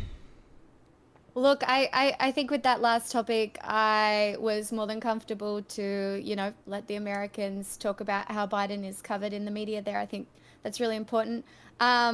the discussions that we've had tonight have been super interesting. If you are interested in a more global perspective of what's going on in America, it's very interesting. From Australia, we're like your shit little brother, and we kind of copy everything you do, but like not quite. But it's very interesting how American essentialism plays into the Australian political landscape, and I do a lot of coverage of that on my channel during the middle of the night American time. So generally most of you will be asleep when I'm streaming, but I do cover the news in a pretty solid news voice most nights at twitch.tv/pixelsmixel. And Dylan and Danabo, thank you so much for organizing this. This is my first time and I was really nervous. So hopefully I did okay. But yeah, thank you so much for having me on, and yeah, I've enjoyed it. You've done a really good job, and I can't wait to have you on again. Gonna throw it over now to the Turk. Yeah, so I've been on a couple of different panels with Dylan talking about media bias, and as much as people hate to admit it, yes, there is a liberal bias towards the media, and for Biden, it's unfortunately just not showcasing some of the deficiencies within his administration. You know, I'm with Avalon on this one. We should be talking about policies and whatnot, and I don't give a crap about his favorite ice cream. So the media shouldn't be reporting what his favorite ice cream is. We should be talking about what really matters when it comes to being a president, how he handled Afghanistan, how he's handling the border crisis, and of course, how he's handling the Texas thing, because he's obviously against that, and him and Kamala are both posting all over social media how they're going to fight this thing. So it's like, media is being selective in how they want to report it, and unfortunately that proves the case that the media is, you know, taking it easy on them. So I'm Turk. I stream science and tech over on Twitch and YouTube. This is the portable PlayStation 5. You'll see that video next week. And if y'all like all sorts of other science stuff, y'all can follow me there or follow me here on Twitch. I doubt anyone in your audience will, but the option's there. Now we'll throw it over to Xander Hall to wrap us up. Yep, my name is Xander Hall. You can find me on YouTube, my website, xanderhall.com/live, and Twitch. I talk about politics and all sorts of stuff. And yeah, that's basically it. Sometimes I play Rust. I'm a recovering Rust addict. Happy to have you on. Thank you all for coming on the show. I hope you all have a blessed weekend. I'll see you guys hopefully on a future show. Bye-bye. Bye. Bye.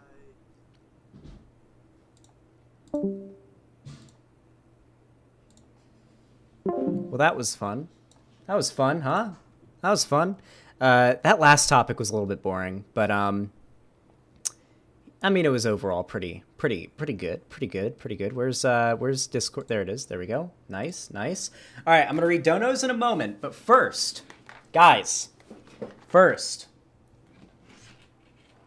it has arrived. It has arrived.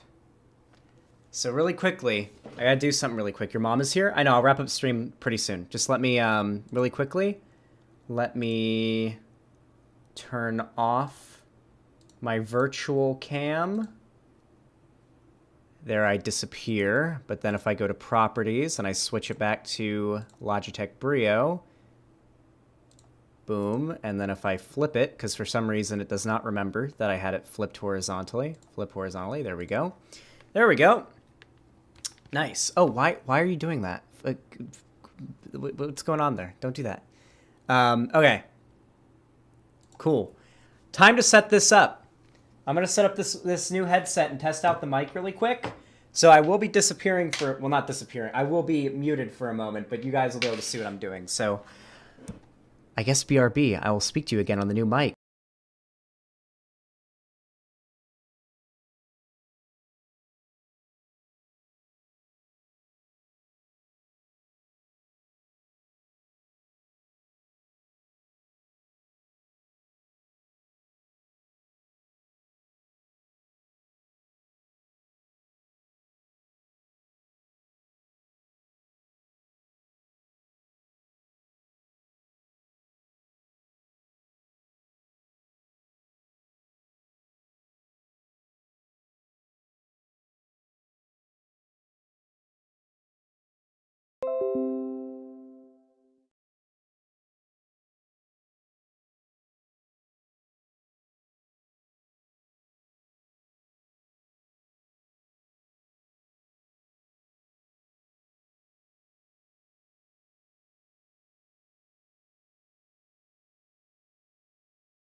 All right. Okay. There we go. How do I sound? Do I sound good? Headset looks tight as fuck. I hope you mean good, as in tight. Sounds decent? Like, you would watch my streams if this is how I always sounded? It's very possible that there's some like shh in the background. That's something very easily fixable. And I can go into the settings and fix that right now. Really quickly, I just want to hear what it sounds like, so I'm going to talk for a second, and then once the stream comes up, then I'm going to stop talking. I can go and hear myself. Fix that right now. Really quickly, I just want to hear what it sounds like, so I'm going to talk for a second, and then once the stream comes up, then I'm going to stop talking. I can go and hear myself. Fix that. That was a little bit too much. I'm going to move the headset down here a little bit, so there's less, like less air. You sound like an air traffic controller. Yeah, let's see how this sounds now. Here a little bit, so there's less, like less air. You sound like an air traffic controller. Yeah, let's see how this sounds now. Here a little bit. Okay, that doesn't sound bad at all. Yeah, that actually sounds pretty damn good. I think I have a fix for a little bit of the noise there really quickly. Sound settings. I believe we need to go to mic. Here it is. Manage sounds devices. No, that's not it. There's a YouTube video. We're looking up a tutorial right now. Are you going to cover Cowboy Bebop drama, the quartering molding over Faye not being like in the anime? I've never seen that anime, and I don't know what the appeal of it is, but I will surely give that a look. Here, really quickly.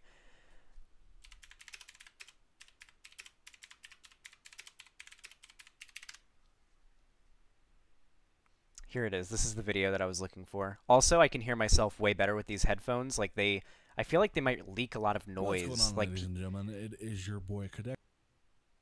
There, thank you. I feel like this headset might leak a lot of noise. Like if I'm listening to music, and I like to listen to music loudly, like a lot of people will also be able to hear it. That's not something that really bothers me, but it just seems like something that is very likely to happen.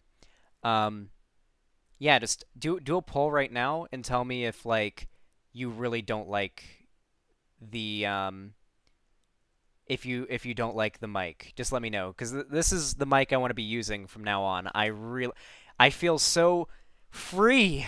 Look, I feel so free. It's so nice. I love this mic. I love this setup.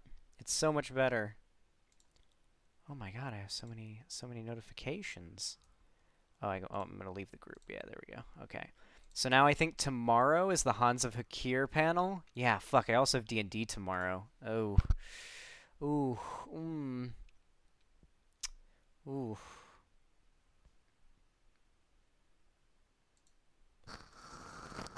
There's still some pop. Yeah, my chiseled chin was hitting the mic. I think that's what was doing it. Here, I think I can do a little. There we go. Okay. I think I can move this out a little bit. Like this is bendable. Yeah, there we go. Yeah, it bends a little bit outwards, so I don't have to. Okay, cool. All right, really quickly, let's watch this video, and I'm gonna figure out how to fix this. And today I'm going to be showing you how to fix a buzzing or a echoing in towards your microphone. So this is for all your computer geeks out there. Now, if you are podcasting, live streaming, or just simply recording, and you happen to catch it, if you have a buzz in your microphone, basically what you want to do is first thing to check up is hit your listen, and let me go ahead and mute. How do I get to that though? I always microphone setup, microphone privacy, microphone setup maybe is where it's under. This tutorial's for something different that I'm used to, so.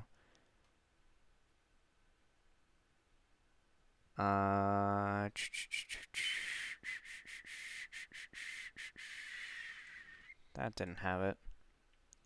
System devices, maybe? No, it wouldn't be. It'd be in system. Sound. Input. Device properties. Additional device properties. This is bound to bring it up, right? Yeah, there it is. That's what we're looking for. Okay. Alright, so now I want to turn on the listen. I want to make it so I'm listening to it, so I can hear what you guys are hearing. Test. Not bad. Okay. I'm gonna watch this video. This microphone that I'm talking into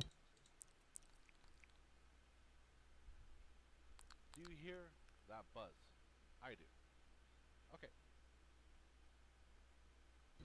Okay, so I definitely heard that buzz. I mean, I can definitely amplify that buzz if you want me to. So, before we get into the video of how we fix this, if you guys can do me one big solid favor, is to hit that red button that says subscribe towards my channel. Every time that I upload a video, if I live stream, you'll be notified when I'm going to be live streaming. Hit me with a like and share this with all of your friends, family, and just all on social media. Additionally, if you can subscribe to YouTube, Lauren Southern, thank you for the raid. I Appreciate it. it. That, and I also, game. We're just doing some audio setup. First things real first, quick. How do we get to this area where I'm at? So let's go ahead and close out of all of it. What you want to do is on the bottom right, you can click on it and then click on properties. And this is how you get to it. Okay, so there's all these tabs. If you do not have the enhancement tab, you need to download the Realtek. Wait, I didn't pay attention. Fuck. I'm gonna take off the being able to hear myself thing because there's a lot of echo with that. A lot of people from Lauren Southern stream. Welcome, hello. How are you doing?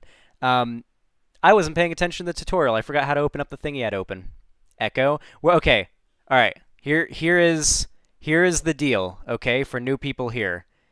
New headset. It just arrived. The box is right there. I got it just now during stream, so I'm setting it up right now. Say black rights? No, no, just kidding. Black rights, of course. Tell them about the debate panel. Yeah, we just did a debate panel. It was pretty good. I blew everyone the fuck out.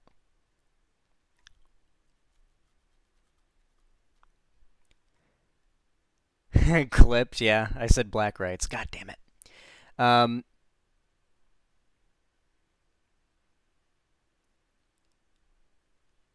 Yeah. If anyone in chat starts starting like shit with the people rating or anything, then that's a ban.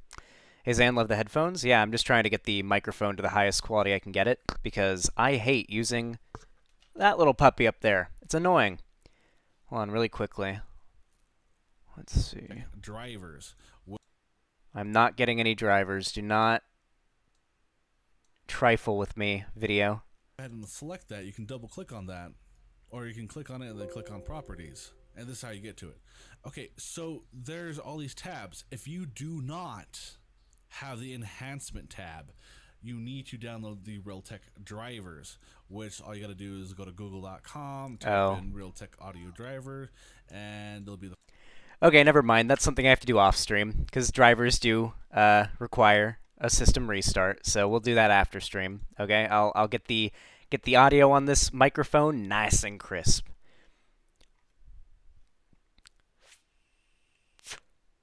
All right.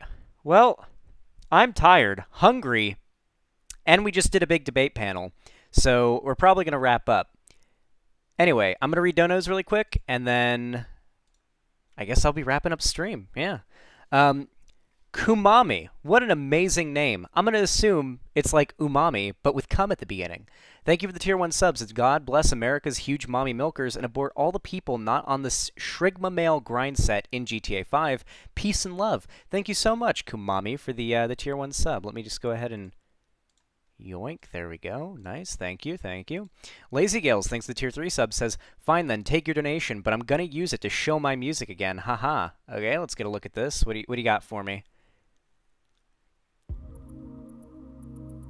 Ooh, Lazy Gales. Damn. Okay. Not bad. Alright. You know what? Here's what we'll do. I'll play this music in the background while we read donos. Thank you for the tier 3. And I'll go ahead and I'll drop the link to the music in the chat right now. I feel like I'm an ASMR streamer now. Holy shit.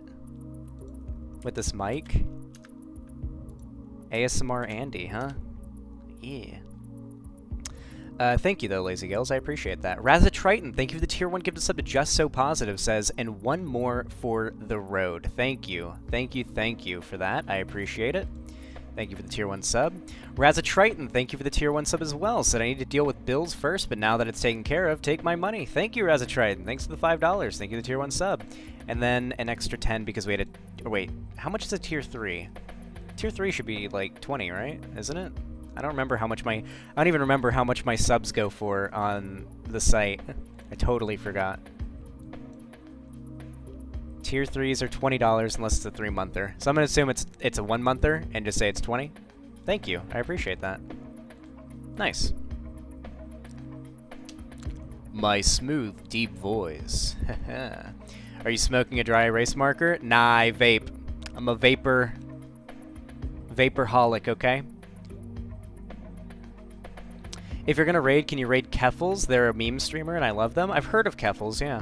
It was a pleasure chatting with you tonight. I hope to chat with you again soon. Thanks, Biggs. Yeah, you were by far, I would argue, the most reasonable conservative on there. Most definitely.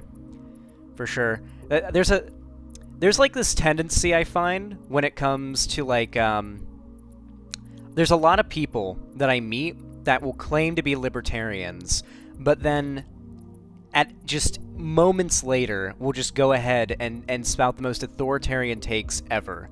And it's really rare for me to meet an actual right-wing libertarian. And I think you might be the third actual right libertarian that I'm aware of, Biggs. The other being Vermin Supreme and my friend Ethan.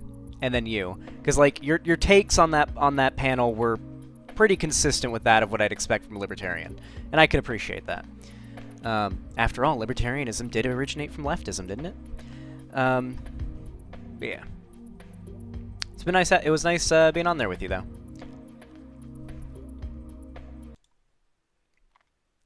Just to be clear, chat, you can ask questions or say you don't like something, but if you explicitly try to just start shit, just... Oh, yeah. If you're trying to be uncivil and start shit and make, like, a shitstorm in the comments or in the chat, then that's a ban. That's a bannerino right there. That's a bannerino. Vosh and Redacted from Redacted were both watching Keffels last night. That was interesting. Glad they both respected the chill vibe rule. What? I've never... Like, I've heard of Keffels, but never watched them? Are they, like... pretty funny or something? Is there some content that I'm just, like, missing out on right now? Toyota's national sales event is on now. Well, I'm seeing an ad for Toyota. Are you a gamer? What's your favorite game? Right now, I'm hard on Rust and Dying Light. I've been playing Dying Light and Rust a lot lately, but yes, I'm a gamer. That's an activity I grew up doing. That's what me and my brother did. That's what my brother and my dad did. It's like a dude pastime. Yeah. Yeah, rip roaring hog mile in time. A dude behavior that I used to like, but not so much anymore. Fishing. I can have some appreciation. I can't abide for this content. Fishing is the greatest thing ever invented. Okay, I love fishing so much. Keffels is chill? Okay, we'll raid Keffels then. Fuck it. Yeah, okay. We'll raid Keffels. Keffals.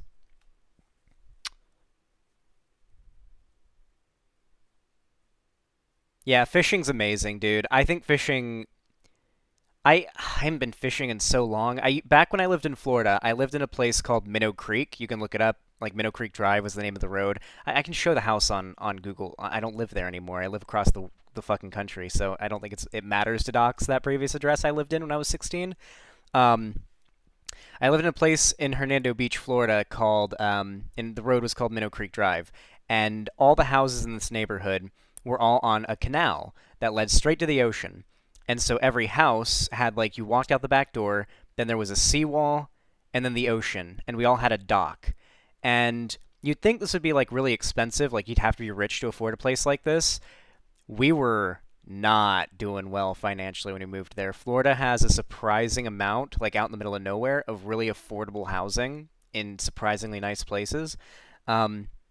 But naturally living, like, with the ocean at my back door until it came into my house during a hurricane, and I ended up being homeless for a little while. Before that, I would fish a lot, like, just hang out on the dock and just fish all the time. And the longer I lived there, the more and more polluted the water got. And when I first moved there, the water was like... I'm not talking Bahamas, crystal clear blue, perfect water that you would be... you know, swimming in all the time, but it was like, it was clean enough that, like, you could eat what you caught from it. Any sharks in your canal? Oh yeah, bull sharks, hammerhead sharks, no great whites or anything. Lemon sharks and nurse sharks. We had manatees all the time coming up in there. Alligators regularly, daily basis, plenty of alligators in there. The water was fed by a spring and by the ocean, so it was pretty brackish, which meant we got the best of both worlds in many respects, especially with the bull sharks. That was the main worry. I never really swam in there much because the water was very, it wasn't like, at least when I first got there, the water was fairly clear, but I'm not swimming in in like murky water with bull sharks. I might swim in pristine crystal clear water with bull sharks where I can see all around me, but I'm not swimming in murky water that I can't see the bottom from with bull sharks, not them. Okay? And I'll say this as a Floridian.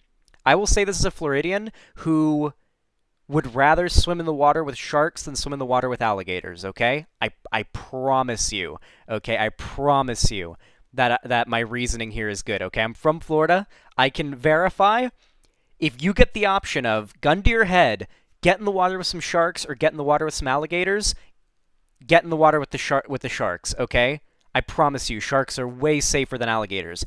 Alligators will actively pursue you and hunt you to kill you. Sharks, worst case scenario, might nip you a little bit to see what you are. But if you don't act like prey, then sharks usually won't treat you like prey. That's usually the case. When it comes to big sharks like great whites, the worry there is that like when a great white shark gives you a curious little nip, it might take an arm off.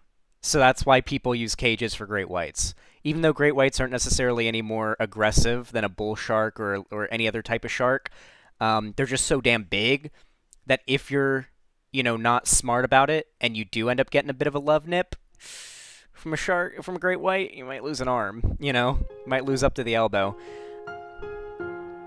Holy shit, the audio quality on this headset is wild. Wow, this is a good headset. God damn. Anyway, though, what was I talking about before? Yeah. So I'd sit on the dock all day and I'd fish. And when I first got there, the water was like clean enough that I'd catch. We had crab traps hanging off the dock. We would fish off the dock using rods. I caught squid. I caught a flounder once, like a pretty big flounder. They're those flat fish that have the two eyeballs. Like they're flat and they swim on their sides along the bottom of the ocean, and both their eyes are on one side of their body. Thanks, Sugar Bear, for the tier 1 sub. Gifted sub to Girl Dog 1. So I would just catch fish, all sorts of crazy cool stuff. We had oh my god, this is the saddest thing. When I first got there, the water was so clean and nice. We had seahorses in the water. I caught several seahorses in my crab trap, and I'd like get a bucket of water and like let it wrap its tail around my finger and take a picture of it. There's a picture somewhere on my mom's Facebook. I gotta get her to dig it up so I can show it on stream one day of one of the seahorses that I caught accidentally while I was fishing. What else did I catch? Crabs, obviously. We would catch tons of blue crabs. We would never keep stone crabs because stone crabs were a seasonal thing and we didn't want to get in legal trouble or even just harm the environment by taking stone crabs when it's not their season. But I remember that we would catch a lot of blue crabs, and blue crabs are cunts, okay? Fuck these things. Hold on. I imagine any Floridians or Texans or anyone living on the Gulf or whatever probably knows what I'm talking about here, but let me show you what blue crabs look like. They're good eating. They could be better eating, actually, but they're decent eating. But look at these gnarly-looking bastards, okay? When these things grab onto you with their claws, you're not having a good day. You're having a bad day. They cut through the skin, and they get down to the bone. They have serrated claws that are very, very strong. So the way you would always grab them, these little things, you see these aren't feet. These aren't legs. These are fins. They basically flap these things like wings under the water, and they fly away from you when you try to grab them in the water. So the way you'd always get them is you take 3 fingers, thumb, and your index and middle finger, and you pick them up just barely on the back of their carapace. You put your two fingers underneath, like underneath the carapace, like on their stomach, right towards the end, and one thumb on the back of their carapace, and you just pick them up like that, and they can't get at you.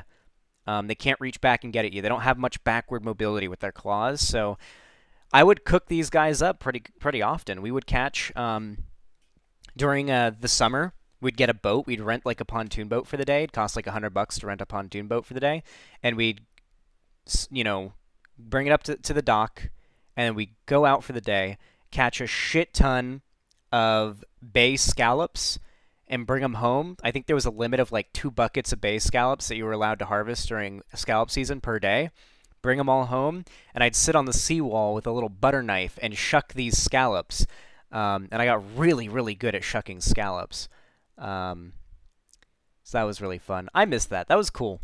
How cool would it be if I still lived there and I streamed and I was like going out onto the dock and and catching scallops on stream. Can you imagine like sitting on the dock and doing streams there while fishing? I would be the ultimate boomer streamer, dude. That would be amazing. Who's looking to have their crabussi ate? True. Crabussi. God damn it. How's my audio quality right now? I just want to check. I just want to see how it sounds. God damn it. How's my audio quality right now? I just want to check. I just want to see how it sounds.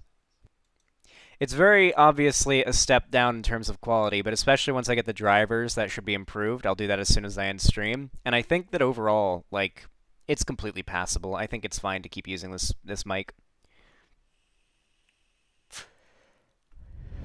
Zan talks about his childhood. Chat. Chrissy. Crabussi. Stop saying Chrissy. It's Crabussi, okay? It's way better. Crabussi works way better than Chrissy, okay? One thing to note, Xander Hall, your new headset is great, but sometimes it picks up your breath. That's something that I think I'll be able to fix pretty easily off stream. Don't worry, I'll get it fixed.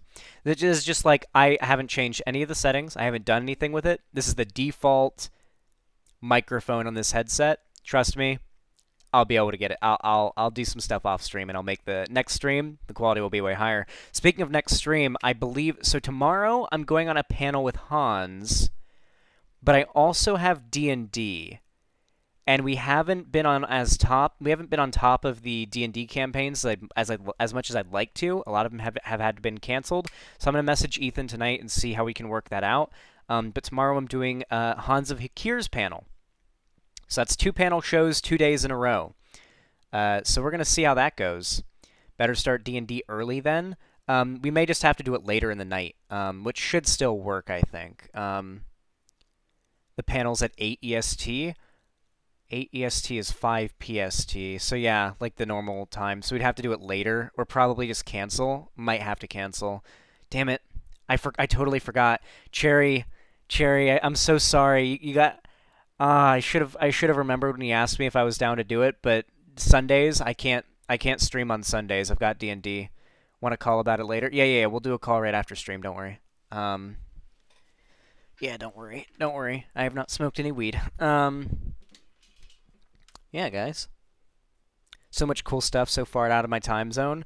Well, time zones, dude, listen, if I was operating on Afghanistan time, all right, I'm just saying, things would be so much better if I was living in Europe or, like, the Middle East, just time zone-wise, because I would be able to be nocturnal like my body naturally wants to be, and when I stream in the middle of the night, it would be the perfect time here in America. It would be like, here on the West Coast, it's like 10 a.m. when it's like, I don't know, like 8 p.m. in Afghanistan, you know? So I need to go to... Here's the solution. Send me to Afghanistan, okay? I'll make my content there, all right? And I will make the Taliban into leftists, okay? How'd the canal become so polluted? Ironically, Nibiru, that's the topic of my science project I did in 6th grade. Or was it 7th? It was 7th grade. That's the... that was actually the topic of my science project I did in 7th grade that got me up into the state science fair. I shook hands with Rick Scott, who was the and I was maybe 12 or 13 at the time, when he was the governor of the state of Florida, and I I tried to crush his hand. You know, not enough that I could get an assault charge, but enough that it would be uncomfortable to shake my hand. I remember that. That was really funny. That motherfucker looked like Voldemort. He was like he was not doing well.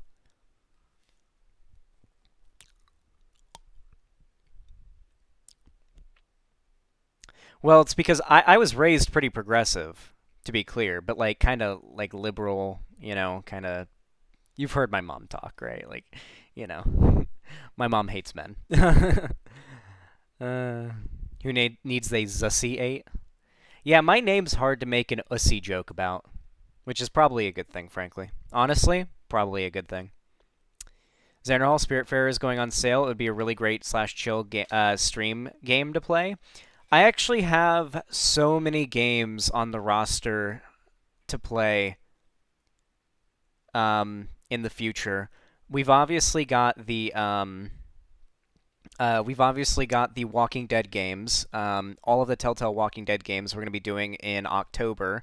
We might even have to start that in September this month because of how many there are, how much content that is. But we got to play all the Telltale Walking Dead games, including their spin-offs like the Michonne one and the 400 Days or whatever. We've also got Life is Strange comes out on the 10th. Life is Strange True Colors comes out in like a week. Yep, 1 week. We're exactly 1 week out from Life is Strange True Colors, and we'll be playing that on release day, obviously. So that's next week. We'll be playing that on the 10th on release day. Probably not doing the Hippy. Wait, that's next week. Oh no. I'm supposed to go. God damn it. The day that Life is Strange True Colors comes out is I'm supposed to be on Hippy Dippy. Oh no. The Hippy Dippy is next week? Play after? But I'm so exhausted after Hippy Dippy, dude. After the debate panel, I'm way too tired to do it because we want to play the whole game in one sitting. Because it's all one game. They aren't doing it episodically, so it's all going to be like the length of you know, an entire season of Life is Strange, but in one game, released all at once. So what I'm probably going to do is play Life is Strange True Colors the day after it comes out. Yeah. Damn, that upsets me. That sucks. Damn it, dude. Scheduling shit fucking sucks. You always end up getting into these situations, you know? Stream before or after? Well, I have to stream the Hippy Dippy. There's no reason to do it and not be streaming, right? Though that would be simpler for me, but I gain nothing from not streaming Hippy Dippy. Do you have any crack you can use to speedrun Life is Strange? Honestly, give me a fucking bag of cocaine and I can stream for 48 hours straight, okay? Alright, just kidding. I say that to piss off Lonnie. Xanderall scheduling especially sucks when everyone wants to do everything on the weekend. Yeah. Yeah. Oh my god. Desolate. Stream the game during the debate like Hunter. Was Hunter gaming during that? I highly doubt he was gaming during that. But no, not a game like that. I can't stream Life is Strange during a debate panel. It's a heavily story-based game, and it's basically all dialogue. Like 99% of the game is dialogue. I like, you can't stream like a Life is Strange game while debating. What is this? Cowboy Bebop actress dunks on fans who are mad at her costume for not resembling the anime version. I don't care. I don't care. Is it getting a lot of view? If it's really as spicy as you guys are saying it is, maybe I'll talk about it. Like, did you go on strike a few days ago? No. That September 1st stream strike, whatever you want to call it, that thing was a really dumb idea.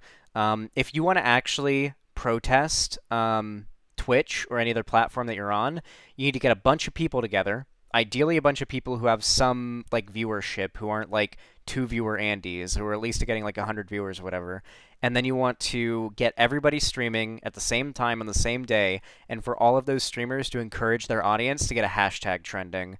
And if you can do that all day and get a 24-hour trending, or at least a 12 or 8-hour trending hashtag, that's how you make actual change. And I think symbolic acts still have their place and importance. No, Cherry, I think symbolic protest is fucking stupid, okay? The reason why, who was it? Those those Tibetan monks. The reason why those Tibetan monks set themselves on fire in protest wasn't because it was like, oh, it's so cool and symbolic and whatnot. It's because they knew that people literally burning themselves alive would get massive amounts of media attention, even back then. I mean, and we've all seen the image, right, of the monk burning alive. Hold on, I don't think I can show it on Twitch, but like, if you Google monk burning alive, I'm pretty sure it's the first thing that comes up, right? Yeah, it's the first image that comes up. The reason why that guy did that, why he burned himself alive, and why there's that really famous black and white picture of that monk burning himself alive in protest of, I believe it was it must have been the Indian government, right? I think it was the Indian government, right? I think so. I don't remember exactly.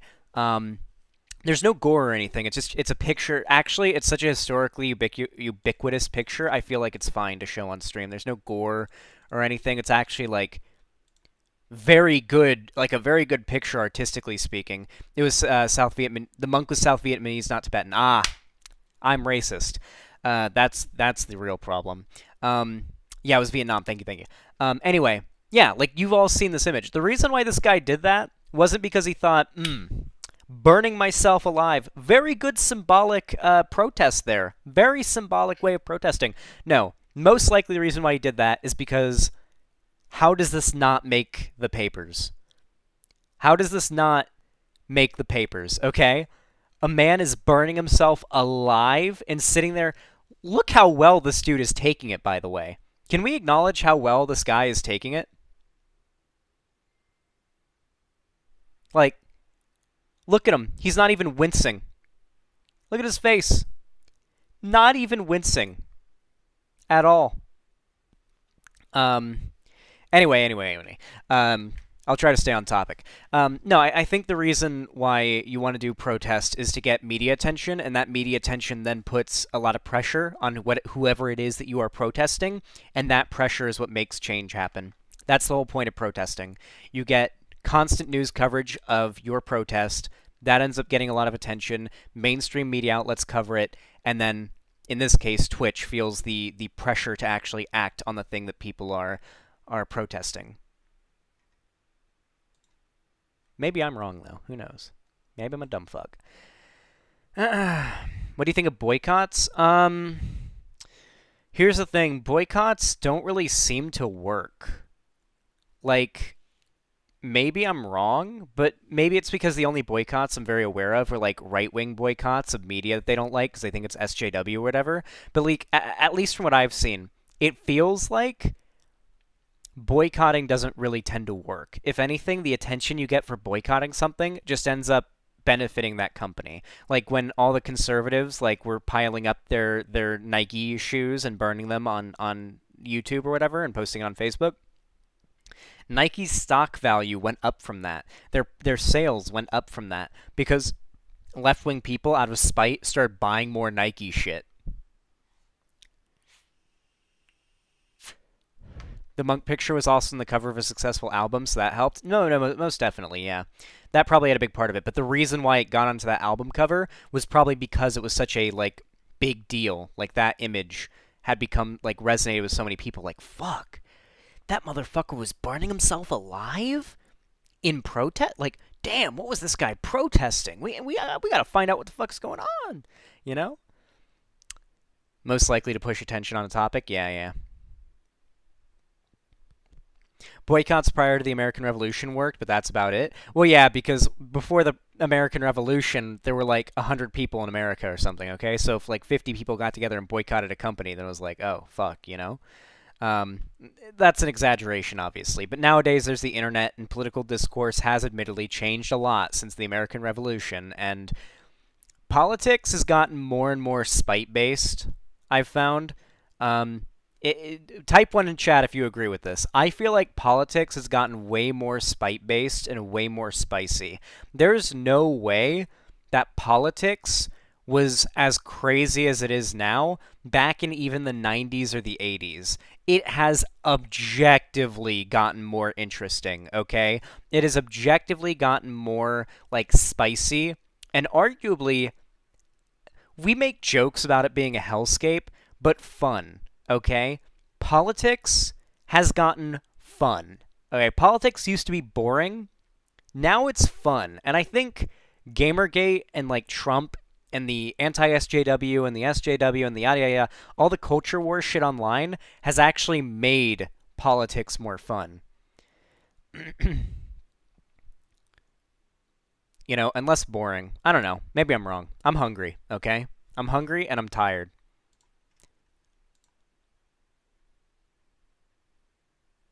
Oh yeah, Doge Professor, if you're still watching, I do plan to do Dead Island for sure. At one point on stream for us to stream like co-op playing through Dead Island. Absolutely, yeah. Dude, politics has always been stupid. Yeah, but it's never been this hype. It's never been as like hype as it is now. You know what I mean? So Zan likes Gamergate and the culture war. I hate it insofar as it's like been a detriment to humanity, but I like it in that it's the reason I have a career. You guys realize I wouldn't be here right now probably if it weren't for Gamergate, right? Like, Gamergate set the stage for the type of political discourse that allowed me to gain any prominence online back in 2019 and 2020 and 2021 now. Like, the only reason I am here right now is because of Gamergate and the way that it set the stage for politics online.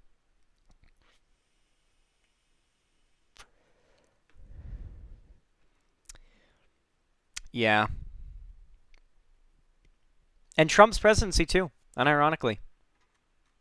Like, can you imagine how different things would have been if Hillary won in 2016? What would we have been talking about for the last 4 years if Hillary won in 2016? Unironically, think about it for a second, okay? Trump was a wake-up call for a lot of people to get into politics. There would be, like, if Hillary won in 2016... I don't know if I'd be where I am now. Pantsuits, yeah. Well, so here's the problem, though, okay? I'm going to be completely honest with you guys. This is the one thing the Bernier Busters had completely correct, all right? I argued pretty hard against the Bernier Busters. I had way too much faith in the Liberals back before the general election. Back during the primary, I had way too much faith in Libs. I was like, nah, the Libs aren't going to just, like, ditch politics and go back to brunch. I think some of them will, but, like, I think most of them will go, like, most of them will maybe take a short break, but then they'll come back and they'll be politically engaged and will want to be pushing Biden left. We'll be criticizing Biden, you know, for the shit that he's going to do. It's going to be great. But then, like, the day after Biden's inauguration, you can look at the traffic on every political YouTube channel, left and right, every mainstream political outlet, both print, on like paper and in like typed or in video, and you can see like, okay, here's like how much viewership and clicks and everything was going on when Trump was president.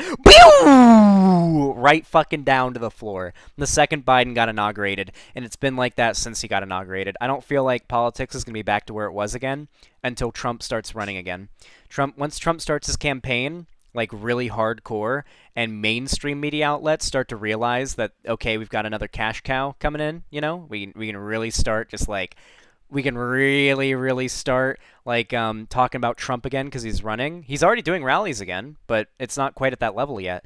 I'm thinking by the end of this year, maybe beginning of next year, things are going to start to recover in the political scene. You're going to start to see traffic go back up and clicks start to rise again. Obviously, my channel is going to get a lot more viewers as Trump gets more back into things, and politics just becomes more...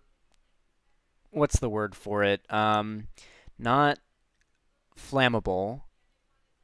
There's a word for it. There's a word for when something is like on the edge of exploding or combusting.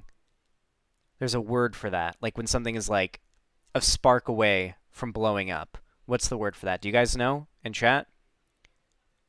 I'm trying to think. What's the term for that? Volatile. Knocked ST. Thank you in Twitch chat. Thank you. You were the first person to say it. Or actually, no. Guppy Shark ADL was. Or no, Archer BT was. Archer BT. Good shit. Volatile. I think politics is going to go back to its original volatility. Not quite as much as when Trump was in power, but close to it. Once mainstream media starts covering Trump running. He's running again in 2024. You guys know that, right? Trump's been very clear he's running again in 2024, which means, judging off of his last campaign, we're probably going to see him start to get really big into his campaign in 2022. And obviously 2023 and 24 are going to be fucking wild. And you know what that means, guys? In 2022 to 2024, up until the election, we need to be on it, okay? Once shit starts to blow up again and politics gets back to the way it was before Biden's inauguration and Trump seems like a genuine threat again to a lot of libs and they want to like hear people dunk on Trump again, they've had their little brunch break, I need to go hard, dude. I'm going aggressive, okay? I'm getting in there, double daily uploads, daily streams almost, okay? If I'm not streaming politics, you best believe I'm streaming gaming at least.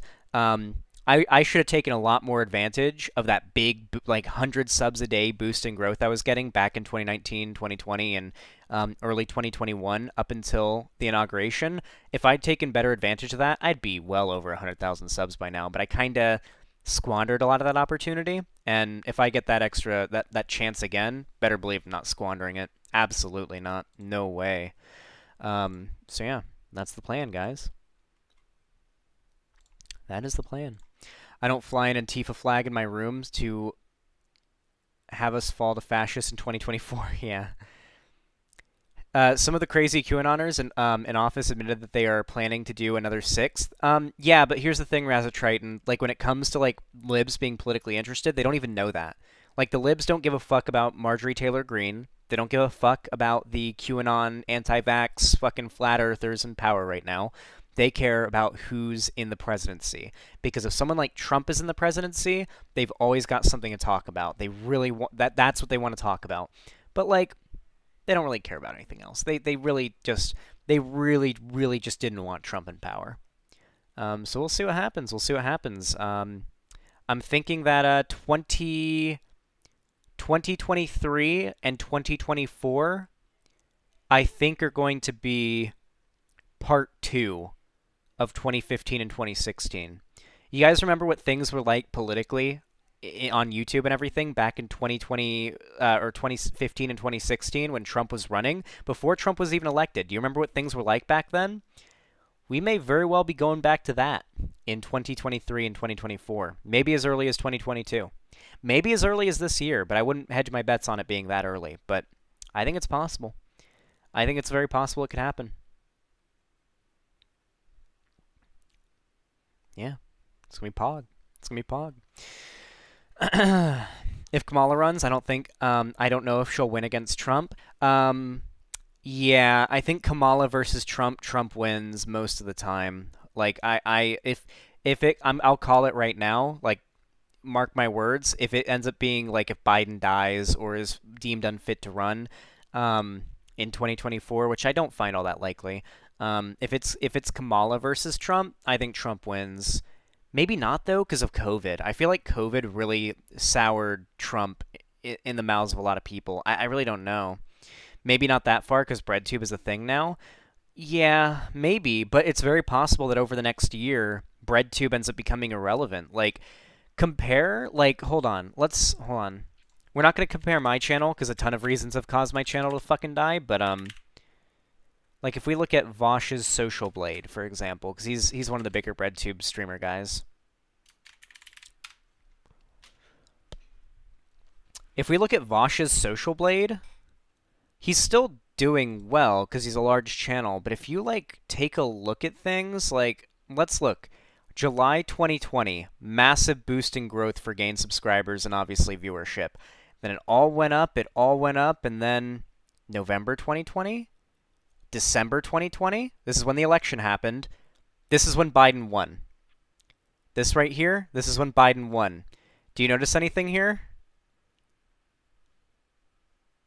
See, things are starting to pick up now, it looks like. Maybe. Or this could just be another bump in the trend. But, and this is consistent with my channel and every other political channel, right and left-leaning. Overwhelmingly, this has been the state of politics online since Biden got elected. July of 2020 was the best time for every especially left wing, for every left wing political commentator. Might be be an Afghanistan bump. No, I don't think that's what this is from. I don't think it's the Afghanistan stuff. It's this month specifically. Or no, that's August. It's just August. He gained 12,000 subs in August compared to the 53,000 he gained in July of 2020. He only gained, back in April of 2021, he only gained 2,000 subs. Things have been tough for sub growth for channels, left and right leaning. I bet if I brought up the Quarterings channel, which I'm too lazy to do, then it would be the same thing. Yeah. The libs went back to brunch, guys.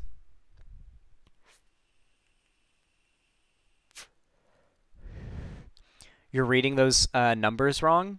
No, I'm not reading the numbers wrong. This is monthly gained subs. In the month of April 2021, Vosh only gained 2,000 subscribers. In the month of May 2021, he only gained 4,000. Same in June. Same in July. Last month, August, he had a bit of a bump of 12K gained subs. Things have been real tough since Biden got elected for every political figure. Oh, wrong screen. Yeah. Stop the steal. Wait, if you already explained this, I wasn't here, but why are you using a headset mic? All right, really quickly. The reason why I'm wearing a headset mic is because the normal mic that I use is really irritating to use because I don't like having things right in front of me when I'm streaming. And when I use a headset mic, I feel a lot more like free and kind of able to move, and like I'm less claustrophobic. And I'm not claustrophobic, but I feel less cramped. And it feels nicer. I like it. And this mic is decent enough quality that I'm just going to use it now. This is my new mic. This is what we're using for all the streams now. But I do have some stuff I'm going to do off stream to make the quality a little bit better. So any when you hear the noise or anything like that, that'll be gone, hopefully. So yeah, the quality will go up. If you think Kamala can't beat Trump, AOC sure as hell doesn't have a shot, unfortunately. Yeah, I don't think AOC would have a shot. I think Trump would steamroll AOC in an election if it happened in 2024. Yeah. I don't think America would vote for a woman yet. I actually don't think America is quite at the point where a black man as president, maybe. A black woman as president, no. And just a white woman as president, maybe. I don't think so, guys. I don't know about that one. I don't know. Plus, right-wing America really hates the Green New Deal, and AOC is really big on that. When did Breadtube come into existence? It depends. Like saying what came first, the chicken or the egg. ContraPoints and PhilosophyTube and a lot of the figures that Hillary won popular vote, yeah, but not by that much. Not even by that much, though. It was a lot, but it was I don't know. It wasn't anything insane. You know what I mean? And to be clear, the reason why Trump won is because, also, granted, Hillary was just really uncharismatic. Maybe I'm wrong. Maybe America is willing to vote for a woman, but it can't be Hillary. I think Hillary, she won, though, but she didn't. She didn't, though. That's not how the Electoral College works. Your total vote count does not contribute anything to who wins the election. It's the Electoral College that decides. H-Bomb was around back then. I think Breadtube started in 2017. I would say. I think that's when Breadtube really started to begin, and late 2018 is when it actually 2018, mid to late 2018 is when it really got rolling. You know what I mean? They somehow picked one of the worst female candidates. Yeah, it was cringe. It was very cringe. Anyway, guys, listen. Whew. I am tired. Okay, I'm very tired. My back hurts. And I need to eat some food. Cherry, if you're here, I'm going to call you in maybe an hour for us to do a business call. I'm going to go eat and watch some Breaking Bad with my mom, and I'm going to hop on here. I'm going to do a call with you and get my headset set up. But thank you all so much for coming today. It has been super duper pooper poggers. And yeah, I really appreciate you all coming out. It's been great. Are we doing media share? No, I'm so tired and hungry. No. I brought chicken tendies and tater tots. Nice. I'm gonna eat and watch some of the show with you, but we'll do media share probably. I'm thinking next media share stream, if we want to be smart about it, should probably be on the 17th, because at least from what my chat was telling me, if we want to like juice it up and get like a lot of donos and stuff, most people get paid on the 1st, because it's once every other week is when you get your paycheck. So the reason why we had such a big stream yesterday was because people had just got paid the day before, and people probably aren't going to get paid again until the beginning, or the 13th is when we should do it, the beginning of the next week.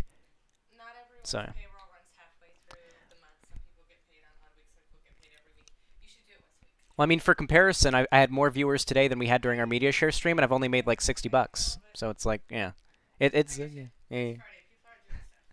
My mom wants to do media share streams when we're most likely to make a lot of money, which makes sense. Yeah, yeah. If you guys want more media share, you guys gotta cough it up. You know what I'm saying? Oh, how do you like my new headset?